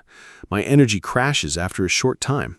But when I eat fresh vegetables, fruits, proteins, and drink enough water, I feel lighter, clearer, and more energetic. I'm not a perfect eater. I love pizza and chocolate, but I try to make good choices most of the time. I also think how you eat matters, not just what you eat. Eating slowly, without distractions, and actually tasting your food is a form of self-care too. It is called mindful eating. Do you practice mindful eating, Anna? I try to. Mindful eating was hard for me at first because I was so used to eating while watching TV or scrolling on my phone. I would finish my whole meal and not even remember eating it. Now I try to eat at a table without screens, and I focus on the taste and texture of the food. It makes the meal more enjoyable, and I also notice when I am full, which means I eat less but feel more satisfied. I also notice which foods make me feel good and which make me feel bad. For example, too much coffee makes me anxious. Heavy food at night makes me sleep badly. Paying attention to your body is a form of self-care. Your body sends signals. You just have to listen. What about movement and exercise, Mark? Movement is one of the most powerful forms of self-care, and it does not have to mean going to the gym every day. Any movement counts. Walking, dancing, swimming, cycling, stretching, yoga, they all help your body and your mind. When I exercise, my brain releases chemicals that make me feel happier and more relaxed. It's a natural mood booster. I used to hate exercise. I thought it was boring and painful, but then I found activities I actually enjoy. I love cycling outdoors and playing basketball with friends. Because I enjoy them, I actually do them. That's the key. Find movement you enjoy, not movement you force yourself to do. When it feels like fun, it's not hard to keep doing it. What kind of movement do you enjoy, Anna? I love walking and dancing. Walking is my everyday movement. I try to walk at least 30 minutes a day. I often walk in the park near my home. I listen to music or a podcast while I walk, which makes it very enjoyable. Sometimes I walk with a friend and we talk the whole time, so I get exercise and social connection at the same time. Dancing I do at home, just for fun. I put on music I love and I just dance alone in my kitchen. It always makes me laugh and feel joyful. I think movement connected to joy is the best self-care. You don't need a perfect body or special equipment, you just need to move in a way that feels good. Let's talk about something different now. Rest and relaxation. Is rest the same as self-care? Absolutely. Rest is a vital part of self-care. And I think many people feel guilty about resting. They think resting means wasting time, but that is a harmful mindset. Rest is productive. When you rest, your body repairs itself, your brain processes information, and your creativity recovers. There are different types of rest, too. Physical rest means your body stops moving, sleeping, or lying down. Mental rest means your brain stops working hard. Maybe you listen to calm music or sit quietly. Social rest means you spend time alone, away from people. Creative rest means you stop creating and just enjoy other people's art or beauty. Most people only think of sleep when they hear rest, but we need all these types. Which type of rest do you find hardest, Anna? The hardest type of rest for me is mental rest. My brain is always thinking. Even when I lie down to relax, my mind is making lists, replaying conversations, planning tomorrow. It is very hard to switch it off. I've been practicing techniques to help with this. One thing that really works for me is a body scan. I lie down, close my eyes, and slowly bring my attention to each part of my body, from my feet up to my head.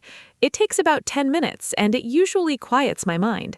Another thing that helps is writing a brain dump in my journal before bed. I write down everything I'm thinking or worried about. Once it's on paper, my brain seems to relax. Have you found ways to quiet your mind, Mark? Yes. Meditation has been the biggest help for me. I know some people think meditation is strange or difficult, but it's actually very simple. You just sit quietly, focus on your breathing, and when your mind wanders, which it always does, you gently bring it back to your breath. I started with just 5 minutes a day using a free app on my phone. Now I meditate for 15 minutes every morning, and it has changed my life. I'm calmer, more patient, and better at handling stressful situations. I also spend time in nature to quiet my mind. Being outside, surrounded by trees or near water, helps me feel very peaceful. Nature is a free, powerful tool for mental rest. Do you spend time in nature, Anna? Yes, and I think nature is one of the most underrated forms of self-care. Being outside in a park, a forest, or near the sea, it does something magical to the body and mind. My stress level drops very quickly when I am in nature. Even sitting in a garden or near a plant at home helps. I read that spending just 20 minutes in nature lowers the stress hormone cortisol in your body. That is a scientific fact. I try to visit a park or a natural space at least a few times a week. In winter, when it is cold, even just opening a window and listening to birds helps me feel connected to the natural world. Mark, let's talk about hobbies now. Are hobbies a form of self-care? Yes, definitely. Hobbies are wonderful self-care. A hobby is something you do purely for enjoyment, not for money or achievement. When you do a hobby, you enter a special mental state where you are fully focused and time seems to fly. Psychologists call this flow. It is very good for your brain and your mood. My hobbies are reading, cooking new recipes, and playing chess. When I cook something creative, I feel relaxed and proud at the same time. Reading takes me to different worlds and gives my own worries a rest. Chess challenges my mind in a fun, low-stakes way. I think everyone needs at least one hobby that they do just for the pleasure of it. A hobby says, I matter. My joy matters. What are your hobbies, Anna? My hobbies are painting, reading, and gardening. Painting is my favorite form of self-care. When I paint, I forget everything else. There is no past, no future, just the colors and the canvas in front of me. It is like meditation with paint. I am not a professional artist. My paintings are simple and sometimes messy, but that does not matter at all. The process is what heals me, not the result. Gardening is also wonderful. I have a small balcony with pots of flowers and herbs. Watering them, watching them grow, touching the soil, it is all very calming and grounding. There is something very beautiful about caring for living things. And reading, of course, is a daily treat. Mark, do you think self-care looks different for everyone? Absolutely. Self-care is very personal. What works for one person might not work for another. For example, some people feel recharged after spending time with friends. Being social gives them energy. Those people are called extroverts. But for introverts, people who get energy from being alone, socializing can be tiring. Their self-care might mean spending quiet time alone at home. Neither is wrong, they're just different. This is why I think it is important to know yourself. What actually makes you feel better? Not what you think should make you feel better, or what your friend says works for them. What works for you in your life? It takes some trial and error to figure that out. Have you always known what self-care works for you, Anna? No, it took time. When I was younger, I didn't really think about self-care at all. I just pushed through every day doing what I had to do. I didn't rest properly, I didn't eat well, I didn't have many hobbies. I thought that was normal life. Then I went through a very stressful period, a lot of pressure at work and some personal problems. I felt completely exhausted and empty. That was my wake-up call. I started paying attention to what made me feel better and what made me feel worse. Slowly, I built my self-care habits. It was like building a house, one brick at a time. Now I have a solid routine that really supports me. I think sometimes we need a difficult period to understand the importance of taking care of ourselves. Did you have a wake-up call like that, Mark? Yes, I did. Mine came about 4 years ago. I was working very long hours at my job. I was sleeping very little, skipping meals, not exercising, and seeing my friends almost never. I thought I was being strong and dedicated, but one day I just broke down. I felt completely overwhelmed and I couldn't stop crying, and I didn't even know exactly why. I went to my doctor. She told me I was burned out. That was a new word for me then. Burnout means you are so exhausted, physically and emotionally, that your mind and body stop functioning well. My doctor said, "Mark, you cannot pour from an empty cup." That sentence changed everything for me. I started making self-care a real priority from that point. What does burnout feel like to you, Anna? Burnout feels like running on empty. You are awake, but not really present. You feel tired all the time, even after sleeping. Simple tasks that were easy before now feel huge and impossible. You lose interest in things you used to enjoy. You feel irritable and sometimes very sad or empty inside. I experienced a mild burnout once, and the scariest part was that I didn't even recognize it at first. I just thought I was tired, but the tiredness didn't go away with sleep. That is a key sign. When rest doesn't help, something deeper is wrong. The best thing you can do to prevent burnout is to practice self-care consistently before you reach that empty point. Prevention is always better than recovery. Mark, how do you prevent burnout now? Now I have a few rules I try not to break. First, I stop work at a fixed time every evening. Work does not follow me into the evening or weekend unless there is a real emergency. Second, I take all my annual holiday days. Before, I used to skip holidays to work more. Now I know that rest and breaks make me more productive, not less. Third, I check in with myself every Sunday evening. I ask, how do I feel this week? Do I feel balanced? Is something bothering me? This short check-in helps me notice early warning signs before they become a big problem. Fourth, I say no to things that are not necessary when my energy is low. Protecting your energy is self-care. Do you also do regular check-ins with yourself, Anna? Yes, I do a quick daily check-in and a deeper weekly one. My daily check-in is very simple. Every evening, I ask myself 3 questions. What felt good today? What felt hard today? What do I need tomorrow? I write the answers in my journal. It takes about 5 minutes, but it helps me process my feelings and not let them pile up. The weekly check-in is a little longer. I look at how I slept, how I ate, how I moved, how I connected with people. I ask, is anything out of balance? Did I spend time on things I enjoy? The weekly check-in also helps me plan self-care for the next week. I think many people wait for the weekend to recover from a bad week, but it is better to manage your well-being all week long. Let's talk about social connection, Mark. Is that part of self-care? Yes, social connection is a very important part of self-care for most people. Humans are social animals. We need connection, belonging, and love to be healthy. Research shows that people with strong social connections live longer and are happier and healthier than people who are lonely. Loneliness is actually very bad for your health. Some scientists say it is as harmful as smoking.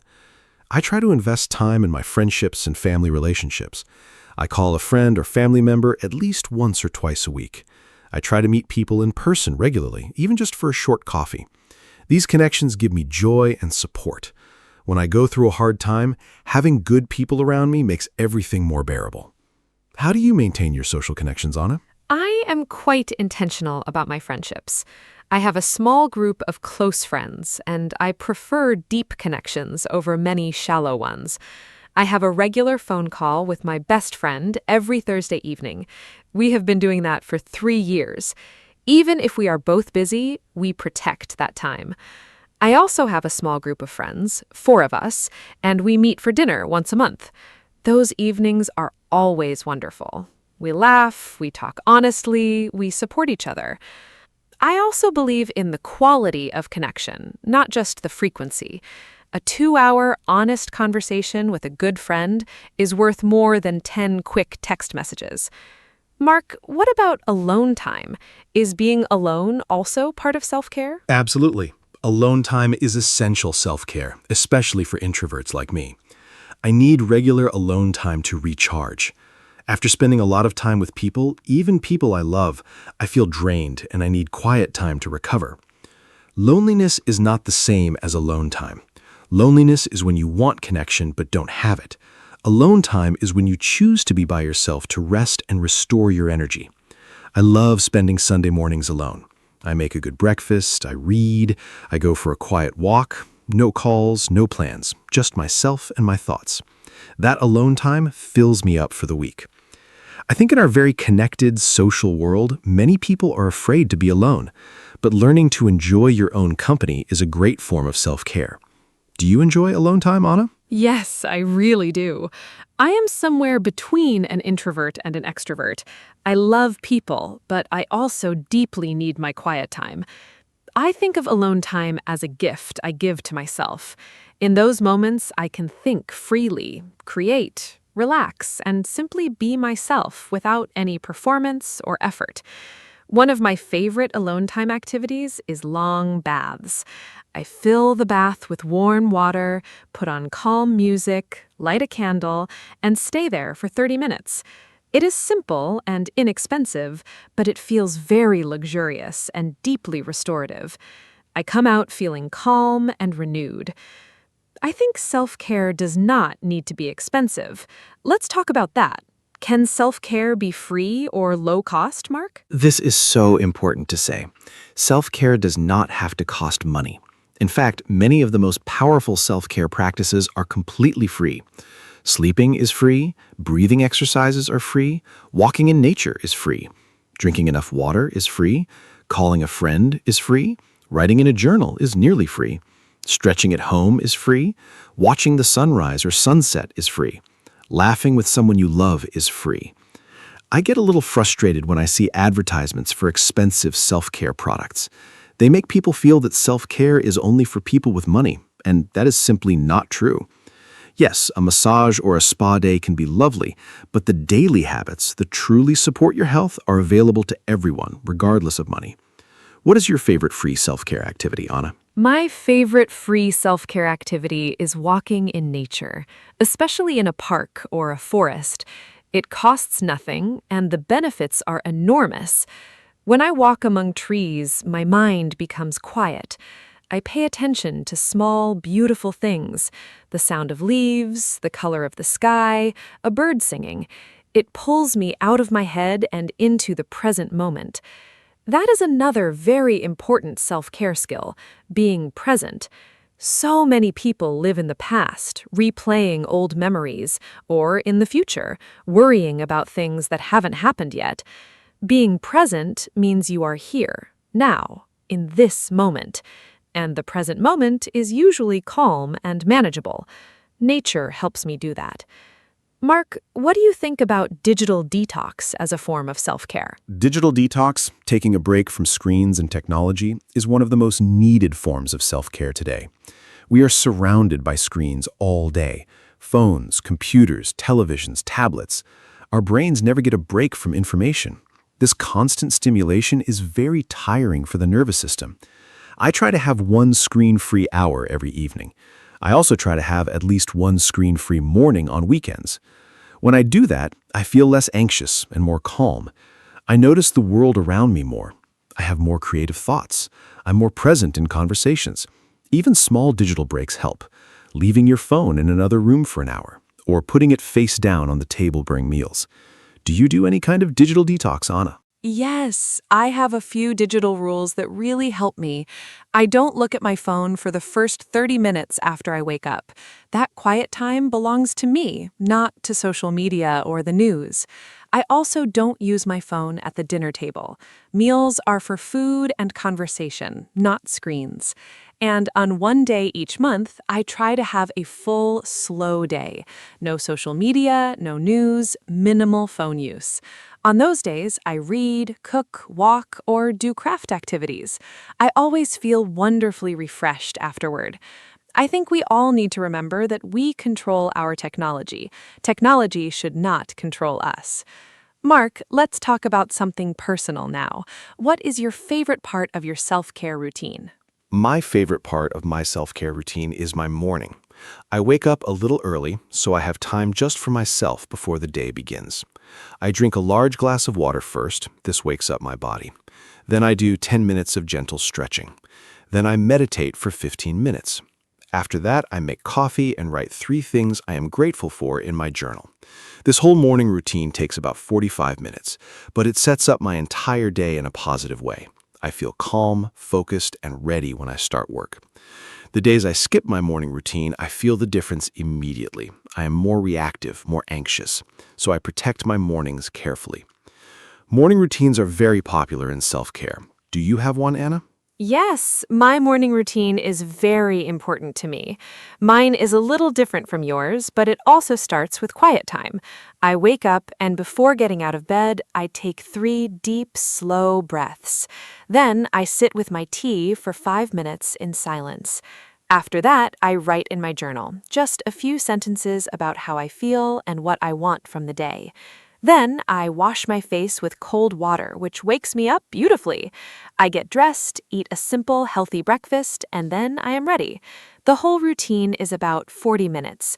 Mornings used to be chaotic and rushed for me. Now they are calm and intentional. A good morning really does create a good day.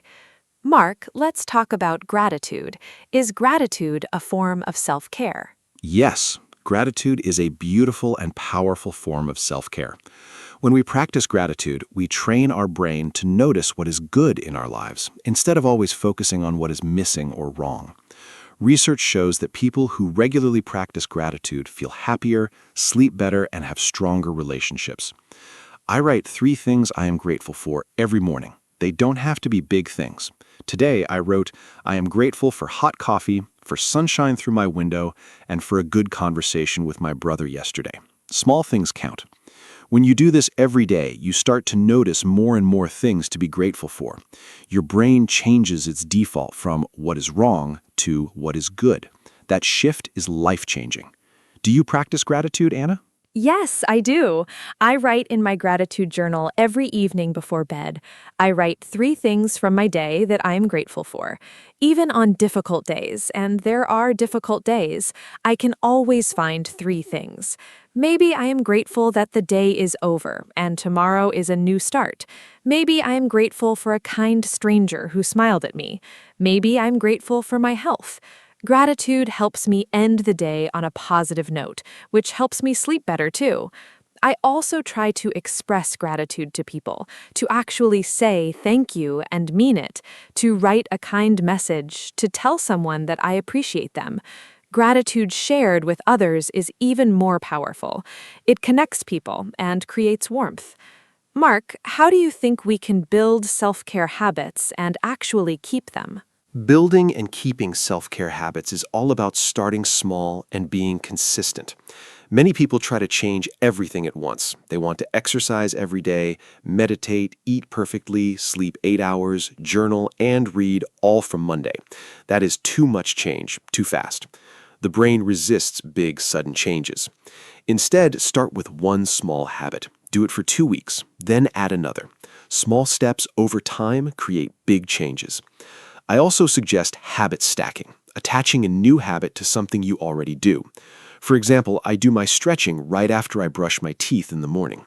It's connected to an existing habit, so I almost never forget it. Another tip, track your habits on a simple calendar. Seeing your progress is very motivating. What is your best tip for keeping habits, Anna? My best tip is don't aim for perfect, aim for consistent. Many people stop their self-care habits after one bad day. They miss one morning walk and think, I failed, the habit is broken. But that is not true. One missed day is not a failure. What breaks a habit is giving up completely after a small slip.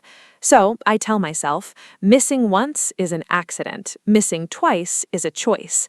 So if I miss my morning routine one day, I make sure to do it the next day. I also keep my self-care habits very simple. The simpler the habit, the easier it is to maintain even on hard days. On a very bad day, my morning routine shrinks to just the tea and 3 breaths. That's still self-care. Something is always better than nothing. Mark, any final thoughts before we close? Yes. I want to leave our listeners with this final thought. Self-care is not a luxury. It is a necessity. It is not something you do when you have extra time. It is something you make time for because your health and well-being are worth it. You are worth it. Start today, not next Monday, not next month, today. Pick one small self-care action. Maybe it's drinking a glass of water right now. Maybe it's stepping outside for 5 minutes. Maybe it's calling someone you love. One small action is a beginning, and every great journey begins with one small step. I want to thank our wonderful listeners for spending this time with us. Thank you, Anna, for another beautiful conversation. I really enjoyed it. Take care, everyone. Thank you so much, Mark. This was truly a wonderful conversation, full of warmth and practical ideas. And a huge, heartfelt thank you to all of you listening. I hope this episode reminded you that you deserve care, your own care first. Please don't wait for a crisis to start taking care of yourself. Start now with something small and gentle. Remember, self-care is not selfish, it is not lazy, and it does not need to be expensive. It's simply choosing yourself every day in small and loving ways. If today's episode helped you, please share it with someone who might need it. And come back next time for more friendly English conversations. Until then, be kind to yourselves. Goodbye and take care. From me, Anna. Hello, everyone, and welcome to our podcast. My name is Anna, and I am so happy you are here with us today. Today, we have a very exciting and important topic. We are going to talk about self-motivation. Self-motivation means the ability to push yourself forward, to do things, reach your goals, and keep going even when it is hard. This topic is important for everyone: students, workers, parents, dreamers. Everyone needs motivation in life. I am joined today by my wonderful co-host, Mark.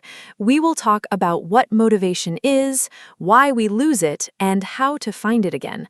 We use simple English, so this podcast is perfect for beginners.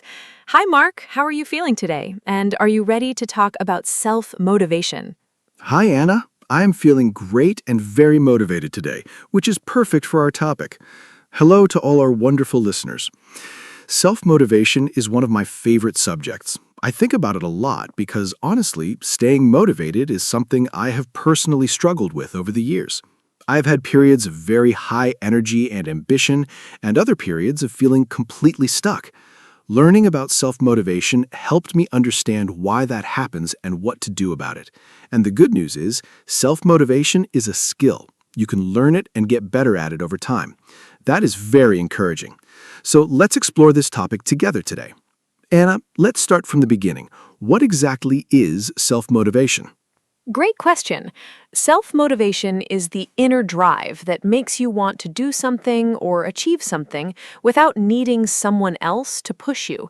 When you are self-motivated, you start things by yourself. You keep going by yourself. You don't wait for your boss, your teacher, or your parents to tell you what to do. You just do it because you want to. There are two types of motivation. The first is external motivation.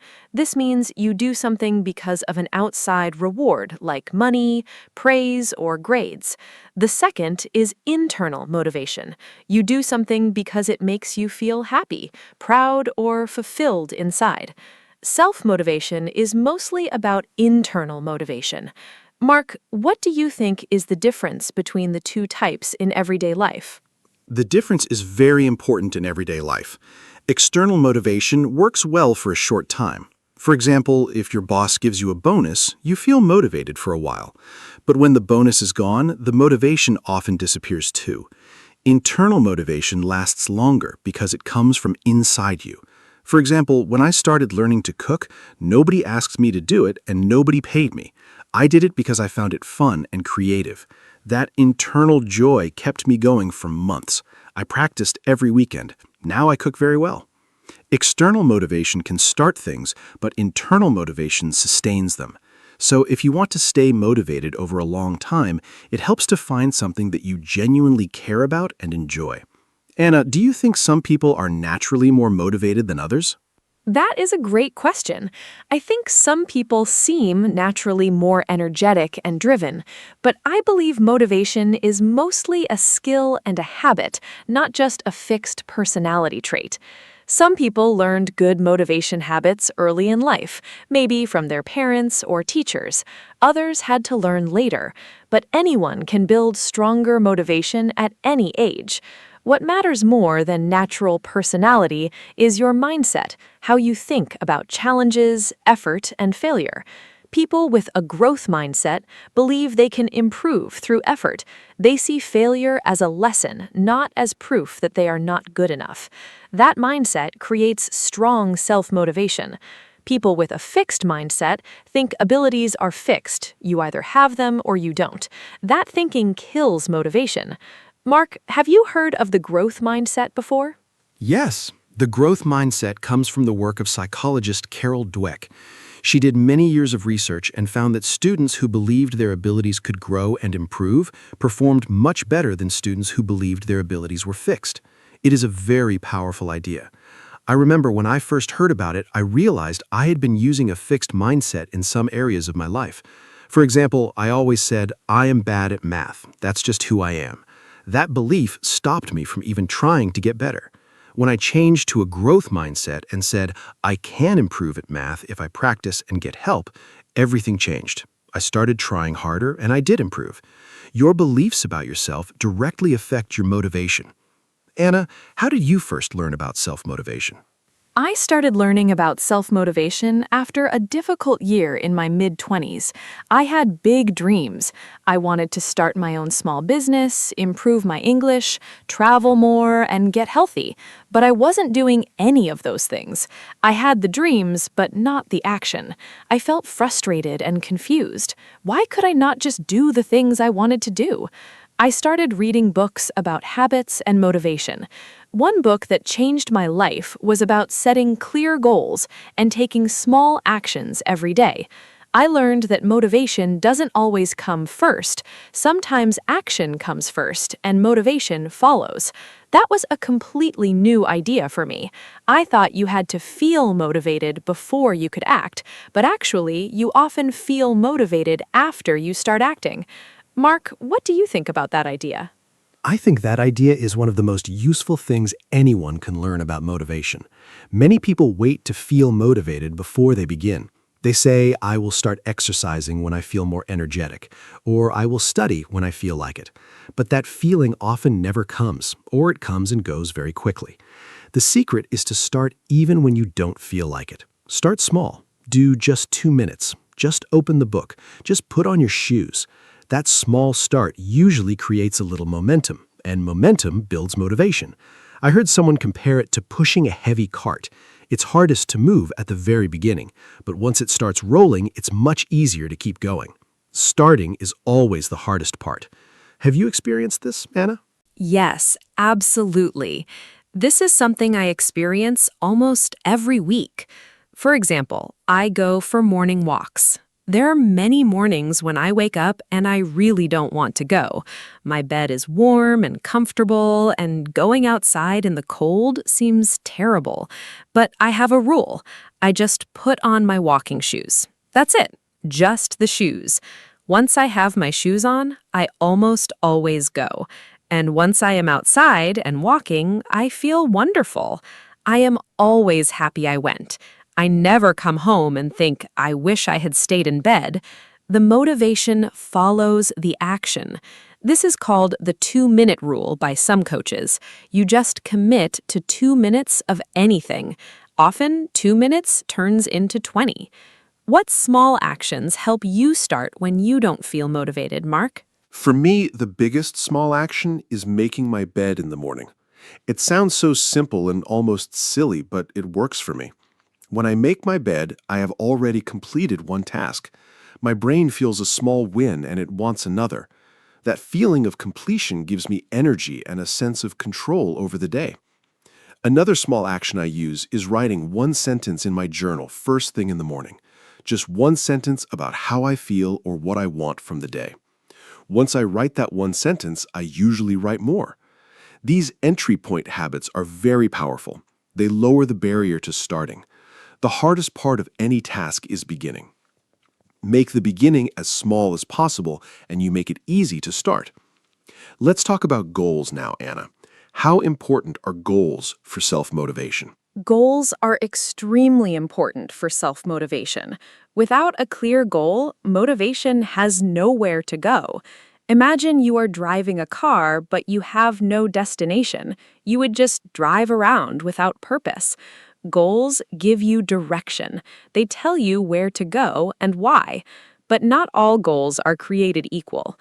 I think goals need to be specific and personal. A goal like, I want to be healthier, is too vague. A better goal is, I will walk for 30 minutes 3 times a week for the next month. That is specific, measurable, and realistic.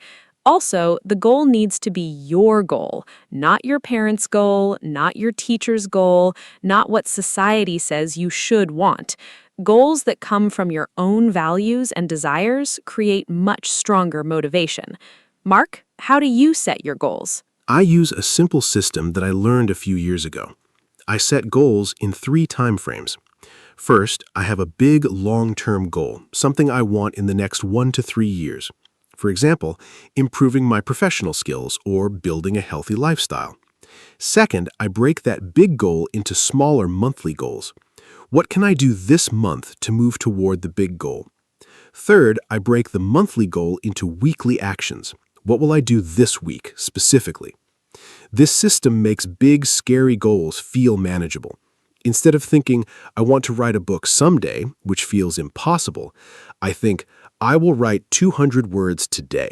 200 words a day becomes a book over time. Small steps, big results. Do you write down your goals, Anna? Yes, writing goals down is very important to me. There's a well-known idea that people who write their goals are much more likely to achieve them. When you write a goal, it becomes more real and more serious. It moves from a vague wish in your head to a clear intention on paper. I write my goals in my journal at the beginning of every month, and I review them every week. Reviewing goals regularly is just as important as writing them. It keeps your attention focused. We are very easily distracted by social media, by other people's opinions, by daily problems. Reviewing your goals brings you back to what matters to you. I also write why next to each goal. Why do I want this? The why is very powerful. It is the fuel for motivation. Mark, let's talk about the why. How important is knowing your why? Knowing your why is perhaps the most important thing in self-motivation. The why is your reason for doing something. And the deeper and more personal the reason, the more powerful the motivation. For example, someone might say their goal is to exercise. Their why could be to lose weight, to feel more energetic, to be healthy for their children, or to feel confident. The last two reasons, being there for children, feeling confident, are emotionally strong. They connect to core human needs. When things get hard, those deep reasons keep you going. A shallow why breaks under pressure. A deep why holds. I think it is worth spending time asking yourself honestly, why do I really want this? What will it mean for my life? The answer reveals a lot. Anna, what is a why that has driven you strongly? One of my strongest whys was learning English seriously. My surface reason was I want a better job, but when I dug deeper, the real reason was I want to communicate with people from all over the world. I want to read books in their original language. I want to travel freely and not feel lost. I want to feel confident and capable. Those deeper reasons were very emotional for me. They connected to my identity and my dreams. On days when studying English was boring or hard, I remembered those reasons and kept going. Now I'm here, hosting an English podcast. The why really works. I also think it helps to picture yourself after you achieve the goal. How will you feel? What will your life look like? That visualization is a great motivator. Do you use visualization, Mark? Yes, visualization is a technique used by many athletes, performers, and successful people. You close your eyes and imagine yourself achieving your goal in detail. What do you see? What do you hear? How do you feel? The more vivid and detailed the image, the better. Your brain responds to a strong mental image in a way that is similar to actually experiencing it. It builds confidence and desire. I use visualization when I have a big presentation or a new challenge. I close my eyes and picture myself doing it confidently and well. It reduces my fear and increases my motivation. But I also think visualization should be paired with planning and action. Just imagining a goal without working toward it is just daydreaming. You need both the dream and the plan. Let's talk about planning now, Anna. How does a plan help motivation? A plan is like a map for your motivation. Without a plan, you have a goal, but you don't know how to get there. That uncertainty is very discouraging. You feel overwhelmed and don't know where to start. A clear, simple plan removes that confusion. It says, do this today, do this tomorrow, do this next week. You follow the steps, and slowly you move forward. I keep my plans very simple. I don't write complicated systems. I just write 3 things I will do today that move me toward my goal. Just 3 things. That is manageable and not overwhelming. I also plan for obstacles.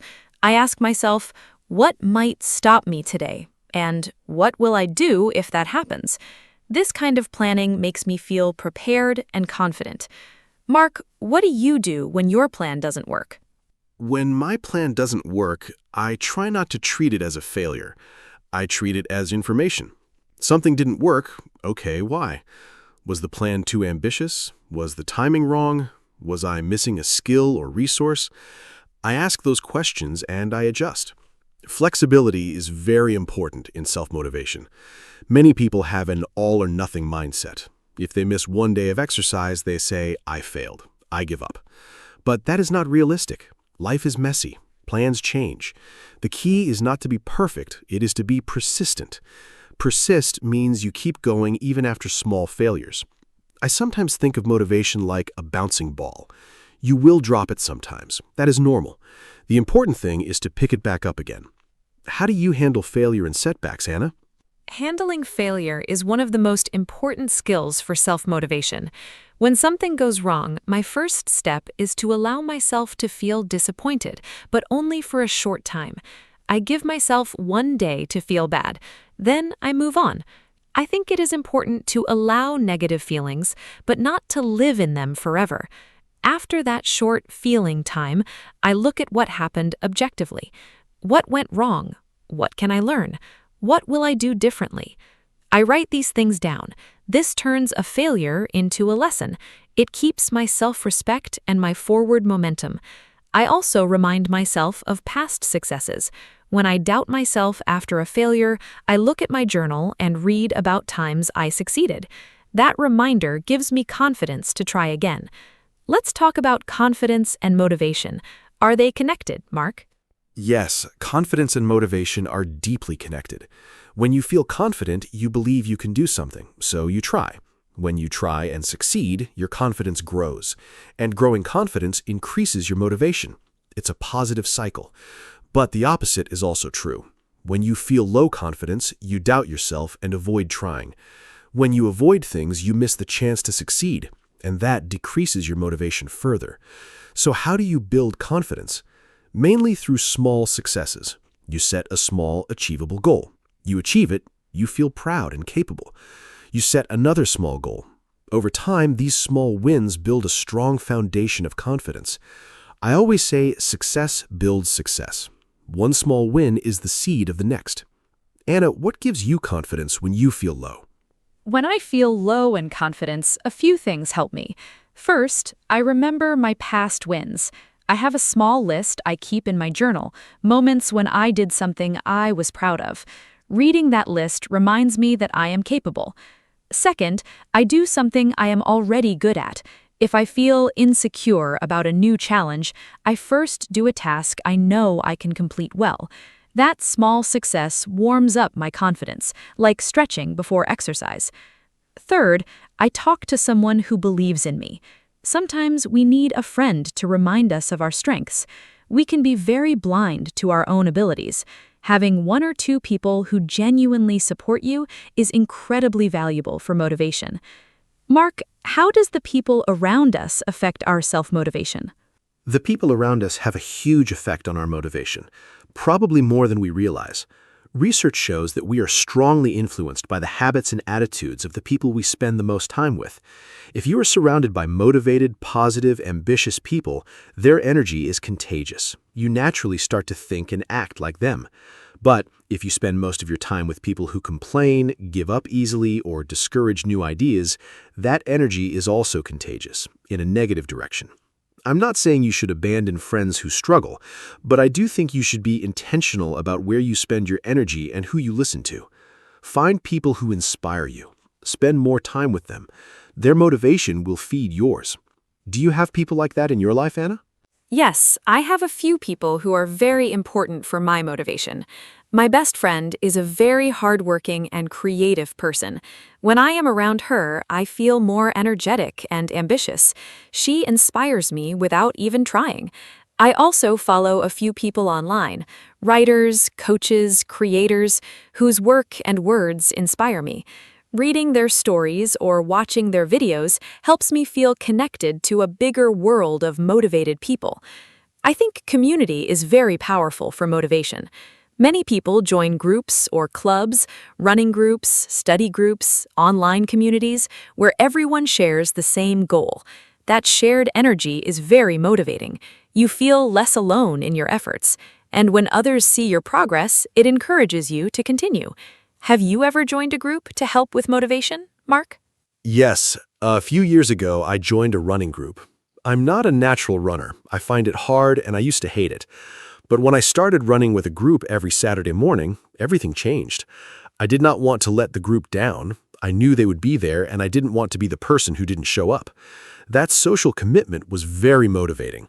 Over time, I also started to enjoy the conversations during the runs. And the feeling of finishing a run with a group is wonderful. You celebrate together. I went from hating running to looking forward to Saturdays. The group changed my motivation completely. Commitment to others is a very powerful tool for motivation. When you make a promise to yourself, it's easy to break. When you make a promise to others, it's much harder. Anna, let's talk about habits and routines now. Yes, habits and routines are incredibly important for self-motivation. Here's the thing about motivation. It naturally goes up and down. Some days you feel very driven and energetic. Other days you feel flat and unmotivated. If your progress depends only on your feelings, you will be very inconsistent. But if your progress depends on habits and routines, you keep moving forward even on low motivation days. A habit is an automatic behavior. You do it without thinking too much. You brush your teeth every morning, not because you feel motivated, but because it is a habit. You can build the same kind of automatic behavior around your goals. If studying English every morning becomes a habit, you will do it whether you feel motivated or not. Consistency beats motivation every single time. Mark, how do you build good habits? Building good habits is a skill. I follow a few simple principles. First, I make the habit very easy to start. If the habit is too hard at the beginning, I will avoid it. So I start with the smallest possible version. Want to read more? Start with 1 page a night. Want to exercise? Start with 5 minutes. Once the habit is established, I can gradually increase it. Second, I link the new habit to an existing one, habit stacking. After I drink my morning coffee, I will do 10 minutes of English practice. The coffee is the trigger for the new habit. Third, I track my habits. I use a simple calendar and put a mark on every day I do the habit. A streak of marks is very motivating. You don't want to break the chain. These 3 simple steps have helped me build lasting habits. What is a habit you built that changed your life, Anna? The habit that changed my life most is daily reading. I started reading just 10 pages every night before bed. It seemed like nothing at first, but 10 pages a night is about 300 pages a month. That is 1 or 2 books a month. Over 1 year, I read more than 15 books. Those books changed how I think, how I communicate, and how I see the world. I learned so many new things about psychology, about habits, about history, about creativity. I became a better thinker and a better English speaker, all from 10 pages a night. I never would have believed that at the start. This is a great example of how a tiny, consistent habit creates enormous change over time. The power of small and consistent actions is amazing. Let's talk about procrastination now, Mark. Why do people procrastinate? Procrastination is one of the biggest enemies of self-motivation.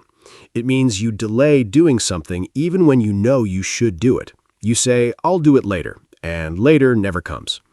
Why do people procrastinate? It's usually because of one of these reasons. First, the task feels too big or overwhelming. Second, there's a fear of failure. If you don't start, you can't fail. Third, there's a fear of imperfection. You want to do it perfectly, so you wait for the perfect moment that never arrives. Fourth, the task is boring or unpleasant. Understanding why you are procrastinating is the first step to stopping it. Each reason needs a different solution. For the too big reason, break the task into tiny pieces. For the fear of failure reason, remind yourself that done is better than perfect. Anna, what is your best tip for fighting procrastination? My best tip for fighting procrastination is the 5-minute commitment. When I don't want to start something, I tell myself, just do it for 5 minutes. After 5 minutes, you can stop if you want.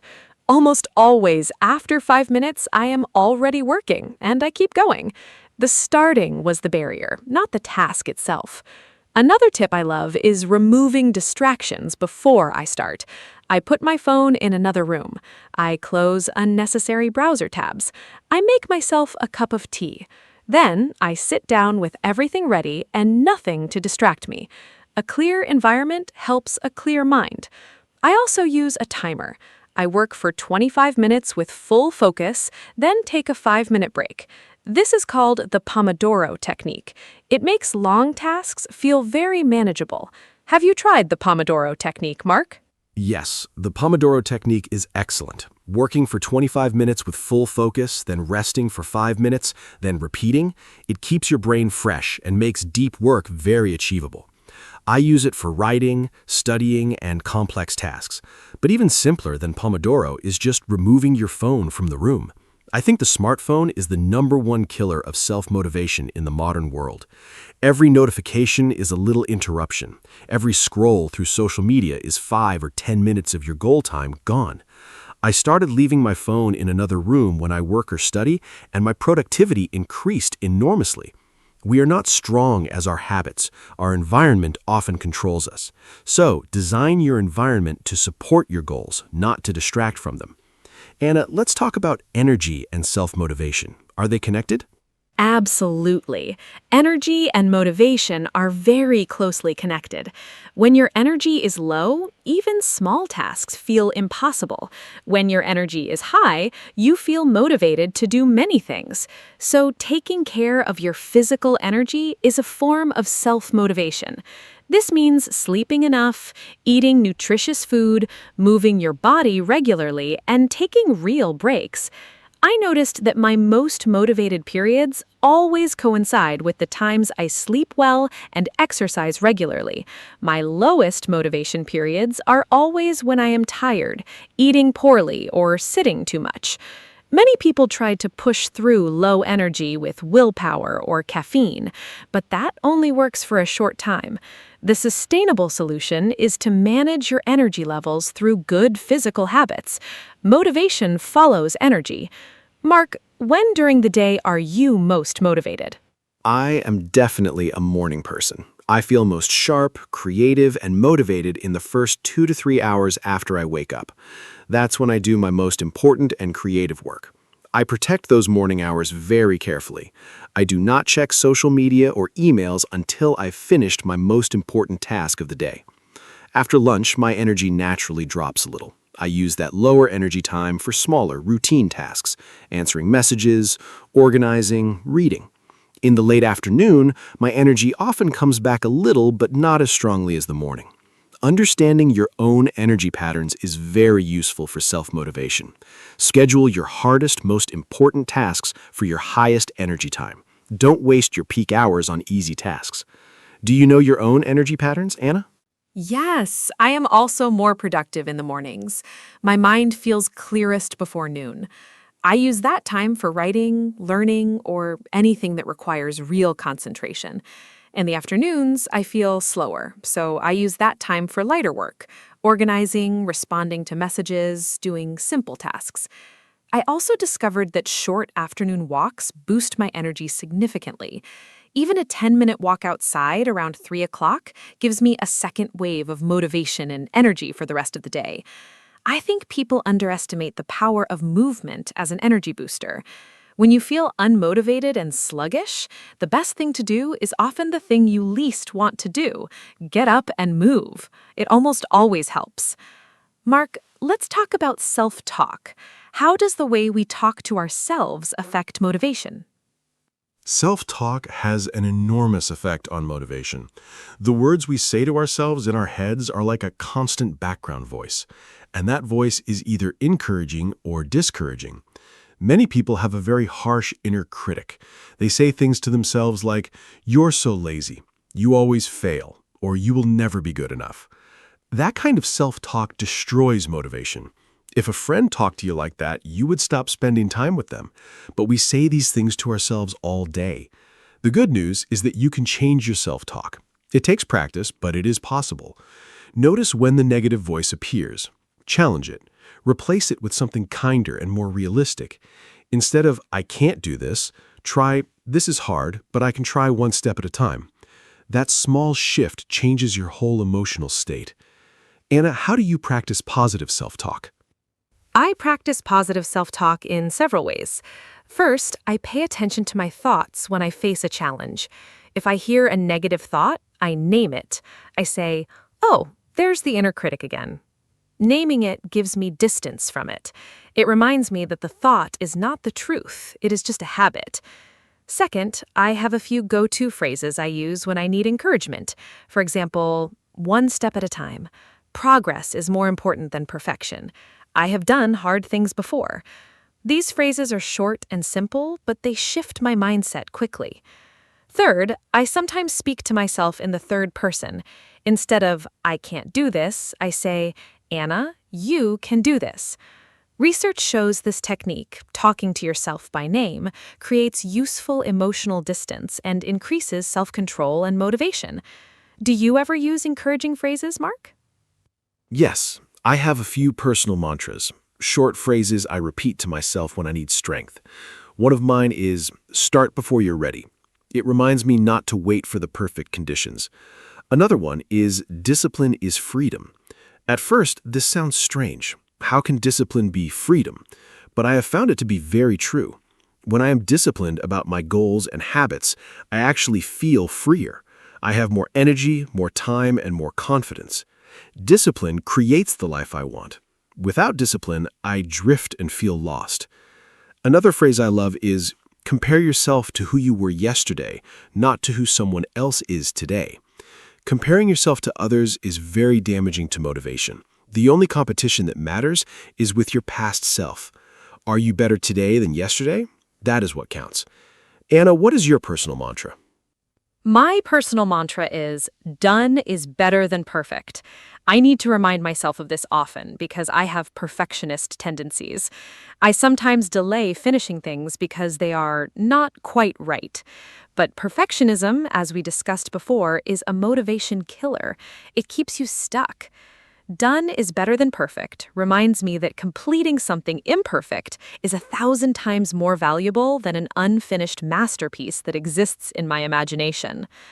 I also love the phrase, "Every day is a new start." When I have a bad day or miss a habit, I remind myself that tomorrow is a fresh beginning. The past day is gone. I can choose differently tomorrow. That idea takes the pressure off and keeps me motivated to try again. Before we say goodbye today, I want to leave our listeners with a few final thoughts. Self-motivation is not about being perfect. It is not about feeling excited every single day. It's about building habits, knowing your why, taking small steps, and being kind to yourself when things are hard. Every person listening today has goals and dreams inside them. The question is not whether those goals are possible, they probably are. The question is, will you take the first small step today? Not tomorrow, not next Monday, today. One step, no matter how small. That step is the beginning of everything. I believe in every person listening. You have what it takes. And remember, motivation follows action. So go take that first step. Thank you so much for listening, and thank you, Anna, for this wonderful conversation today. Thank you, Mark. This was such an energizing and inspiring conversation. And a huge thank you to all of you who listened today. I hope this episode gave you something useful, a new idea, a tip, a phrase, or just the reminder that you are capable of more than you think. Self-motivation is a skill, and like any skill, it grows with practice and patience.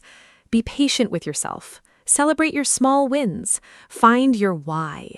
Build tiny habits. Surround yourself with people who inspire you. And please, be kind to your inner voice. You are your own most important coach. If this podcast helped you even a little, please share it with a friend who might need some motivation today. Come back next time for more friendly English conversations. Until then, keep going. You've got this. Goodbye from me, Anna. Hello, everyone. Welcome to our podcast. My name is Anna, and I am so happy you are here with us today.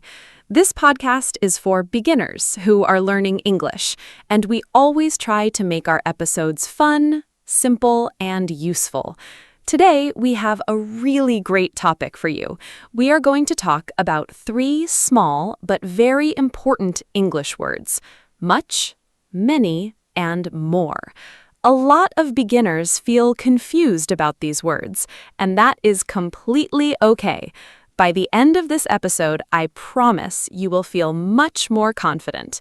Let me introduce my co-host. His name is Mark. Hello, everyone. Thank you so much, Anna. I am really happy to be here today. Hi to all our wonderful listeners. Yes, today's topic is much, many, and more. And trust me, these three little words come up every single day in English. You hear them in shops, in classrooms, at restaurants, and in conversations. For beginners, they can sometimes feel a little tricky, but don't worry. Anna and I are going to explain everything step by step in very simple language with lots of easy examples. So get comfortable, maybe make yourself a nice drink, relax, and let's start learning together. Let's go, Anna. Okay, so let's start with the word much. I think much is a word that beginners often use in the wrong way. So, Mark, can you please explain what much means and when exactly we use it? I want to start from the very beginning so our listeners can really understand the foundation of today's topic. The most important thing is knowing what kind of noun goes with much. Is it for things we can count, like apples or books, or for things we cannot count, like water or time? Please explain it in the simplest and clearest way possible. Great question to start with, Anna. So, much is used with uncountable nouns. Uncountable nouns are things we cannot count one by one individually. For example, water, milk, money, time, information, and music. We cannot say one water or two musics. It just does not work that way. So we use much with these kinds of words. Here are some simple examples. How much water do you drink every day? And I don't have much time right now. You will notice that much is very common in questions and in negative sentences. Just remember the key rule. If you cannot count it, use much. Simple. Perfect. So much is for uncountable nouns, things we cannot count. That makes a lot of sense. Now let's move on and talk about many. I think many works in a similar way to much, but for a different type of noun. Am I right? Can you explain what kind of noun goes with many? I want our listeners to clearly understand the difference between much and many from the very beginning. Let's give some nice, clear examples with many, maybe with fruit or people or everyday objects. I think concrete examples really help beginners understand grammar rules much better. Yes, Anna, exactly right. Many is used with countable nouns. Countable nouns are things we can count one by one. One apple, two apples, three apples. So we use many with those words. Here are some clear examples. How many apples do you have? And I don't have many friends in this new city. Also, there are many students in the classroom today. Just like much, we most often use many in questions and in negative sentences. The simple, easy-to-remember rule is this. If you can count it, use many. Countable noun equals many. Uncountable noun equals much. Once you know this rule, everything gets easier. So the rule is clear. Much for uncountable, many for countable. I love that. But I have a question that I think many of our listeners are also wondering about. Can we use much and many in positive sentences? Like, can I say, I have much money, or I have many books? I have heard that sometimes these words sound strange or too formal in positive sentences. Is that true? I think this is really important to know because beginners often make this kind of mistake. Can you explain when these words sound natural and when a different word might be a better choice? Yes, great point, Anna. This is something that confuses many beginners. In positive sentences, much and many can sound a little stiff and formal. For example, I have much money sounds like something from an old formal book, not like everyday conversation. In natural, casual speaking, we usually say I have a lot of money instead. The same is true for many. I have many books is grammatically correct, but I have a lot of books sounds more friendly and natural. So in positive sentences, a lot of is almost always the better choice for everyday conversation. But in questions and negatives, much and many are perfect and totally natural. Oh, that is so helpful and practical. So, in positive sentences, a lot of sounds more natural. I will definitely remember that. But now I am wondering, is a lot of used with both countable and uncountable nouns? Because we just said that much is for uncountable and many is for countable. They are different. But what about a lot of? Does it work for both kinds of nouns? I think this is really important for our listeners to understand because a lot of seems like a very easy and flexible phrase. Can you quickly explain this before we move on to the word more? Yes, a lot of is wonderful because it works with both countable and uncountable nouns. That is exactly why it is so popular and so useful in everyday English. You can say a lot of water. Water is uncountable, and it is correct. And you can say a lot of apples. Apples are countable, and it is also correct. Both sentences are natural and easy. So if you are ever not sure whether to use much or many in a positive sentence, just use a lot of instead. It is almost always a safe and natural choice. For questions and negatives, though, much and many are still your best friends. So, a lot of works for both types. What a great shortcut for beginners. Now, let's move to our third word, more. I feel like more is a little different from much and many. It is not just about counting, right? I think we use more when we are comparing things or when we want an extra amount of something. For example, if I am still hungry after dinner and I want extra food, I say, I want more food. Or if one student studies harder than another, we say, she studies more. Can you help explain the main uses of more? I think there are a few different ways to use it. Yes, more is very useful and has a few important jobs in English. First, it is the comparative form of both much and many. So much becomes more, and many also becomes more. For example, I have more money than you. That's comparing two amounts. She has more friends than me. Also a comparison. Second, more means extra or additional. Like, can I have more water, please? You want extra water. I need more time to finish. You need additional time. Third, more works with both countable and uncountable nouns, which makes it very flexible and easy to use in many different situations. Oh, so more is the comparative of both much and many. That is a really interesting point. So we never say mucher or manier. We always just say more. That is actually nice. It makes comparing things very simple. I think some beginners might try to say more many or more much, which of course is wrong. The correct and simple word is just more. Mark, can you give a few more clear example sentences with more so our listeners can really hear how naturally it sounds? Maybe 3 or 4 simple sentences showing different ways to use more in real contexts. Sure, let me give you some clear and simple examples. First, I want more coffee. This means extra coffee. Coffee is uncountable. Second, she has more cats than I do. This is a comparison. Cats are countable. Third, we need more information about this topic. Extra information. Information is uncountable.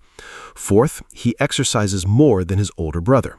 Comparing habits. No noun is needed here, just more. Fifth, please give me more time to think. Extra time.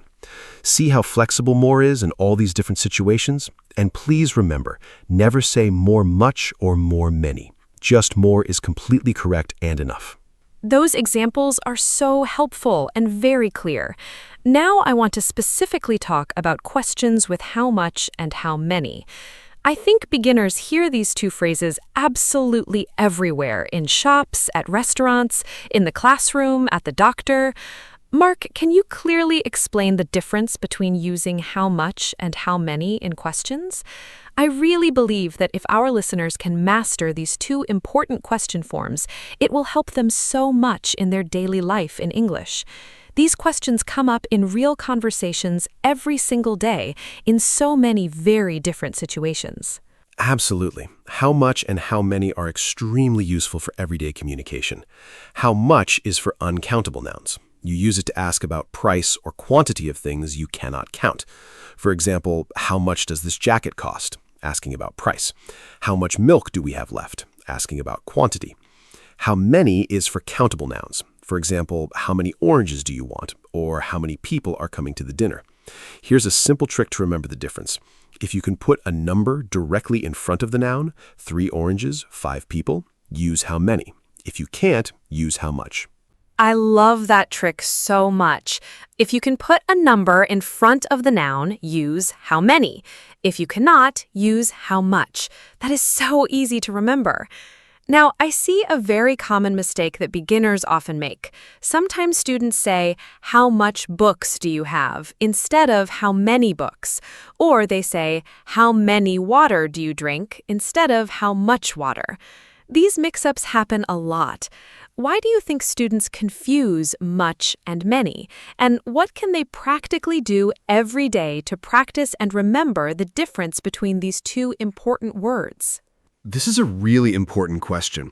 I think students mix them up mainly because in their native language, there is often just one single word for both much and many. So they translate directly from their language and naturally make mistakes. The best way to practice is to always think about the noun first. Ask yourself, can I count this thing? Books, yes, I can count books, so use many. Water, no, I cannot count water like individual things, so use much. A great exercise, make 2 simple lists, one list of countable nouns and one list of uncountable nouns. Then practice making questions every day with how much and how many. It really works. Making 2 lists, that is such a practical and easy tip. Now, let me ask you about a very common real-life situation where we use all of these words, shopping. When we go to a shop, we hear much, many, and more constantly. We ask about prices, quantities, and extra items. Mark, can you give some natural example sentences or a small shopping conversation that uses all 3 of these words? I think real-life context is the absolute best way for beginners to understand how to actually use grammar in practice. Shopping is something that every single person does regularly. Great idea. Here are some natural shopping examples. First, how much does this cost? Asking the price, using how much. Second, how many apples would you like, sir? A shop assistant asking about quantity. Third, can I have more bread, please? Just a little more. Asking for extra bread. Fourth, I don't have much money today, so I'll buy fewer things.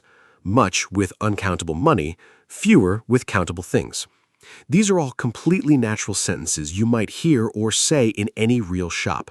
If you can use these phrases confidently, you will feel great when shopping in English. Practice them at home. Those shopping examples are wonderful and very useful. Now, let me also ask about cooking. We talk about much and many all the time in recipes and in the kitchen, like how much flour do you need, or how many eggs should I add? I think food and cooking vocabulary is actually perfect for practicing these important grammar words. Mark, can you give a few more examples from cooking or food? Maybe imagine a simple recipe conversation where someone uses much, many, and more in a completely natural and easy-to-follow way. I think our listeners will really enjoy this context. Sure. Cooking is absolutely perfect for practicing these words. Imagine someone is making a simple cake. They might ask, how much flour do we need? Flour is uncountable. How many eggs should I add to the bowl? Eggs are countable and easy to count. Do we have enough sugar or do we need more? More meaning extra amount. How much milk goes into the batter? Milk is uncountable. How many cups of water does this recipe need? Cups are countable here. In just one simple recipe, you naturally use all 3 words. The kitchen is honestly a fantastic place to practice real English grammar every day. Try it. I love that idea. Practice your grammar while you cook.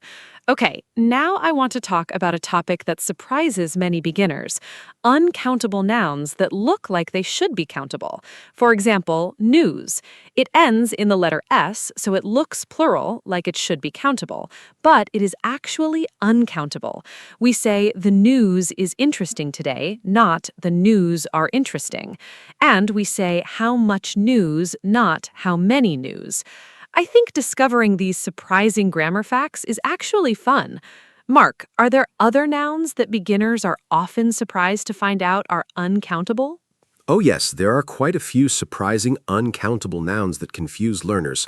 Hair is one. We say she has beautiful hair, not she has beautiful hairs. Money is uncountable. We count dollars and coins, but the word money itself is uncountable. Work is another. I have a lot of work today, not I have many works. Homework is always uncountable. Music, art, weather, traffic, and luggage are all uncountable too. So we say, how much luggage do you have, not how many luggages. The best approach is to simply learn these words one by one and practice them in sentences regularly. It becomes natural over time. Those are really great and helpful examples. Homework is uncountable, so students should always say, how much homework do you have, not how many homeworks. Every student learning English needs to know that important fact. Now, let me bring the word more back into our conversation. We already said that more is the comparative form of much and many. But more is also used in the very common structure more than, which compares two things or amounts directly. Can you explain more than with some simple examples? I think this structure appears all the time in everyday English when people compare two cities, two prices, two people, or two amounts. Yes, more than is an extremely useful and common structure. We use it to directly compare two things. For example, London has more people than my hometown, comparing two places. I drink more water than juice every day, comparing two drinks. She earns more money than her colleague, comparing amounts. The basic structure is simple. Subject plus verb plus more plus noun plus than plus the second thing. Or without a noun. He exercises more than she does. This structure is also used with longer adjectives. This film is more interesting than that one. For today's topic, just focus on more plus noun plus than. It is very common and very useful in daily life. More plus noun plus than. Great structure to remember. Now, let me also briefly mention the opposite of more. If more means a larger amount, what do we use for a smaller amount? I think it is less for uncountable nouns and fewer for countable nouns. A lot of beginners just use less for everything, but I have heard that fewer is the more correct word when talking about countable things. Can you explain this difference? I know it is a small point, but I think it is good for our listeners to learn correct English from the very beginning of their studies. You are completely right, Anna. The opposite of more for uncountable nouns is less. For example, I want less sugar in my tea today. I have less money this month than last month. For countable nouns, the technically correct word is fewer. For example, there are fewer students in the class today. I have fewer problems now than before. However, and this is important for beginners to know, in everyday casual speech, many native English speakers say less for everything, even with countable nouns. You will often hear less people or less cars in real life. For writing and formal situations, try to use fewer for countable nouns. In casual speech, less is widely accepted and understood. So fewer is technically correct for countable nouns, but in real everyday conversation, less is used very commonly for both. That is interesting. It shows that grammar rules and real-life language are sometimes a little different. English is a living language, and it changes over time. I think that is actually good news for beginners. You do not need to be perfect to communicate effectively. Okay, I want to do a fun little quiz now for our listeners. I will give a sentence with a blank, and Mark will fill in the correct word. First sentence, I don't have blank time to finish this task. Okay, let me think about this carefully. The sentence is, I don't have blank time to finish this task. The key noun here is time. Now, can I count time? Can I say one time, two times in this context?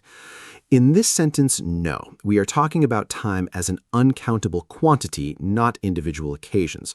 So time here is uncountable, which means we need much. The complete correct sentence is, I don't have much time to finish this task. Notice also that this is a negative sentence with don't have, and much is especially natural and common in negative sentences and questions. Great sentence, Anna. Give me the next one. Great explanation. Now, the second quiz sentence, she has blank friends than her brother. Listeners, take a moment and think about it before Mark answers. The key question is, are we counting something or comparing something? And what is the noun in the sentence? Friends. Can we count friends? Yes, we can. 1 friend, 2 friends, 3 friends. So friends is definitely a countable noun. But we also have the word than in the sentence, which tells us something important about which word to use. What do you think? Mark, please give the answer and explain the reason clearly. Good one, Anna. The sentence is, she has blank friends than her brother. Let's carefully look at the clues. First clue, the noun is friends, which is clearly countable. Second clue, the word than tells us we are making a direct comparison between two people, her and her brother. Whenever we compare and say one person or thing has a larger amount of something, we use more. So the correct answer is, she has more friends than her brother. Remember, more is the comparative form of both much and many. And whenever you see than in a sentence like this, you almost always need more before the noun, not much or many. Very clear rule. Perfect! Okay, one final quiz question for our listeners. How blank water do you drink every day? This one should be quite clear for our listeners by now after everything we have carefully learned today. The noun here is water. The important question is water countable or uncountable? Can you say 1 water, 2 waters as individual things in normal everyday use? No, you cannot. Water flows freely. It does not come in individual countable pieces. So what is the correct question word? Much or many? I think our listeners know the answer already. Let's hear it from Mark with a clear and simple explanation of the reason. The answer is much. The correct sentence is, how much water do you drink every day? Water is uncountable. We cannot count individual drops of water in normal conversation, so we use how much, not how many. How many water is incorrect and would sound very strange to a native English speaker. The simple rule, which we have now said many times today, how much goes with uncountable nouns and how many goes with countable nouns. I think our listeners are doing really wonderfully. These 3 quiz questions were excellent practice. Well done to everyone who answered correctly at home. Thank you, everyone. I think that quiz was really useful for solidifying what we have learned. Now, I also want to talk about a very polite and natural-sounding pair of phrases. A little more and a few more. I hear these in conversations all the time, like, can I have a little more water? Or, I just need a few more minutes. These phrases sound very soft and polite when you ask for a small, extra amount of something. Can you explain when we use a little more versus a few more? I think the countable and uncountable rule applies here again, just like with much and many. Exactly right, Anna. The same rule applies. A little more is used with uncountable nouns. For example, can I have a little more water? Water is uncountable. I need a little more time to think. Time is uncountable. A few more is used with countable nouns. For example, I need a few more minutes, please. Minutes are countable. She wants a few more apples from the market. Apples are countable and easy to count. So a little and a few both mean a small amount, but the rule about countable and uncountable nouns still applies. These phrases are very polite, very natural, and you will hear them often in everyday English conversation. So a little more for uncountable and a few more for countable. The rule is always consistent. I think that is one of the most helpful things about English grammar. When you learn one rule well, it often applies to many different words and phrases. Not just much and many, but also less and fewer, a little and a few, and a little more and a few more. They all follow the same basic logic about countable and uncountable nouns.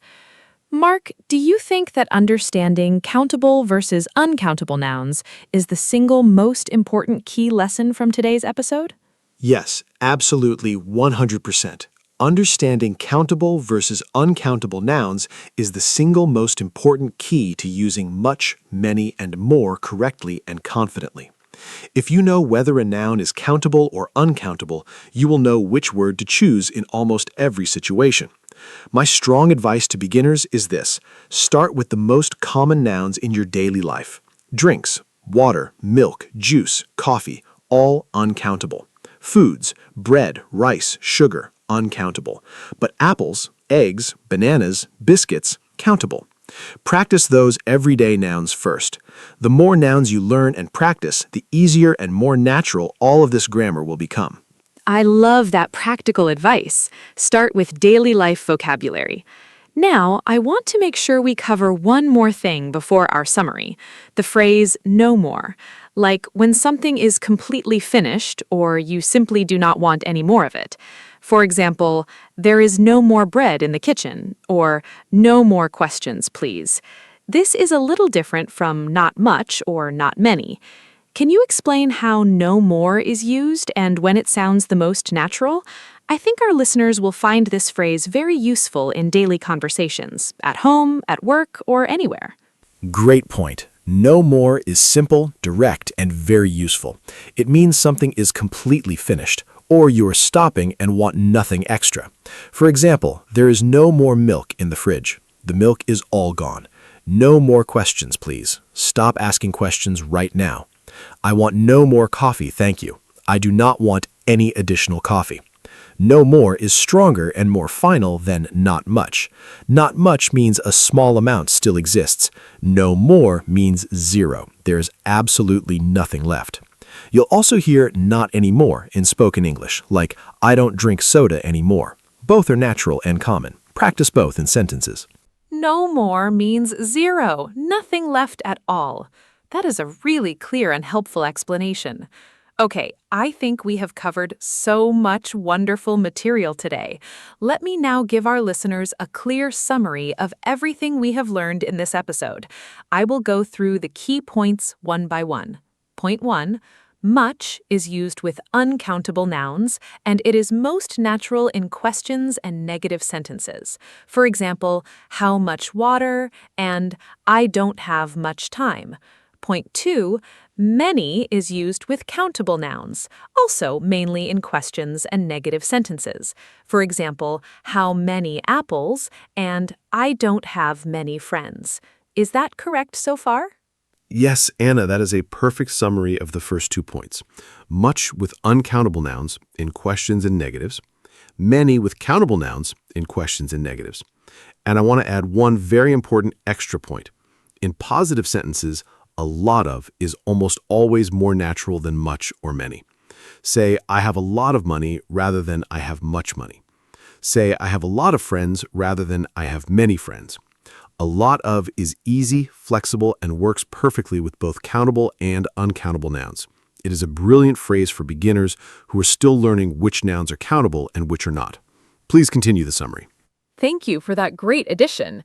And now, point 3, more is the comparative form of both much and many. We use more when comparing two things, like she has more time than me, or he has more friends than his sister. We also use more to ask for or talk about an extra amount of something, like, can I have more water, please? And more works with both countable and uncountable nouns, making it very flexible. Finally, how much is for uncountable nouns, and how many is for countable nouns in questions. These two question forms are incredibly useful in real, everyday life. What a wonderful and clear summary, Anna. I think today's episode has been really packed with useful and practical information. We talked about much, many, and more, their grammar rules, their meanings, and how to use them naturally in real-life situations, like shopping, cooking, and school. My final message to all our listeners is this. Please do not try to memorize everything at once. Start small. Learn the countable and uncountable rule with your most common daily nouns. Practice a little bit every single day. Make sentences, ask questions out loud, and notice these words when you hear them in songs, movies, or conversations. You will improve faster than you think. That is such a beautiful and encouraging message to end on. I completely agree. A little practice every day makes a huge difference over time. I am really proud of all our listeners for taking the time to learn with us today. Learning a new language takes courage and patience, and you are doing it. Remember, making mistakes is completely normal and is actually a sign that you are learning and growing. Do not be afraid to use much, many, and more in your conversations starting today. The more you use them, the more natural they will feel. Thank you so much for listening to this episode. You are wonderful. Thank you, Anna, and a huge thank you to every single one of our wonderful listeners. You gave us your time today, and that truly means a lot to us. Remember these 3 key things: much for uncountable, many for countable, and more for comparing and for extra amounts. Practice every day, even for just 5 or 10 minutes. Notice these words in real life, when you shop, when you cook, when you study. Write example sentences in a notebook. The more you practice, the faster you will feel confident and natural. Take great care of yourselves, keep on learning, and we will see you again in our very next episode. Goodbye, everyone. Hello, everyone. Welcome to our podcast. My name is Anna, and I am very happy to be here with you today. This podcast is for beginners, so we will speak slowly and use simple English. Today, our topic is morning habits. Morning habits are the things we do after we wake up. These small actions can change how we feel during the day. For example, some people drink water, some people exercise, and some people check their phone. I think morning habits are very important because they help us start the day well. I am here with my friend Mark, and we will talk about this together. Hi, Anna. Hi, everyone. My name is Mark, and I am excited to talk with you today. Thank you for listening to our podcast. Like Anna said, today we will talk about morning habits. Everyone has a different morning routine. Some people wake up early and some wake up late. Some people like a quiet morning and some like music. I think morning habits can affect our mood and energy. A good start can make the whole day better. We will share our habits and ideas in a simple way so you can understand and learn easily. Thank you, Mark. I agree with you. Morning habits are small, but they are very powerful. In this podcast, we will talk about simple things you can do in the morning. We will use easy words so you can learn English and understand the topic at the same time. Do not worry if you do not understand everything. You can listen again and practice. I hope you feel relaxed and enjoy this conversation. You can also think about your own morning habits while you listen. Yes, Anna, that is a great idea. Learning English with daily topics is very helpful. Morning habits are part of everyone's life, so it is easy to follow. We will talk like friends so you can feel comfortable. If you want, you can repeat after us. This is a good way to practice speaking. I think it is also a good time to think about how we start our day and how we can make it better. That's right, Mark. I like that we can learn English and also improve our daily life. Morning habits can be simple, like brushing your teeth, washing your face, or eating breakfast. But these small things can make a big difference. In this podcast, we will share our own routines and ask each other questions. This will help you hear natural English and learn how to talk about your habits. I think that will be very useful, Anna. Talking about habits is important in daily conversation. You can use simple sentences like, I wake up at 7, or I drink coffee in the morning. These are easy but useful expressions. We will keep everything clear and simple so you can follow us. Do not worry about mistakes. Learning takes time, and that is okay. Yes, learning step by step is very important. I also think mornings are special because they are the start of a new day. A good morning can make us feel happy and ready.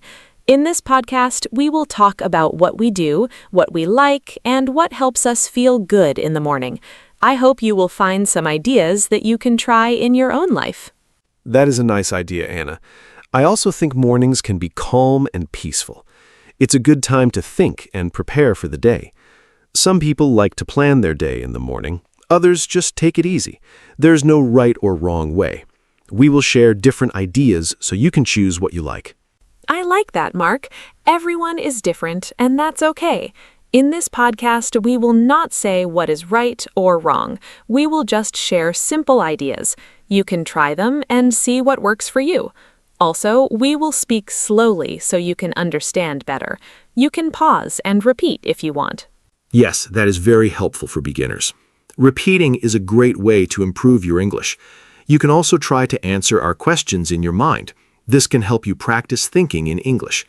Morning habits are easy to talk about, so it's a good topic for learning. Thank you, Mark. Before we start, I want to remind our listeners to relax. This is not a test. Just listen and enjoy. You will improve little by little. Morning habits are simple, so you can follow our conversation easily. I hope you feel like you are talking with us. That's a great message, Anna. We are happy to have you here with us. Thank you for listening to our podcast. Now we are ready for part 1, where we will talk about our own morning habits and simple routines.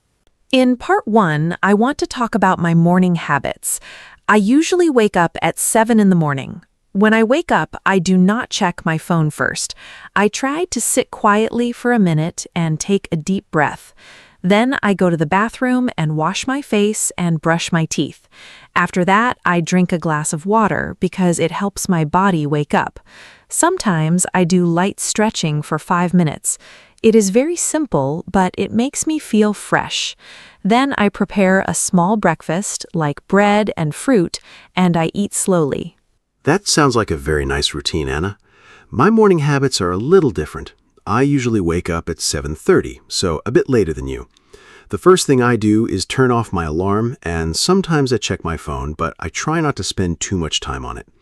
Then I go to the bathroom, brush my teeth, and wash my face. After that, I like to drink a cup of coffee because it gives me energy. I do not always stretch, but I sometimes open the window to get fresh air. I like that you open the window, Mark.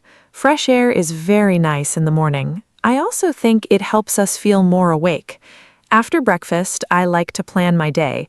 I write a short list of things I need to do. It is not long, just simple tasks. This helps me feel organized and calm. If I know what I need to do, I do not feel stressed. Sometimes I also listen to soft music while I get ready. It makes my morning feel more peaceful and enjoyable. That is a great idea, Anna. I do not always plan my day, but I think I should try it. My morning is sometimes a bit busy, so I just get ready quickly. After my coffee, I get dressed and prepare to go out. I usually eat something small, like a banana or a sandwich. I do not have a big breakfast because I don't feel very hungry in the morning. But I know breakfast is important, so I try to eat at least a little before I start my day. Yes, even a small breakfast is good, Mark. It gives your body some energy. I also think it is important to take time in the morning. If we hurry too much, we can feel stressed. I try to wake up a little earlier so I have time to relax. Even 10 extra minutes can make a big difference. In that time, I can sit quietly or enjoy my tea. It helps me start the day in a calm way. I understand that, Anna. I think I need to wake up a bit earlier too. Sometimes I feel rushed, and it is not a good feeling. When I have more time, I feel better and more relaxed. I also like to listen to music in the morning when I have time. It makes me feel happy and ready for the day. Music can change my mood in a positive way. Yes, music is very powerful. It can change how we feel. I also like to keep my mornings simple. I do not try to do too many things. Just a few good habits are enough. For example, drinking water, eating breakfast, and planning my day. These small things help me feel ready. I think it is better to have a simple routine that we can follow every day. I agree, Anna. Simple routines are easier to keep. If a routine is too long, we may stop doing it. I try to keep my morning easy and quick, but I also want to add some good habits like stretching or planning my day. I think small changes can make a big difference over time. Yes, small changes are very important. We do not need to change everything at once. Just one new habit can help. For example, drinking water in the morning is very easy, but it is good for our body. Over time, these small habits become part of our life. Then we do them without thinking. That is true, Anna. Habits become natural when we repeat them. I'd also think it is important to enjoy our morning. If we like our routine, we will continue it. If we do not enjoy it, it will be hard to keep. So it is good to choose habits that we like. I completely agree, Mark. Enjoying the routine is very important. In part 1, we talked about our own morning habits. We shared simple things like waking up, drinking water, eating breakfast, and listening to music. These are easy ideas that anyone can try. Yes, Anna, we shared simple and useful habits. Everyone can choose what works best for them. There is no perfect routine. The best routine is the one you can follow every day. Now we are ready to move to part 2, where we will talk about why morning habits are important. In part 2, let's talk about why morning habits are important. I think a good morning routine helps us start the day in a positive way. When I follow my routine, I feel calm and ready. If I wake up late and hurry, I feel stressed. Morning habits can change our mood. For example, drinking water, stretching, or eating breakfast can give us energy. It is like a signal to our body that the day is starting. When we have a routine, we do not need to think too much. Everything feels easier and more natural. Yes, Anna, I agree with you. Morning habits are like a guide for the day. When I follow a simple routine, I feel more organized. If I skip my routine, I feel confused and slow. I think a good morning helps us think clearly. For example, when I drink coffee and sit quietly for a few minutes, I feel more focused. Also, morning habits can save time. When we know what to do, we do not waste time thinking or deciding. It makes the morning smooth and simple. That's a very good point, Mark. Saving time is very important, especially in the morning. I also think morning habits can reduce stress. When we do things slowly and in order, we feel more relaxed. But when we rush, we can feel nervous and tired. A calm morning can help us stay calm during the day. For example, when I plan my day in the morning, I feel less worried. I know what I need to do, so I feel more in control. I agree, Anna. Planning is very helpful. When I know my tasks, I feel more confident. I also think morning habits can improve our health. For example, drinking water, eating breakfast, and doing light exercise are good for our body. These small actions can help us feel stronger and more active. If we skip these habits, we may feel tired or weak. So a good morning routine is not only about time, but also about health. Yes, health is very important. I also think morning habits can affect our mind.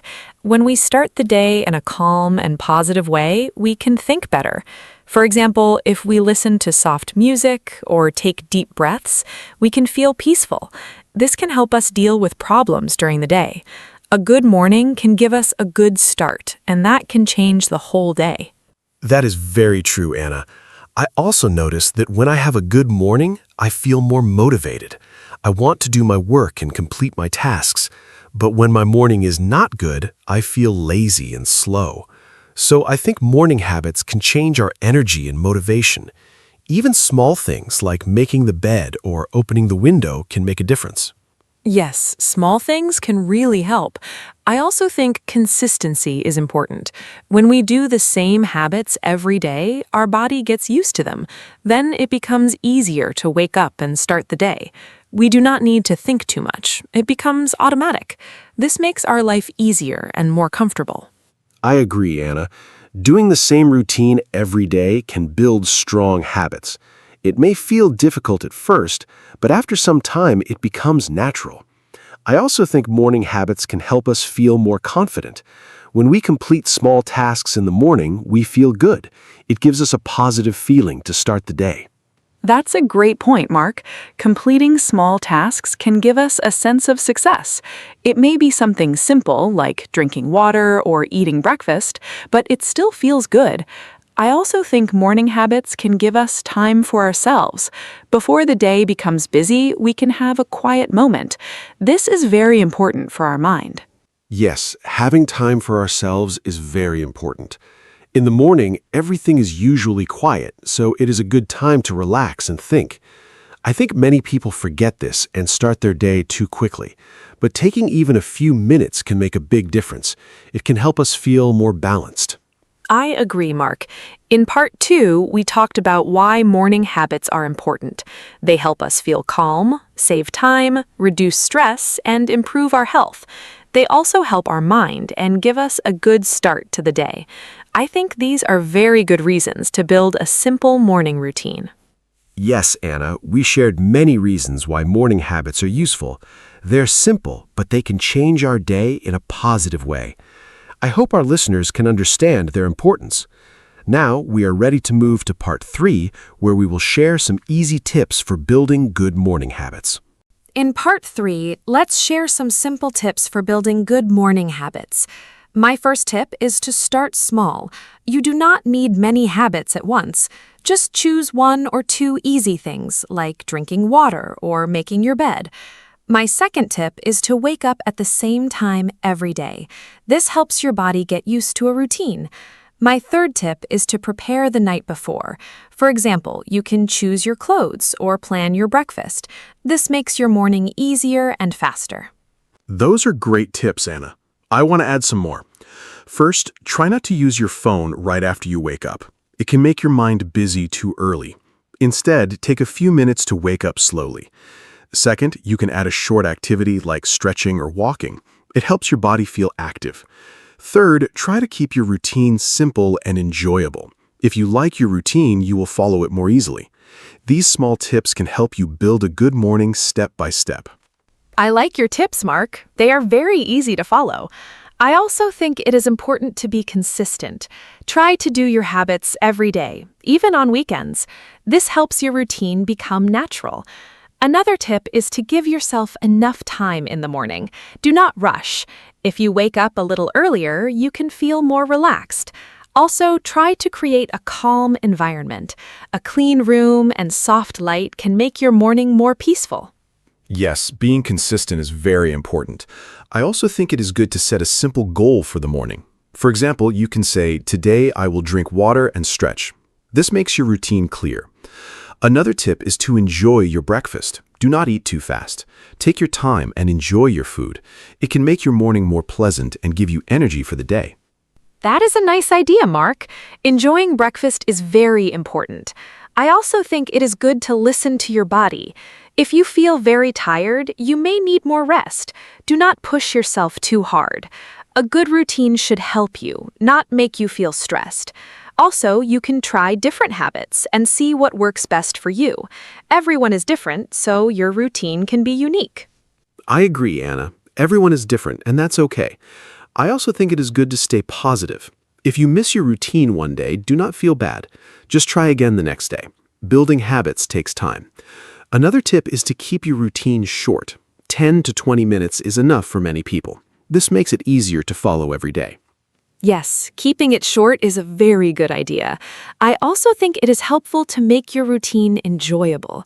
For example, you can listen to your favorite music or drink your favorite tea. These small things can make your morning special. When you enjoy your routine, you will want to continue it. That's true, Anna. Enjoyment is very important. I also think it is good to track your habits. You can use a notebook or a simple list. When you see your progress, you feel happy and motivated. This can help you continue your routine. I like that idea, Mark.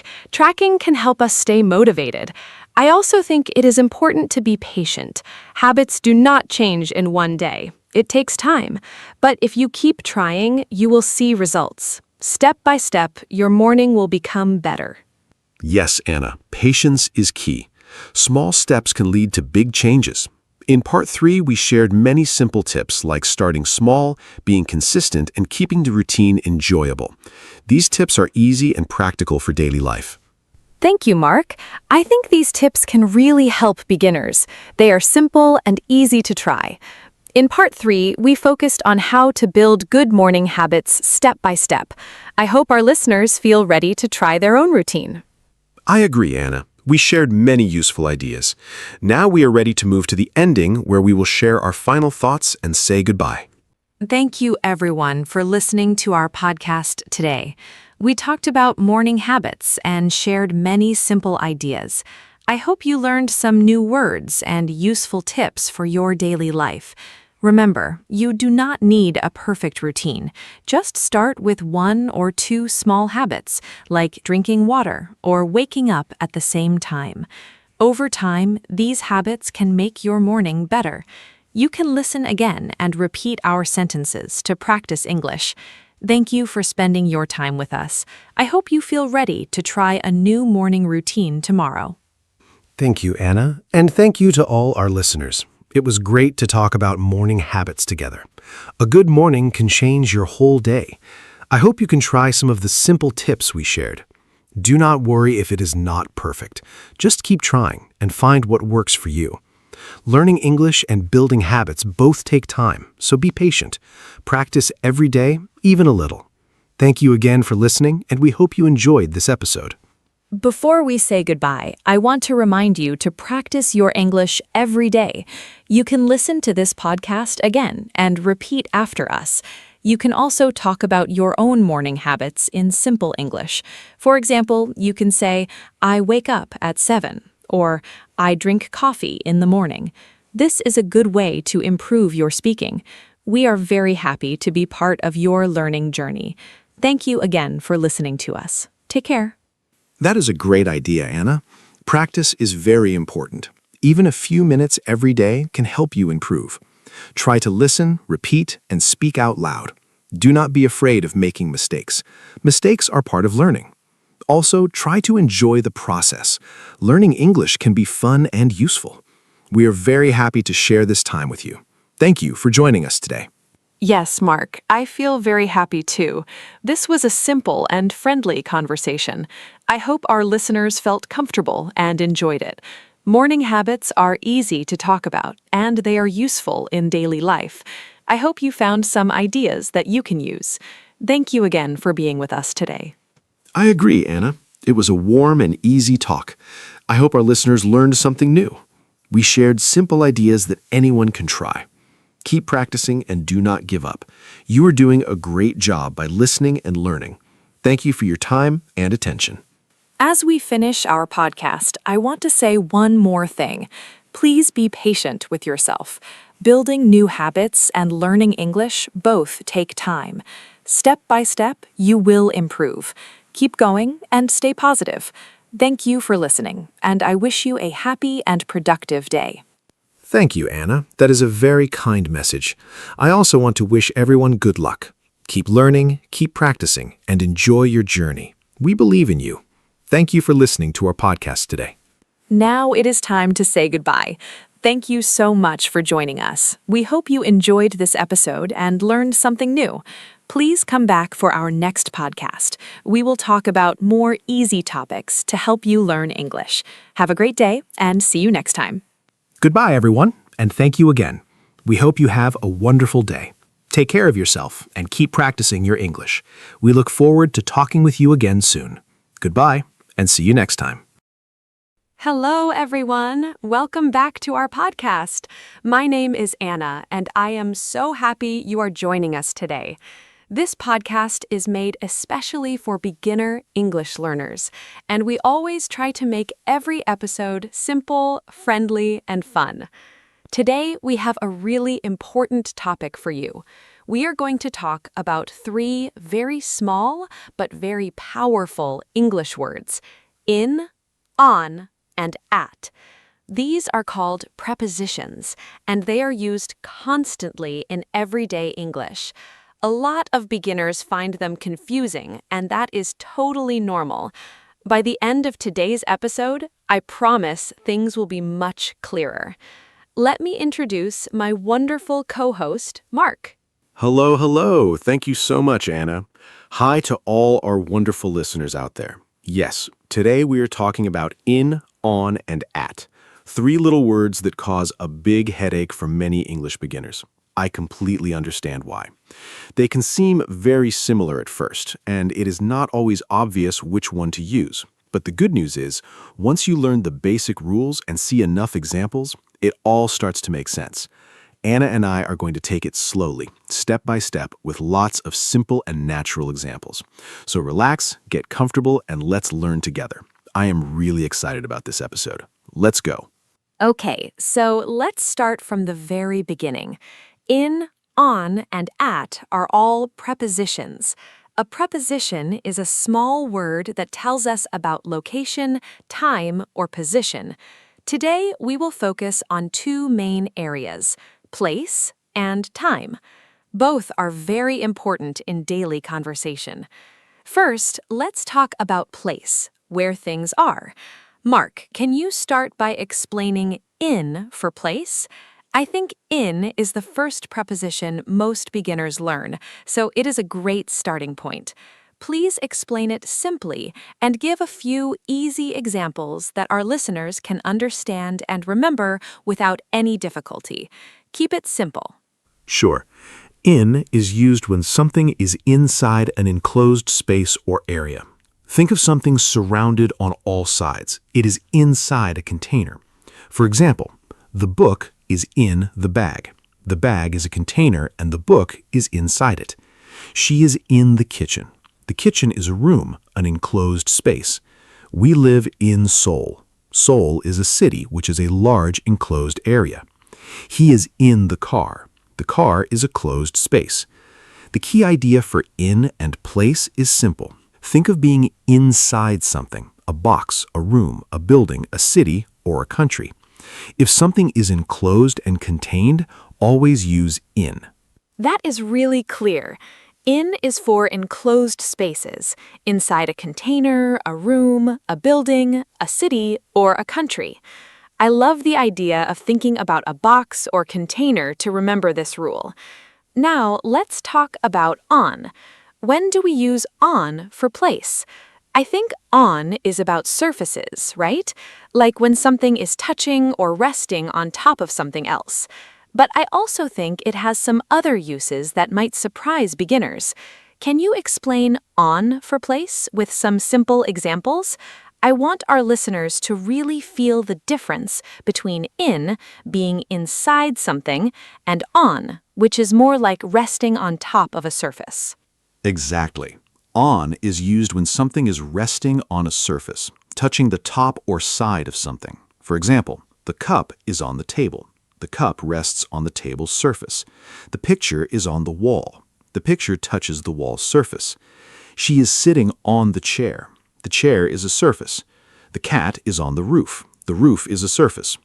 We also say on for floors of a building. His office is on the 3rd floor. And for street names, I live on Park Street. The key idea for on is always contact with a surface, top, side, or floor. Something is touching and resting against something else. Great examples. So on is about surfaces and contact. Something is touching or resting on something else. Now, let's talk about at. I think at feels a little different from in and on. It feels more specific, like a precise point or an exact location. For example, we say, I am at the bus stop, or she is at the door. It feels like a specific spot, not inside something or on top of a surface. Am I thinking about this the right way? Can you explain at for place with some good examples so our listeners really understand how at feels different from in and on? Yes, you are thinking about it perfectly. At is used for a specific point or location, an exact spot. For example, I am at the bus stop. The bus stop is a precise point. She is at the door. The door is an exact location. We met at the corner of the street. A corner is a specific point. He is at the supermarket. This means at that location. I am at school. School is a specific place you go to. The feeling with at is you are at one specific named point. A helpful image, think of putting a pin on a map. That single pin, that exact spot, that's what at feels like. Oh, I love the pin on the map idea. That really makes at easy to visualize. So let me quickly summarize the 3 place rules. In is for inside a space, a room, a building, a city, a country. On is for surfaces, a table, a wall, a floor, a street. And at is for a specific point or location, the bus stop, the corner, school. Does that sound like a correct and complete summary, Mark? I want to make sure our listeners have a solid foundation before we move on to more detailed examples, and then the really important uses of in, on, and at for time expressions. That is a perfect summary, Anna. In equals inside, on equals surface, at equals a specific point. Remember those 3 simple ideas and you already understand the foundation of these prepositions.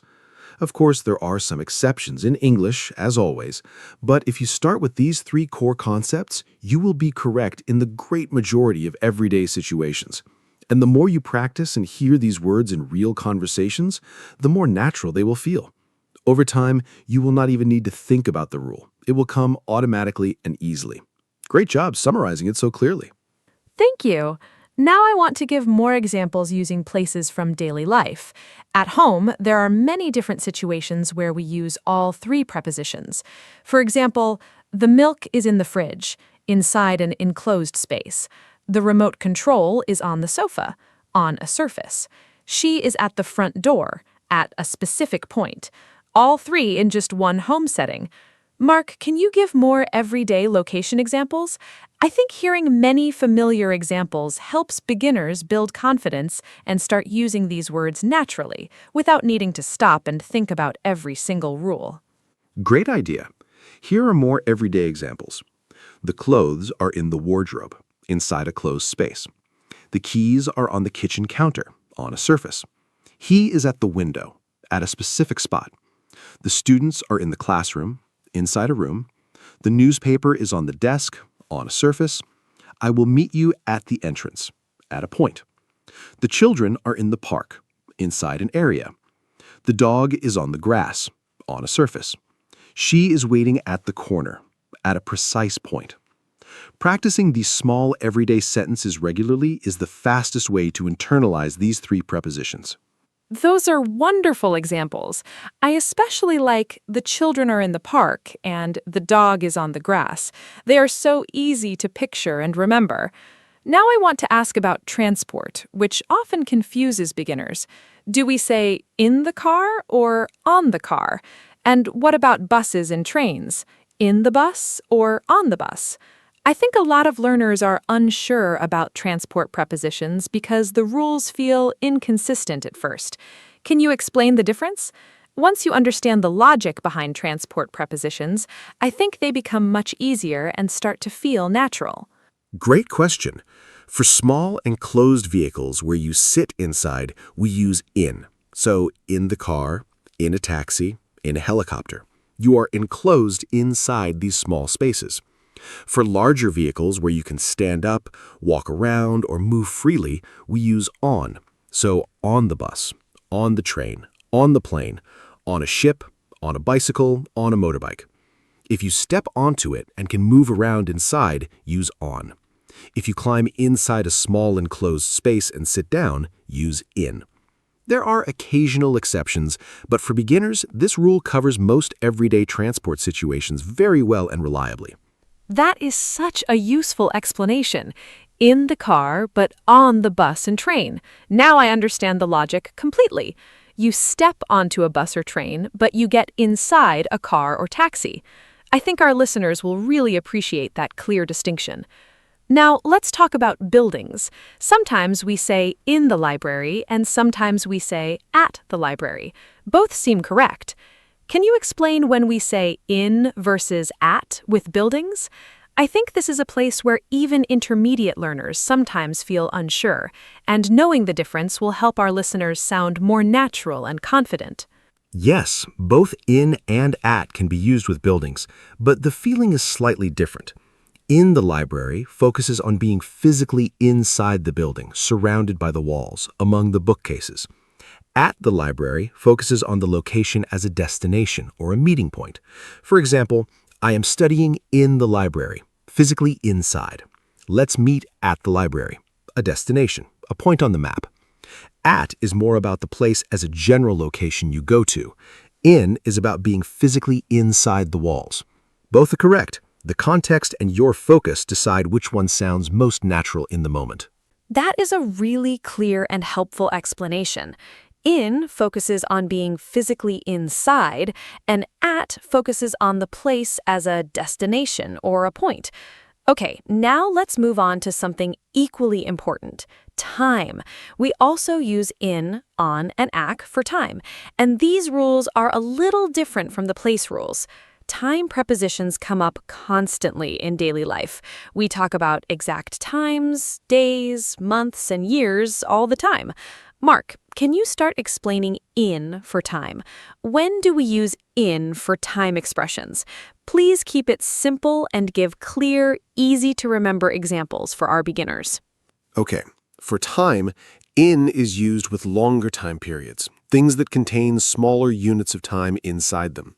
We use in with months, in January, in March, with seasons, in summer, in winter, with years, in 2024, in 1999, with longer parts of the day, in the morning, in the afternoon, in the evening, and with longer periods like decades or centuries, in the 21st century. The key idea is the same as for place. In suggests being inside a longer, larger container of time. A month, a year, a season, these are all large containers, so we are in them just like we are in a room. That is so clear. In for time is for larger periods, months, years, seasons, and parts of the day. Now let's talk about on for time. I think on is used with days, right? Like on Monday or on my birthday. It feels like the day is a flat surface and the event sits on top of it. Can you explain on for time with some examples? I think understanding the difference between on and in for time is one of the most important things for beginners because we talk about days and specific dates in almost every single conversation we have. Yes, on for time is used with specific days and dates. We say on Monday, on Friday, on the weekend, specific days of the week. We say on the 5th of May, on January 1st, specific dates. We say on my birthday, on New Year's Day, on Christmas Day, specific named days. The key difference from in is specificity. In is for a large time container, a month, a year. On is for a specific day within that container. Think of a calendar. You point to one specific square. That is a day, and you use on. Your finger touches that specific day. That surface contact is on. I love the calendar image. You point to a specific day, that is on. You are inside a whole month or year, that is in. Now let's complete the trio for time. At. When do we use at for time? I think at is for very specific and precise times, like exact clock times. For example, at 3 o'clock or at midnight. It feels like the most specific and precise of the three, just like it was the most precise for place. Can you explain at for time with some clear examples? Once our listeners understand all three time rules, they will feel much more confident talking about schedules, plans, and daily routines. Exactly right. At for time is used with very precise, specific points in time. We say at 6 o'clock, at 9:30, at midnight, at noon. These are exact moments. We also say at night. Note this important exception. We say in the morning and in the evening, but we say at night. Also, at the moment, meaning right now, at the same time, and at the weekend in British English. The key idea is the same as for place. At is a precise point.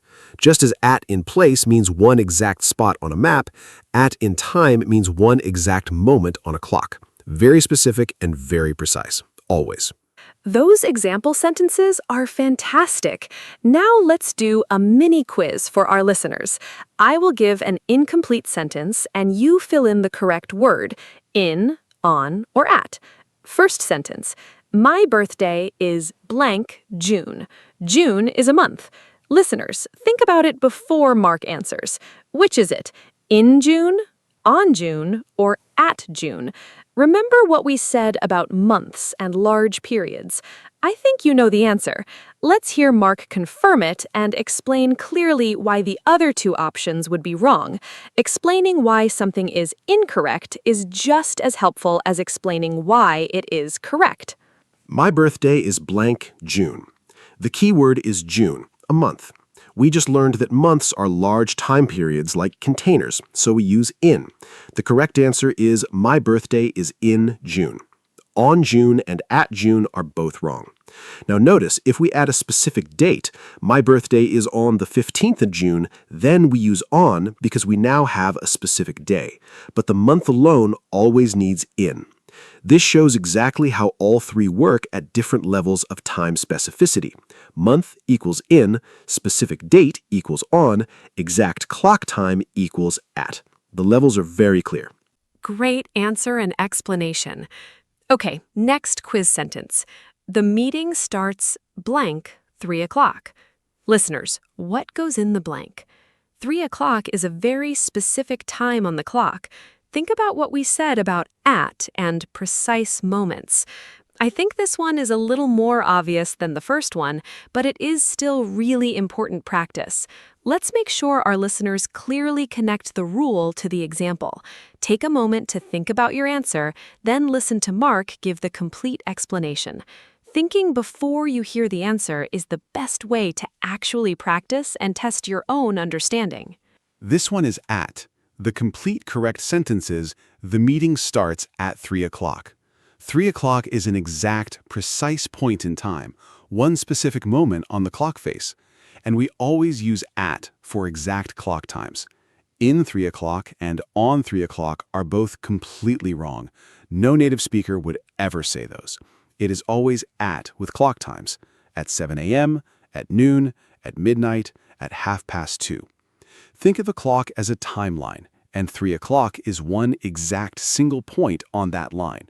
You place your finger right on that point, and that precise pointing is at. Well done if you got it. Perfect. Now, one more quiz sentence, this time for place. The cat is sleeping blank the sofa. Is it in the sofa, on the sofa, or at the sofa? I think our listeners know this one now. We talked about surfaces earlier. A sofa has a surface, a flat area on top where you sit or lie down. The cat is resting on that surface. Listeners, think about the answer before Mark speaks, and when you hear the answer, think about why the other two options are wrong. Understanding why incorrect options are wrong is a really powerful way to strengthen your grammar knowledge and memory. The answer is on. The cat is sleeping on the sofa. The sofa is a surface, and the cat is resting on top of it. In the sofa would mean the cat is somehow inside the sofa, trapped inside the cushions, which sounds very uncomfortable. And at the sofa is not natural. We do not use at for furniture surfaces like sofas or tables. At is for specific named locations and precise points. In is for enclosed spaces. On is for surfaces. So cat on sofa, cup on table, picture on wall, all use on because they all involve a surface. Great quiz, Anna. Inside the sofa, that image definitely helps remember why on is right. Now, I want to talk about addresses and locations. When we talk about where someone lives, do we use in, on, or at? For example, she lives blank 25 Park Street, or I live blank Park Street, or they live blank London. I think all three prepositions can be used when talking about locations, but each one works at a different level of specificity. Can you explain how to choose between all three? I think once learners understand this, they will feel much more confident talking about addresses and locations in English. Yes, addresses show perfectly how all three work at different levels. For the most specific level, an exact house number, use at. She lives at 25 Park Street. That is a precise point. For a street name, the next level, use on. I live on Park Street. A street is like a long surface or line you travel along. For a city, neighborhood, or country, the largest, most general level, use in. They live in London. We live in Korea. So, exact address equals at, street name equals on, city or country equals in. The level moves from most specific to most general, and the prepositions follow that same exact pattern. That is so elegant and clear. Most specific, at with an exact address, middle level, on with a street, most general, in with a city or country. And this same pattern appears with time, too. Most precise moment, at, specific day, on, larger period, in. I think our listeners can see that the logic of these three prepositions is very consistent across both place and time. Mark, do you think this specific to general pattern is the single most helpful way for beginners to think about and remember when to use in, on, and at in everyday situations? Yes, absolutely. The specific to general pattern is the most powerful mental tool for beginners. I call it the zoom lens idea. Think of a camera zoom. At is fully zoomed in, one exact point, one precise moment. On is the middle zoom, a surface, a specific day, a street name.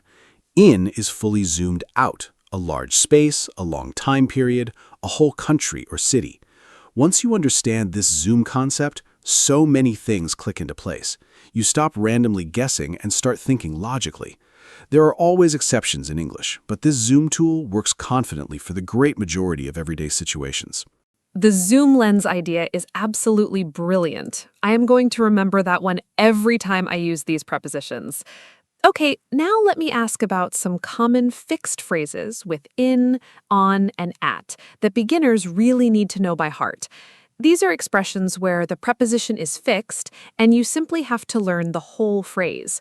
For example, on time and in time both exist, but they mean completely different things. Can you explain the difference clearly? I think this is a very useful pair of expressions that comes up frequently in everyday conversations about schedules, deadlines, and appointments. Great choice. On time and in time are both common, but they mean different things. On time means exactly at the scheduled time, not late. For example, the train arrived on time. It came exactly when scheduled. The meeting started on time. It began at the correct time. In time means before a deadline, early enough so you do not miss something. For example, we arrived in time for the show. We got there before it started. She finished in time. She completed it before the deadline. So, on time means exactly at the right scheduled moment. In time means before something is missed. Both are very common and very useful. That is such a useful and important distinction. On time means exactly at the scheduled moment, and in time means before the deadline, early enough not to miss something. Now let me ask about at the end versus in the end. I have heard both of these used in English, and I think they also have completely different meanings. These small differences really matter for learners because using the wrong one can change your meaning entirely and cause real confusion. Can you explain the difference clearly so our listeners can confidently use both expressions correctly in their own everyday conversations? Yes, another really useful pair. At the end refers to a final point of something specific. For example, at the end of the movie, the hero wins, the final point of that specific film. There is a cafe at the end of the street, the last point of that specific street. In the end is more general and means finally or ultimately, after everything. For example, we had many problems, but in the end, everything was fine. So, at the end is about one specific endpoint. In the end is about a final result or conclusion that comes after a longer process or difficulty. Wonderfully clear. At the end, for a specific final point, the end of a movie or a street. In the end, for a final result, ultimately, after everything. Now let me ask about common fixed expressions with at. I think at has many useful phrases that beginners absolutely need to know, like at home, at work, at school, and at the moment. These are used constantly in everyday English. Mark, can you go through some of these common at phrases? I think learning these as complete, fixed expressions, rather than trying to analyze why at is used, is actually the fastest and most effective approach for beginners. When you know the whole phrase as one unit, you never need to wonder which preposition to use. You just say it naturally. Absolutely. Here are some very useful at expressions every beginner should know. At home, you are in your house relaxing. She is at home today. At work, you are at your job. He is at work until 6. At school, at the school building, the kids are at school. At the moment, right now, I am busy at the moment. At the same time, simultaneously, please don't talk at the same time. At last, finally. At last, the weekend is here. At least a minimum or positive point. It is cold, but at least it's not raining. Learn all these as complete phrases and you will sound very natural and fluent. Those at expressions are so useful. Now let me ask about common fixed expressions with in. I know there are many useful in expressions that come up all the time in daily conversations, like in a hurry, in love, in trouble, and in the mood. Can you give our listeners a good collection of useful in expressions? I think learning these as complete chunks rather than individual words is really the best strategy for any beginner. When you know the whole phrase as one unit, you never need to wonder which preposition to use. You just say it naturally. Absolutely. Here are some very useful in expressions. In a hurry, moving quickly because you have no time, she left in a hurry. In love, feeling love, they are in love. In trouble, having a big problem, he is in trouble. In the mood, feeling like doing something. I'm not in the mood for cooking. In fact, to add emphasis or correct something, in fact, that's not true. In general, overall or mostly, in general, English is not so hard. In charge, responsible and leading. Who is in charge here? These phrases are incredibly common in everyday English conversation. Practice them all regularly. Wonderful. In a hurry, in love, in trouble, in the mood, in fact, in general, in charge, all so natural and so commonly used. Now, let me ask about on expressions too. I know there are many useful on phrases as well, like on purpose, on holiday, on sale, and on TV. Can you give our listeners a good set of useful on expressions? I think these phrases with on might actually be some of the most frequently used fixed expressions in all of everyday English, especially when we are talking about daily activities and things happening around us. Yes, here are some great everyday on expressions. On purpose, doing something intentionally. She did that on purpose. On holiday, away for a break from work or school. They are on holiday in Spain. On sale, available at a lower price. These shoes are on sale today. On TV, shown on television. What is on TV tonight? On the phone, currently talking by phone. She is on the phone. On the way, during a journey. I'll get it on the way home. On foot, walking. We went there on foot. These expressions come up constantly in everyday conversation, so learning them will definitely boost your fluency. Those on phrases are fantastic. On purpose, on holiday, on sale, on TV, on the phone, on the way, on foot. So many great ones to learn and practice. I think our listeners now have a really rich collection of fixed expressions with all three prepositions. Now, Mark, I want to ask about something very modern and relevant, technology and the internet. We hear phrases like on the internet, on social media, on YouTube, but also in an email or in a message. Can you explain when we use on versus in for technology and digital things in modern everyday life? Very modern and very relevant. For digital platforms and networks, we generally use on. We say on the internet, on social media, on YouTube, on Instagram, on the website. Think of these as surfaces or channels you visit and navigate through, just like a road surface. For specific pieces of content or private communication, we use in. We say in an email, in a message, in a text, in a document, in an app. These feel like containers you look inside. So, platforms and networks use on, specific pieces of content and messages use in. This is a simple and very practical rule for today's digital world. That is so clear and so practical. On for platforms like YouTube and Instagram, in for specific content like emails, messages, and documents. Now I think we have covered a truly enormous amount of material in today's episode. Let me now give a full summary of the key rules. For place, in is for inside enclosed spaces like rooms, buildings, cities, and countries. On is for surfaces like tables, walls, floors, and streets. At is for specific points and precise locations. Is that a solid and correct summary of the place rules, Mark? I want everything to be perfectly clear for our listeners before we close the episode today. That is a perfect place summary. In equals inside an enclosed space or area. On equals contact with a surface. At equals a precise specific point or destination. And remember the zoom lens. At is the most specific and precise, on is the middle level, and in is the most general and largest. For time, the same zoom logic applies. In is for large time periods, months, years, seasons, and morning or evening. On is for specific days and dates.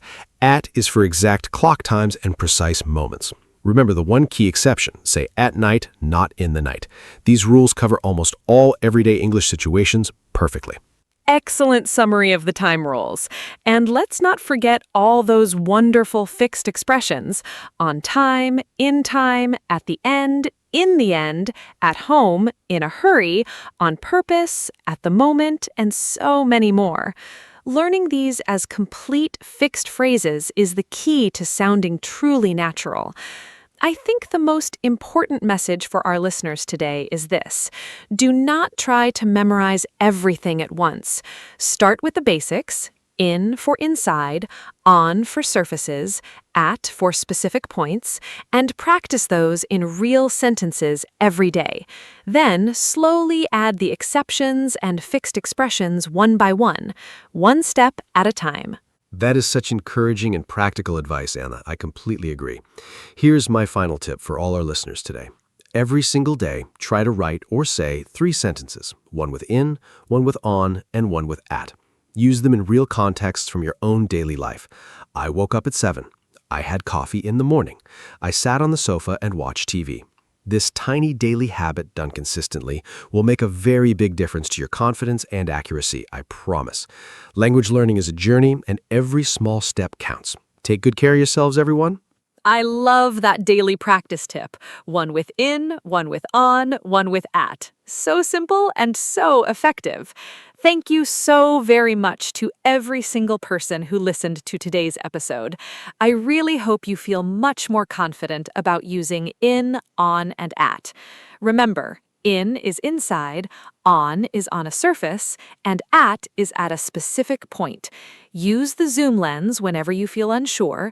Practice a little every day. Make mistakes. They are a completely normal and necessary part of learning. Come back for our next episode because we always have something new and useful. You are doing an amazing job learning English. Keep going. Thank you so much, Anna, and a huge warm thank you to every single one of our incredible listeners. You are truly wonderful for joining us and for taking your English learning seriously. Today we covered a great deal: place rules, time rules, transport, addresses, fixed expressions, digital language, quiz questions, and so much more. That's a real achievement to be proud of. Remember, inside is in, surface is on, specific point is at. Write your 3 daily sentences, notice these prepositions in movies and songs, and practice with friends whenever you can. Every little bit of practice truly adds up. Take great care, keep learning, and goodbye, everyone. Hello, everyone. Welcome to our podcast. I'm Anna, and I'm so happy you're here with us today. We have a really fun topic for you, one that I personally love very much. Today, we're going to talk about sleep and dreams. Yes, you heard that right. We all dream and we all sleep. Or at least we try to. But did you know that sleep is actually one of the most important things you can do for your health and happiness? Stay with us because this is going to be a great conversation. And trust me, by the end, you might just want to go take a nap. Thanks, Anna. Hi, everyone. I'm Mark. And yes, I'm very excited about today's topic, too. I will be honest with you. I was a little late preparing for this episode because I was sleeping. But honestly, I think that counts as research. In this podcast, we talk about real life in simple, clear English. So if you're learning the language, you're in the right place. Today's topic is perfect for beginners and for anyone who loves their bed a little too much. So get comfortable, maybe grab a warm drink, and let's talk about sleep and why you should never give up on your dreams, especially the sleeping kind. So, Mark, let's start with something simple. How many hours do you sleep every night? Be honest. Okay, I'll be honest. I try to sleep about 7 to 8 hours, but sometimes it's less. When I have a busy week, I might only sleep 6 hours, and I can really feel the difference. I get tired easily, I make more mistakes at work, and I'm not very happy. So I've learned that sleep is not something you can skip. What about you, Anna? Are you a good sleeper? I think I'm a pretty good sleeper, yes. I love sleeping. I go to bed around 10 or 11 at night and wake up around 7 in the morning. But I have one big problem. I check my phone before bed. I know it's bad for sleep, but it's a very hard habit to break. Doctors say the light from screens makes it harder to fall asleep. Have you ever had problems falling asleep, Mark? Oh, definitely. There were times when I would lie in bed for an hour or more, just thinking about work or problems. It was very frustrating. My mind was too active. I couldn't stop thinking. I tried some things to help, like reading a book or listening to calm music. That helped a little, but the biggest change for me was keeping a regular schedule, going to bed and waking up at the same time every day. After a few weeks, it became much easier to fall asleep quickly. That's great advice, Mark. A regular schedule is really important. Our bodies have something called a circadian rhythm. It's like an internal clock that tells us when to sleep and when to wake up. If we go to bed at very different times every day, we confuse our body clock. That's why people who work night shifts or travel a lot often have problems with sleep. Have you ever experienced jet lag, Mark? Yes, jet lag is terrible. I traveled from Europe to Japan once, and the time difference was about 8 hours. For the first 3 or 4 days, I was awake at 3 in the morning and completely asleep at lunchtime. It was a strange experience. My body didn't know what time it was. It took almost a week to feel normal again. The best advice I got was to try to stay awake until the local bedtime in the new place. Not easy, but it really helped. That's a smart strategy. So, we've talked a little about how much we sleep and some common sleep problems. Now let's talk about why sleep is actually so important. Many people think sleeping is just doing nothing, but that's completely wrong. During sleep, your body is very busy. Your brain processes everything that happened during the day. Your muscles repair themselves. Your immune system gets stronger. Sleep is basically your body's reset button. Exactly. And I think a lot of people don't realize how much sleep affects the brain. When you sleep, your brain clears out waste products, things that build up during the day when you're thinking and working. There's actually a system in the brain called the glymphatic system. It works mostly when you sleep. Some scientists believe that not sleeping enough might increase the risk of diseases like Alzheimer's over the long term. That's a serious reason to take sleep seriously. Wow, that's really interesting and a little scary. But let's also talk about something more fun, dreams. When we chose the title, Never Give Up on Your Dreams, Keep Sleeping, we were making a little joke, of course. But dreams are actually fascinating. Do you remember your dreams, Mark? Sometimes yes, sometimes no. It seems like I remember my dreams best when I wake up in the middle of one. If I wake up naturally after the dream finishes, I usually forget it very quickly. Scientists say that most people forget about 95% of their dreams, but the ones I do remember are often very strange. Flying over cities, being in school again, or talking to people I haven't seen in years. Dreams are like little movies in your head. Yes, I love that description, little movies. I often have very vivid dreams. Sometimes they feel so real that when I wake up, I'm confused for a moment. There's actually a word for that feeling, hypnopompic confusion. It happens in those first seconds after you wake up when your brain is still partly in the dream world. Has that ever happened to you? Oh yes, especially when my alarm goes off in the middle of a deep dream. I once woke up from a dream where I was giving a presentation at work, and for a few seconds I was looking around my bedroom thinking, where is my audience? It was very funny, but also a little embarrassing, even though no one was there. Okay, so we know dreams are interesting, but what do they actually mean? Do you believe dreams have meanings? That's a big question. There are many different ideas about this. In the past, people believed dreams were messages from gods or the future. Sigmund Freud, the famous psychologist, thought dreams showed our hidden feelings and desires. Today, many scientists think dreams are more like the brain organizing memories and processing emotions. Personally, I think dreams can sometimes reflect things we're worried about or excited about in real life, but I don't think every dream has a deep hidden message. I agree. I think if you dream about being chased, it probably means you're stressed about something, not that a monster is actually coming for you. But some people love to analyze their dreams. There are even dream journals, notebooks where you write down your dreams as soon as you wake up. I tried keeping one for a while. It was interesting because I started to notice patterns. I often dreamed about water when I was feeling uncertain about something in my life. Oh, that's very interesting.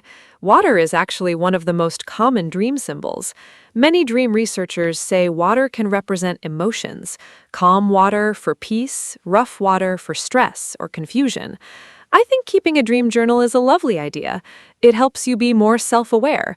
And the act of writing first thing in the morning is actually a good habit for your mental health, too. Some people call it morning pages, just writing freely without thinking too much. I like that idea. Writing in the morning before your day starts can help you feel more calm and organized. Okay, let's talk about something practical now. We all know sleep is important, but many people still don't sleep enough. Life is busy. Work, family, phone, social media. There are so many things that take our time and energy. What do you think are the biggest enemies of good sleep, Anna? I think the number one enemy is definitely screens. Phones, tablets, computers, televisions. The blue light from screens signals to our brain that it's still daytime, so the brain stops producing melatonin. Melatonin is the hormone that makes us feel sleepy. That's why many sleep experts say to stop using screens at least an hour before bed. Other big enemies are caffeine, stress, and irregular schedules. Caffeine is interesting because it can stay in your body for 6 to 8 hours, so that afternoon coffee can still affect your sleep at midnight. 6 to 8 hours. That's a long time. I didn't know caffeine lasted that long. I usually drink coffee in the morning, so I think I'm okay. But I know some people who drink coffee at 5 or 6 in the evening and then wonder why they can't sleep. Now it makes sense. What about alcohol? Some people say a glass of wine helps them sleep. Is that true? This is a common misunderstanding. Alcohol can make you fall asleep faster, that part is true, but it actually makes your sleep quality much worse. Alcohol reduces something called REM sleep, which is the stage of sleep when you dream and when your brain processes emotions and memories. So even if you sleep 8 hours after drinking, you might wake up feeling tired and foggy. It's not real, deep, restoring sleep. So alcohol is not a good sleep solution at all. That's really good to know. So what actually helps with sleep? What are some good habits that people can try? There are several things that really work. First, keep a consistent schedule. Go to bed and wake up at the same time every day, even on weekends. Second, make your bedroom cool, dark, and quiet. Our bodies sleep better in slightly cooler temperatures. Third, avoid screens for an hour before bed. Instead, try reading, stretching, or relaxing with calm music. Fourth, don't drink caffeine in the afternoon or evening. And fifth, this one surprises many people, don't lie in bed if you can't sleep. Get up, do something calm, and go back to bed when you feel sleepy again. That last one is interesting. Most people think you should just stay in bed and keep trying. But I've read that lying in bed awake for a long time can actually make sleep problems worse. Your brain starts to associate the bed with wakefulness and anxiety instead of sleep. So getting up is actually the smarter thing to do. The technical term for this approach is called stimulus control therapy. It sounds complicated, but the idea is simple. Your bed should only be for sleeping. Exactly. And speaking of sleep therapy, there's actually a very effective treatment for chronic insomnia called CBTI, Cognitive Behavioral Therapy for Insomnia. It's not medication, it's a type of talking therapy that helps people change their thoughts and habits around sleep. Studies show it works better than sleeping pills in the long run, and without any side effects. If someone is having serious ongoing sleep problems, CBTI is really worth looking into. That's great to know. I think many people reach for medication too quickly when they have sleep problems. Medication can help in the short term, but it doesn't solve the root cause. Changing habits and mindset is more powerful. Okay, let's talk about naps. I love a good nap. Are naps good or bad? Oh, this is a great debate. Naps can be wonderful, or they can make things worse. It really depends on how long you nap and what time of day. A short nap of about 20 minutes, sometimes called a power nap, can boost your energy, mood, and concentration. But if you nap for a long time, like 2 hours, or nap too late in the afternoon, it can make it hard to sleep at night. In some cultures, like in Spain, a midday rest called a siesta is a traditional part of life. Many people believe it improves productivity. I love the idea of a siesta. Maybe we should bring that to more countries. I've read that even NASA did research on napping. They found that a 26-minute nap improved the alertness of their pilots by 54%. That's huge. Of course, most of us aren't flying planes, but the principle is the same. A short nap can really restore your focus. The key word is short. I always set an alarm when I nap, because if I sleep too long, I feel terrible afterward, that groggy, confused feeling. Yes, that groggy feeling has a name. It's called sleep inertia. It happens when you wake up during deep sleep instead of light sleep. Your brain needs some time to fully wake up, and during that time you feel slow and confused. A short nap helps you avoid deep sleep, so you wake up feeling refreshed instead. One funny trick some people use is the coffee nap. You drink a cup of coffee right before you nap. Caffeine takes about 20 minutes to kick in, so you wake up just as it starts working. Clever, right? The coffee nap. I've heard of that. I'm not sure I've tried it successfully, but the science actually makes sense.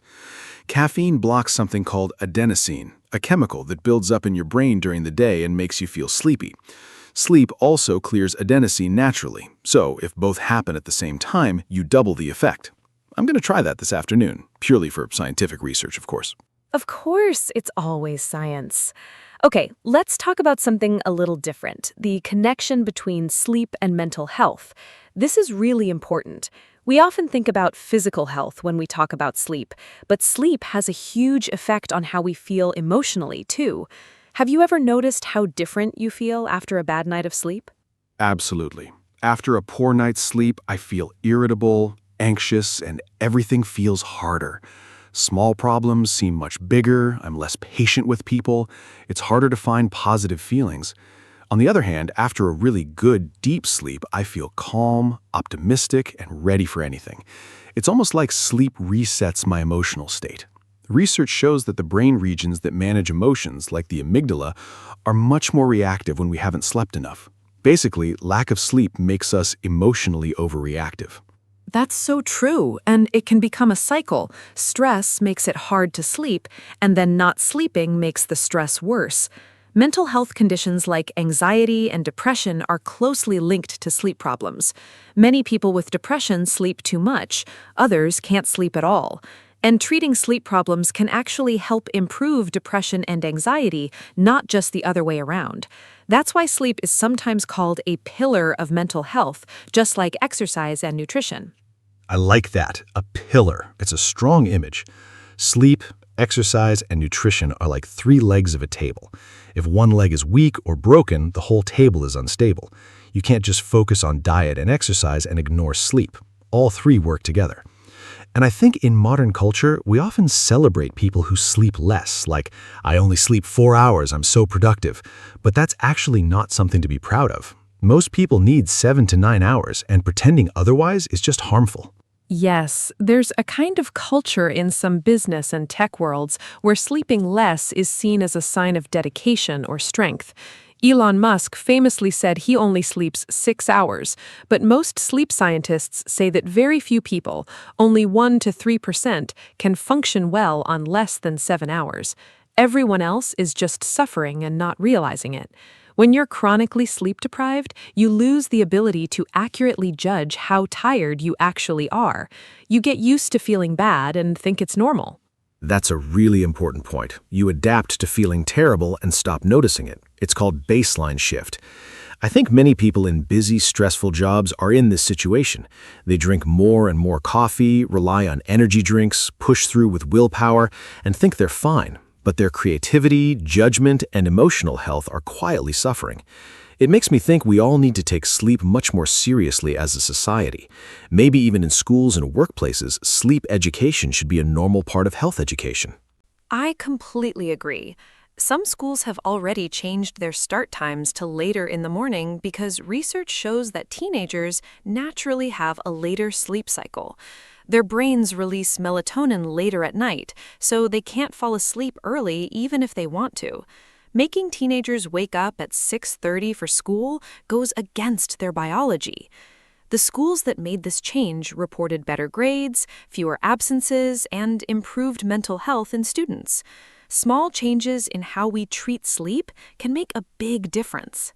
That's a really hopeful example. And it shows that when we take sleep seriously at a social level, not just an individual level, good things happen.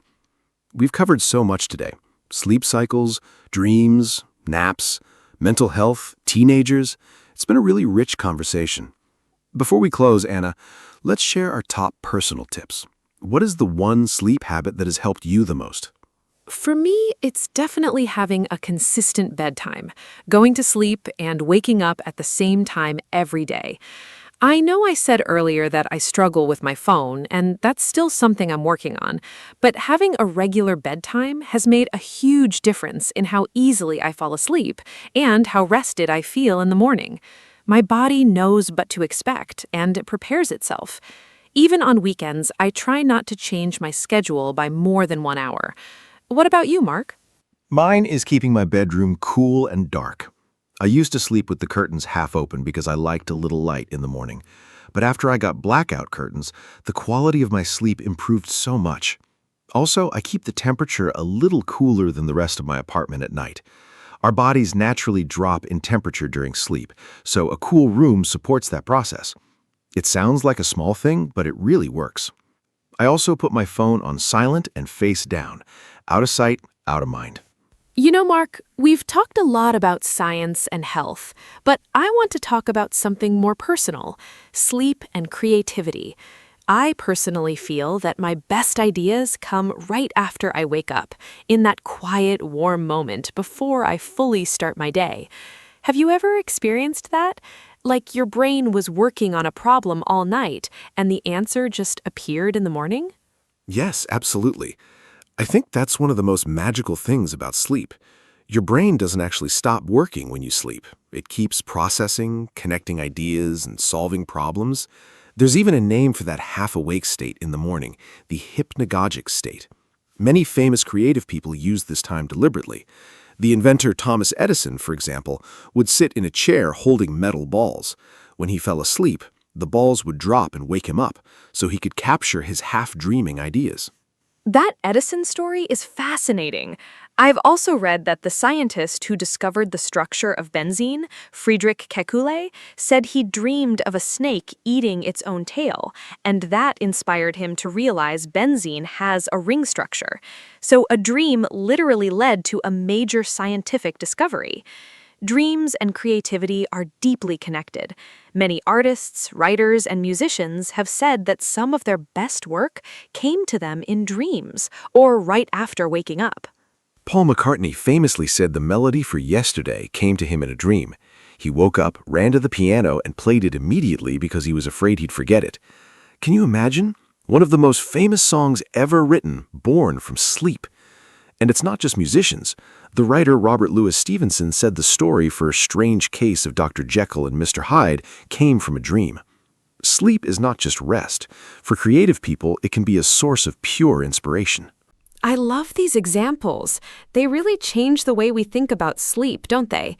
It's not passive, it's deeply active and creative. Okay, let's shift to a topic our listeners might find very relatable: social media and sleep.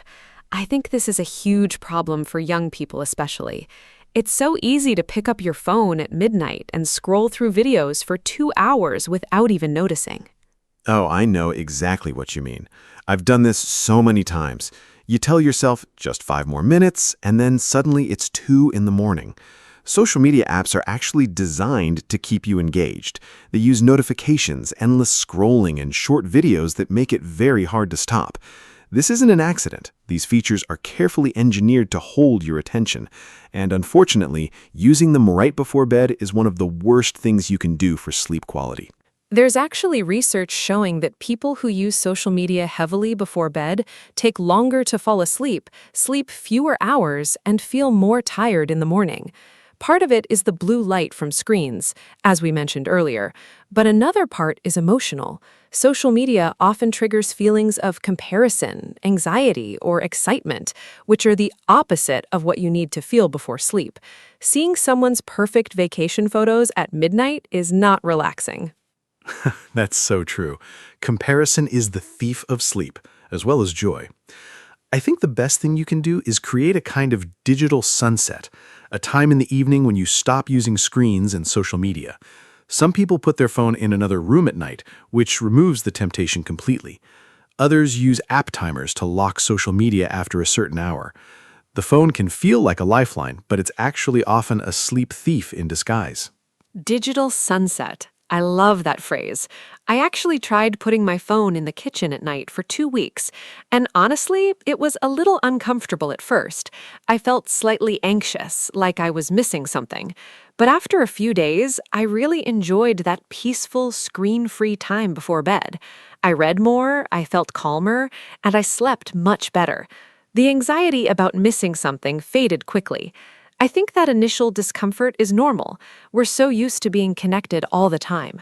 It's called FOMO, fear of missing out, and it's a real psychological experience. But what most people discover when they disconnect at night is that they didn't actually miss anything important. The notifications were still there in the morning. The world didn't end. But they slept better and felt more present the next day. I think we all need to remind ourselves that being unavailable for 8 hours while we sleep is completely okay and actually very healthy. Perfectly said. Okay, new topic. Sleep and children. This is something many of our listeners might be thinking about, especially parents. Children need much more sleep than adults. A newborn baby sleeps about 16 to 17 hours a day. A school-age child needs 9 to 11 hours. But in reality, many children today are sleeping less than they should, partly because of screens, busy schedules, and late-night activities.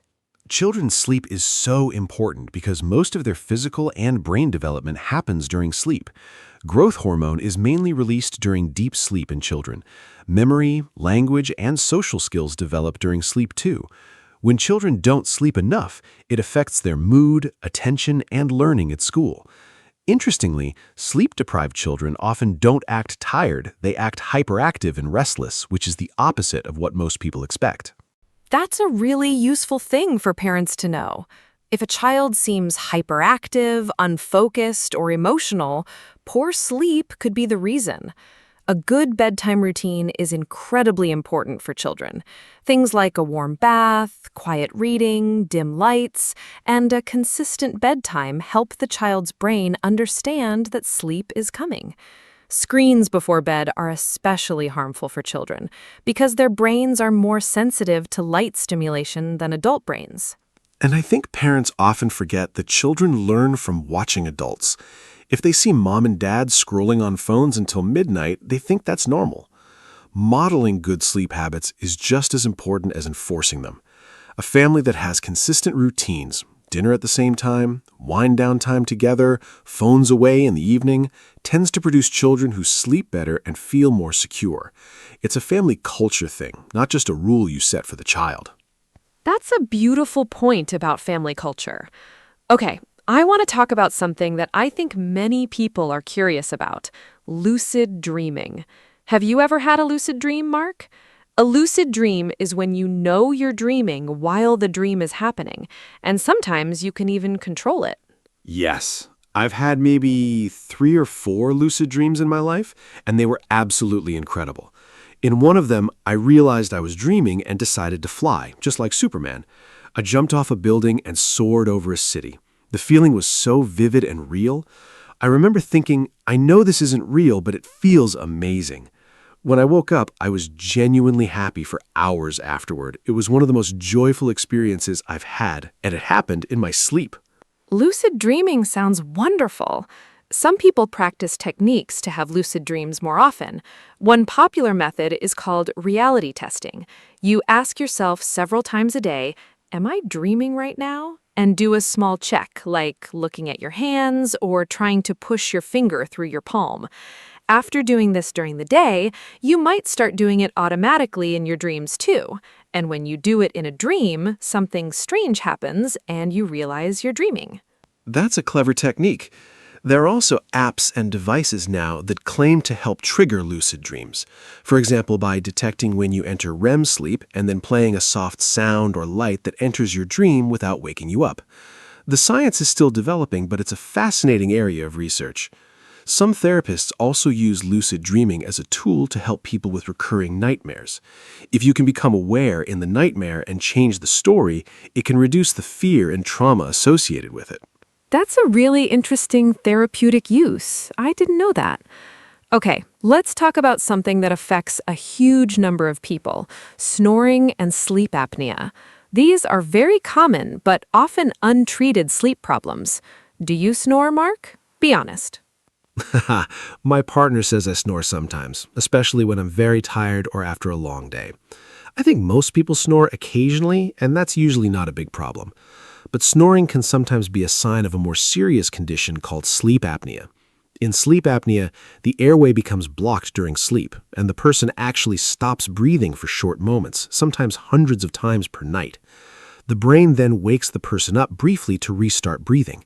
They often don't remember waking up, but their sleep quality is terrible. Sleep apnea is more common than many people think. It affects an estimated 1 billion people worldwide, though many don't know they have it. The classic signs are loud snoring, waking up feeling unrefreshed despite sleeping enough hours, feeling very sleepy during the day, and sometimes a partner noticing that you stop breathing. It's more common in people who are overweight, but thin people can have it too. The good news is that it's very treatable. The most common treatment is a device called a CPAP machine that keeps the airway open during sleep. If someone suspects they have sleep apnea, it's really important to see a doctor. Untreated sleep apnea is linked to high blood pressure, heart disease, diabetes, and other serious health issues. It's not just about feeling tired, it can have major long-term consequences. I think many people just accept feeling exhausted as a normal part of life when actually they have a condition that could be treated. Sometimes just asking a doctor the simple question, "Could I have a sleep disorder?" can change your life completely. Absolutely. And on that note, I want to say, if you often feel tired, if you wake up with headaches, if you can't focus during the day, please don't just accept it. Talk to a doctor. Sleep problems are medical issues, just like high blood pressure or a broken bone. There is nothing weak or dramatic about seeking help for sleep.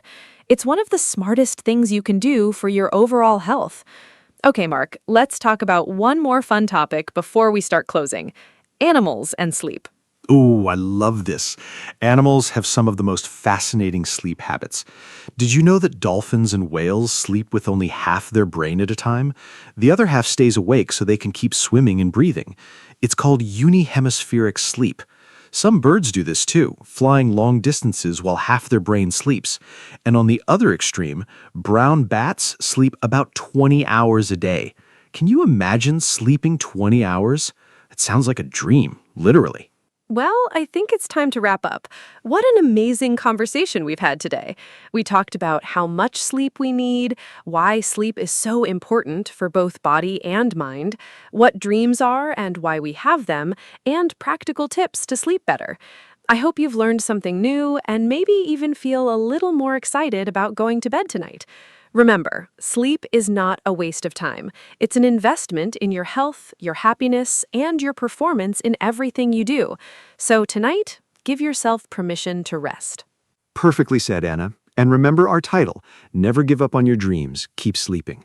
We meant it both ways. Keep chasing your real dreams in life and also keep sleeping, because that's where the magic happens. Thank you so much for listening today.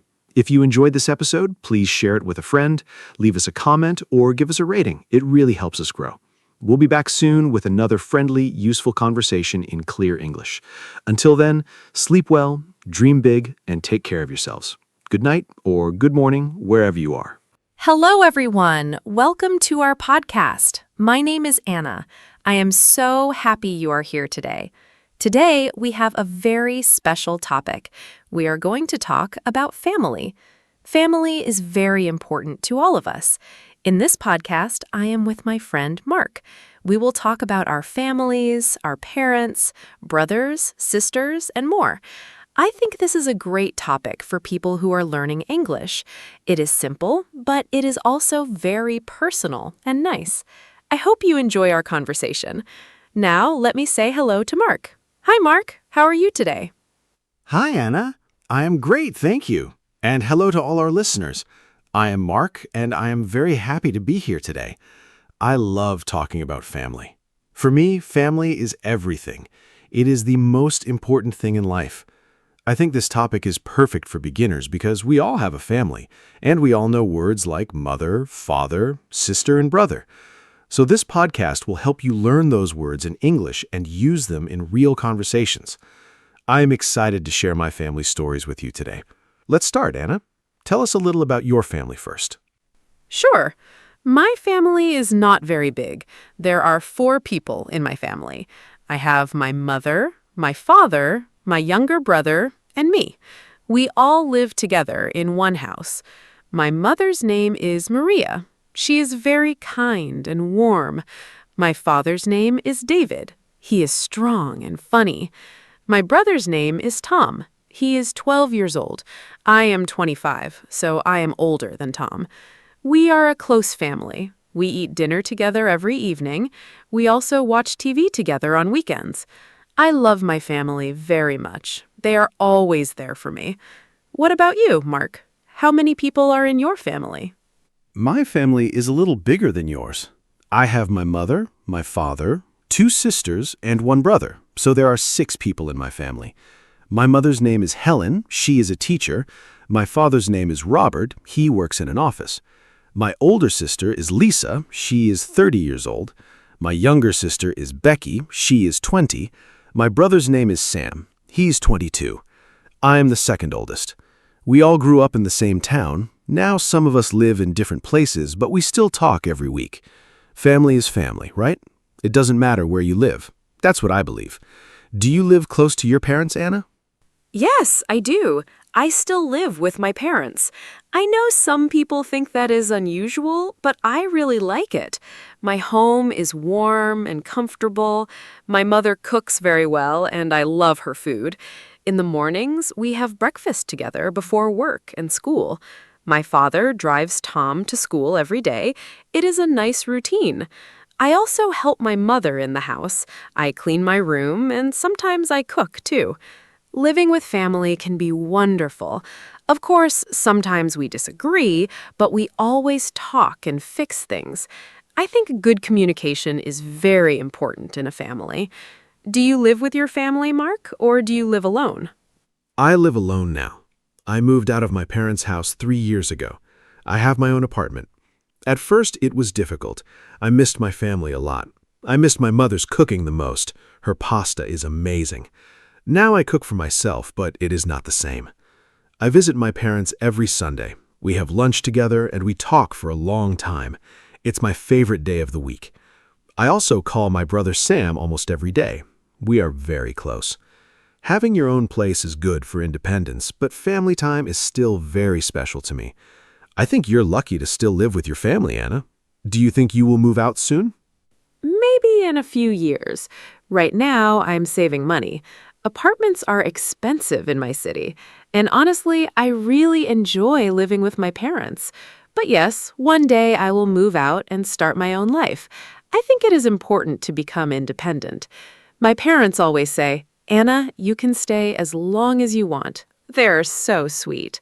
I think my mother will be a little sad when I leave. We are very close. She is not just my mother, she's also my best friend. I can tell her everything. I hope one day I will have my own family too, a husband and maybe 2 children. Do you want children someday, Mark? Yes, definitely. I love children. I think having a family is a beautiful thing. I want 2 or 3 children someday. Right now, I am not married, but I hope to get married in the future. I think being a good father is one of the most important things a man can do. My own father is a great example for me. He was always there when I needed him. He helped me with school, with problems, with everything. I want to be like him. I also want my future children to know my parents, their grandparents. Grandparents are very special. They have so much love and wisdom. Do you have grandparents, Anna? Are they still alive? Yes, I do. I have two grandparents on my mother's side. My grandmother's name is Rose, and my grandfather's name is George. They are both in their 70s, and they are still very active. They live in a small village about 2 hours from our city. We visit them in the summer. I love going there. Their house is old but very cozy. My grandmother always bakes bread and cakes. The smell is wonderful. My grandfather tells amazing stories about the past. I can listen to him for hours. Unfortunately, my father's parents passed away before I was born, so I never met them. That makes me a little sad. But I feel very lucky to have Rose and George. Do you have grandparents too? Yes, I have one grandmother. Her name is Betty. She's 81 years old, and she's still very sharp and funny. She lives in a care home now, but she is happy there. I visit her every month. She always remembers everything and asks me many questions. Are you eating well? Do you have a girlfriend? She makes me laugh every time. My grandfather on my mother's side passed away 5 years ago. His name was Jim. I miss him very much. He was a great man, very wise and gentle. My father's parents both passed away when I was young. I have some photos of them, but no real memories. It is a little sad. But Betty is wonderful, and I treasure every visit with her. Betty sounds wonderful. I love that she is still funny and curious at 81. Old people have so many interesting stories and experiences. Let's talk about siblings now. You said you have 2 sisters and a brother. Are you close to all of them? I only have one sibling, my brother Tom. He is still young, only 12, so sometimes we don't have much to talk about. He likes video games and cartoons. I prefer books and music, but I love him very much. I help him with his homework sometimes. He calls me the homework helper. It's funny. When he was a baby, I used to carry him around the house. Now he is almost as tall as me, growing up so fast. Do you get along with your siblings well? Yes, mostly.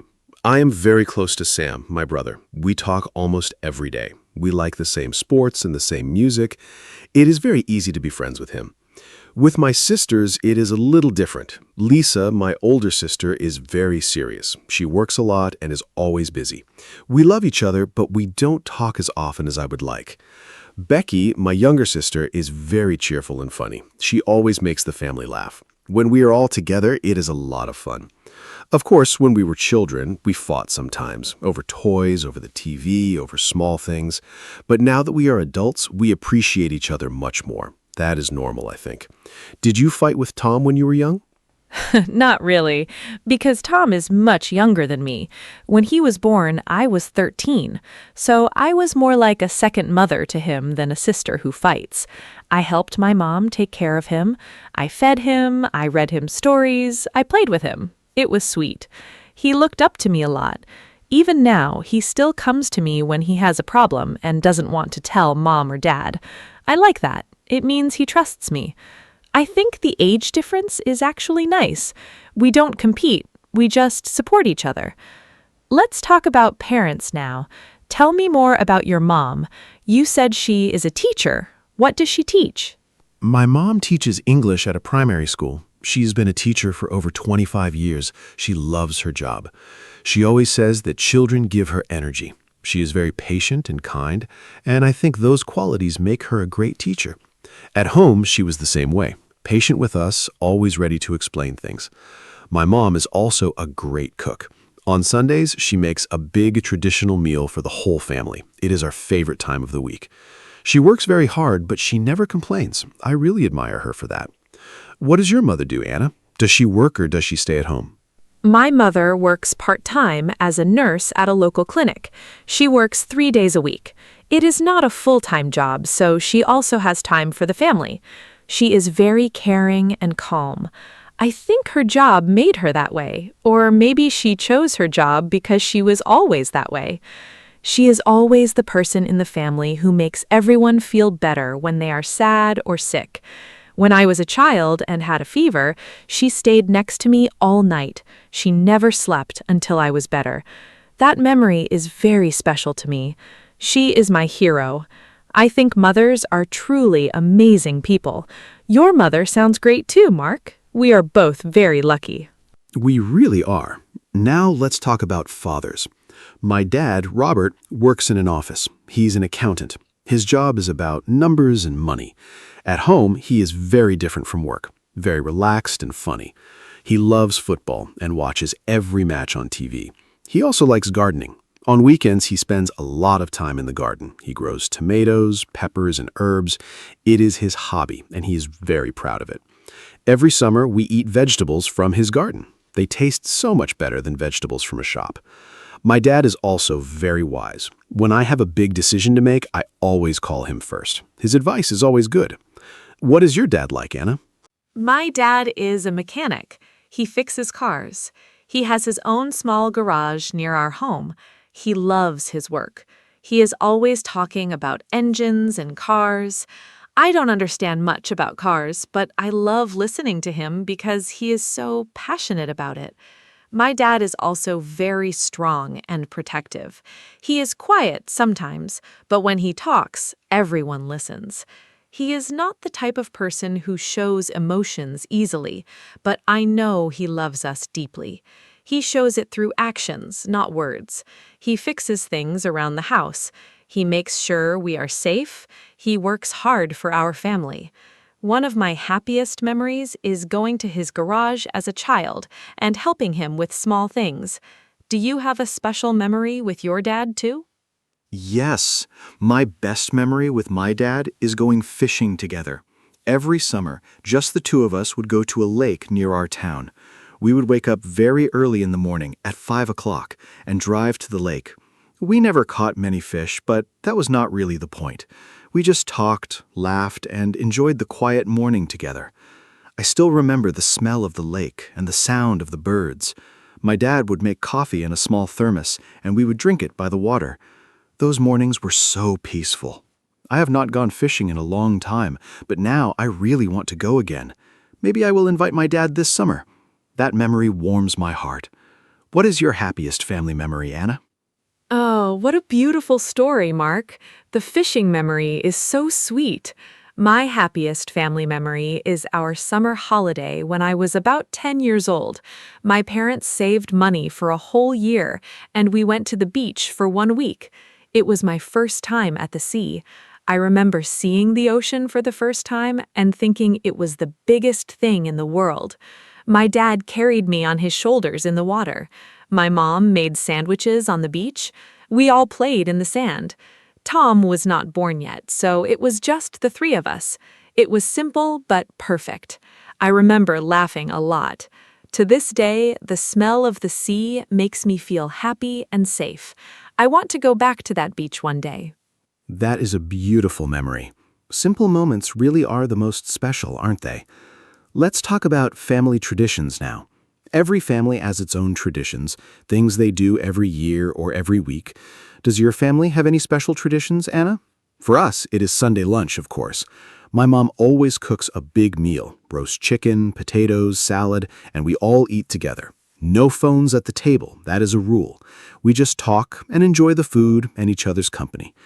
Another tradition is that every Christmas, my whole family goes to my parents' house. All 6 of us, plus Grandma Betty. It is loud and full of love. I look forward to it all year. What traditions does your family have? We have a few nice traditions. Every Saturday morning, my dad makes pancakes. He has been doing this for as long as I can remember. He makes them with honey and fruit. We all eat breakfast together and talk. It's a very relaxed, happy morning. Another tradition is that on New Year's Eve, we go to my grandparents' village. We spend 2 or 3 days there. My grandmother cooks a huge dinner on New Year's Day. We play card games and watch old movies. It's very cozy. I also love our birthday traditions. In our family, on your birthday, you choose the dinner menu. The birthday person is king or queen for the day. It sounds simple, but it makes everyone feel very special. These little traditions bring us together. I love the birthday tradition. Choosing your own dinner menu is a great idea. In our family, the birthday person also gets breakfast in bed. My mom always brings a tray with eggs, toast, and orange juice to your room in the morning. It feels so special. Now, let me ask you something different, Anna. Do you think the idea of family is changing in the world today?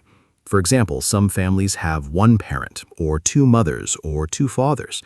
Some people live very far from their families. Technology changes how we stay connected. What do you think about the modern family? Is it different from the family you grew up with? That's a great question, Mark. Yes, I think family is changing.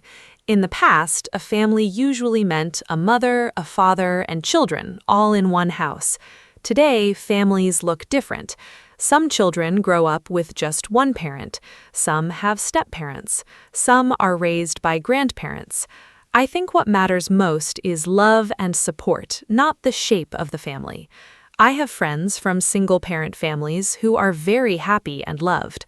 I also think technology helps modern families stay close even when they are far apart.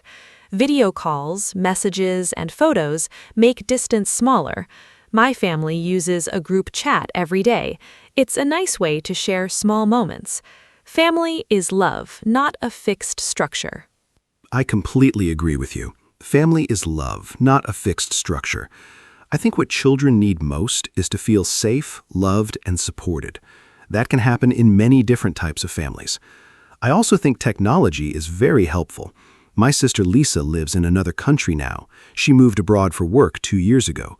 We use video calls to see her face, which makes a huge difference. It's not the same as being in the same room, of course, but it's much better than nothing. In the past, if someone moved to another country, you might only see them once a year. Now we can talk every week. Do you have any family members who live far away, Anna? Yes, I have an uncle who lives in Canada. His name is Peter. He is my father's brother. He moved there about 15 years ago. He has a wife and 3 children there. We do not see them often, maybe once every 3 or 4 years. But we send messages and have video calls on special occasions, like birthdays and Christmas. His children, my cousins, speak English and a little bit of their local language there. I have never met them in person, only on screen. Isn't that strange? But I still feel connected to them. I hope to visit Canada one day. It would be amazing to finally hug my cousins. Do you have relatives who live abroad, Mark? Yes, Lisa lives in Germany now. She moved there for her job in engineering. She is doing very well there. I think she is happy, but she misses home sometimes. We can see it in her face during video calls, especially around the holidays. On Christmas, she flies home, and that is the best day. The moment she walks through the door, my mom starts crying, happy tears. It is a very emotional and beautiful moment every time. I also have 2 cousins who live in Australia. We do not have much contact, but I know they are there. Family spreads around the world these days, but the heart stays connected. I think that's a wonderful thing about family. How do you feel when you think about your uncle in Canada? I feel a little sad, but also happy for him. He built a beautiful life there. He has a good job, a lovely family, and a nice home. My father misses him, though. You can see it. When they talk on the phone, my dad is more relaxed and happy than usual.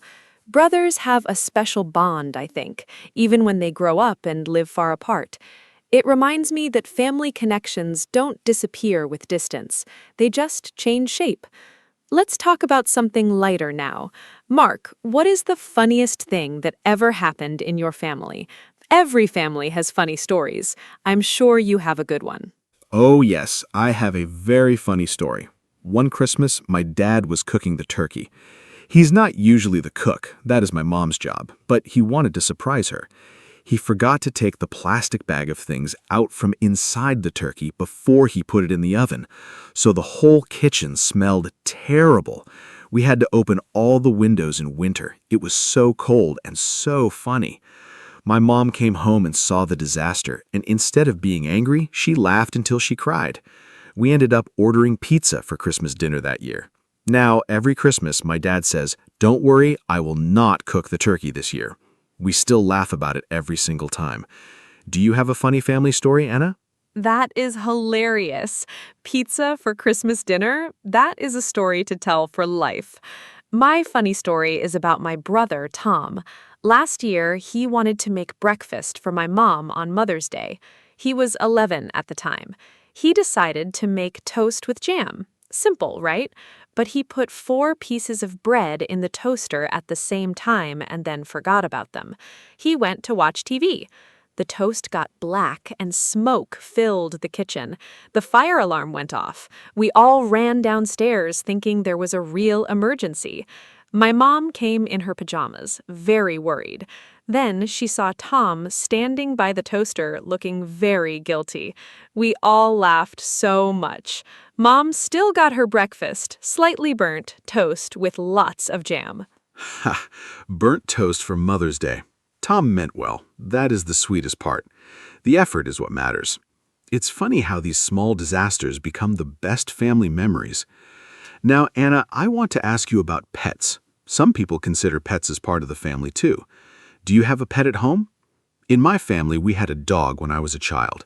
His name was Bruno. He was a big brown dog, very friendly and loyal. We had him for 12 years. When he died, the whole family cried. He was really part of our family. After Bruno, my parents did not want another dog because the goodbye was too painful. I understand that completely. Do you have pets? Yes, we have a cat. Her name is Mia. She is 4 years old and she is gray and white. She is a very calm and lazy cat. She sleeps most of the day, but she loves sitting on our laps in the evening. Tom absolutely loves Mia. He always tries to dress her up in small clothes, and she tolerates it for about 2 seconds before running away. It is very funny to watch. My dad, who pretended he didn't want a cat at first, is now secretly her biggest fan. Every morning he gives her a small piece of his breakfast. He thinks we don't notice, but we all see it. Mia is definitely part of our family. Pets bring so much joy and warmth to a home. Did you ever want another dog after Bruno? Yes, sometimes I think about getting a dog for my apartment, but I'm not sure I have enough time for one right now. Dogs need a lot of attention, walks, and company. I work long hours sometimes. I don't want to get a dog and then not give it the care it deserves. Maybe in the future, when I have a more settled life. For now, I'm happy to visit my friend's dog on weekends. His dog is very funny and energetic. I love playing with him. Mia sounds adorable. I love the image of your dad secretly giving her breakfast. That is so typical of people who say they don't like cats and then fall completely in love with them. Okay, Anna, let's talk about something important. How do you show love in your family? That is a beautiful question. In our family, we show love in many ways. My mom says I love you a lot, out loud, directly. She is very expressive. My dad shows love through actions. He fixes things, he provides for us, he shows up. He does not say I love you as often, but when he does, it means the world. My brother gives very enthusiastic hugs. He just runs at you and hugs you with his whole body. It is very sweet. I show love by being present and by listening. When someone in my family has a problem, I sit down and really listen without interrupting. I think listening is one of the best ways to show someone you care. How does your family show love, Mark? In my family, food is definitely love. My mom shows love by cooking.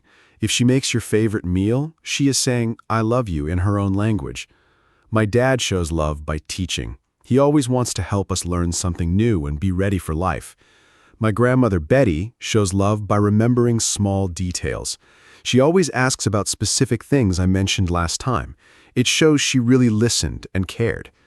Becky, my funny sister, shows love through jokes and laughter. She makes sure no one feels sad or alone. Sam shows love by always being available. You can call him anytime and he answers. Each person in a family has their own love language.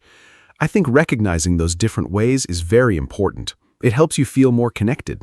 I love the idea of different love languages in a family. It is so true.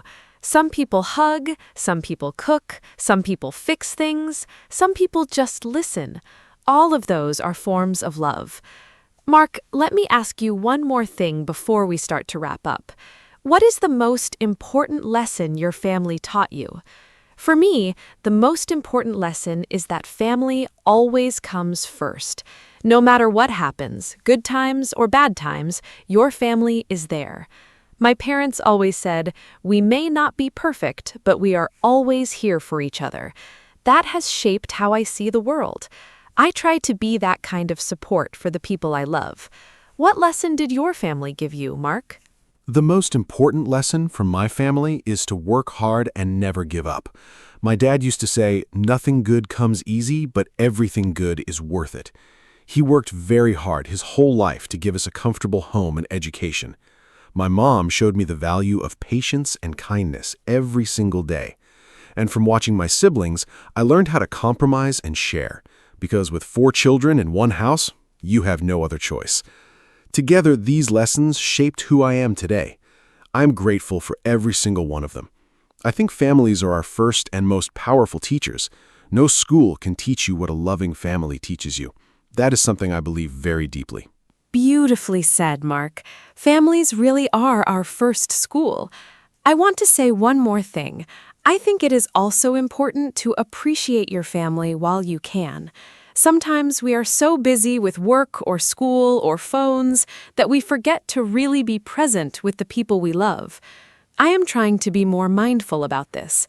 I put my phone away at dinner. I ask my parents how they are feeling, not just what they are doing. I sit with Tom when he wants to show me something on his computer, even if I don't understand it. Small moments of attention are a gift. I think after today's conversation, many of our listeners will want to call or hug their families. I hope so. Now, let's say our goodbyes, Mark. Yes, let's wrap up. Today was such a warm and wonderful conversation. I really enjoyed talking about family with you, Anna. I think we touched on so many important things: parents, siblings, grandparents, traditions, memories, love, and lessons. I hope all of you listening today enjoyed it too, and I hope it helped your English a little. Try to use some of the words and phrases we talked about today. Words like siblings, tradition, memory, show love, and come first. Use them when you talk about your own family.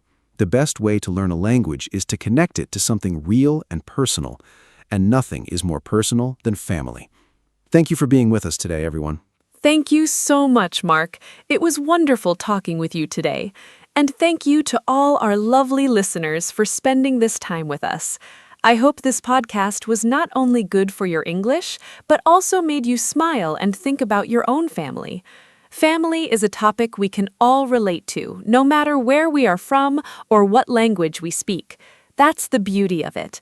If you enjoyed this episode, please share it with a friend who is also learning English. It is always more fun to learn together. And please come back next time. We have more interesting topics coming very soon. Until then, take good care of yourselves and your families. Goodbye from me, Anna.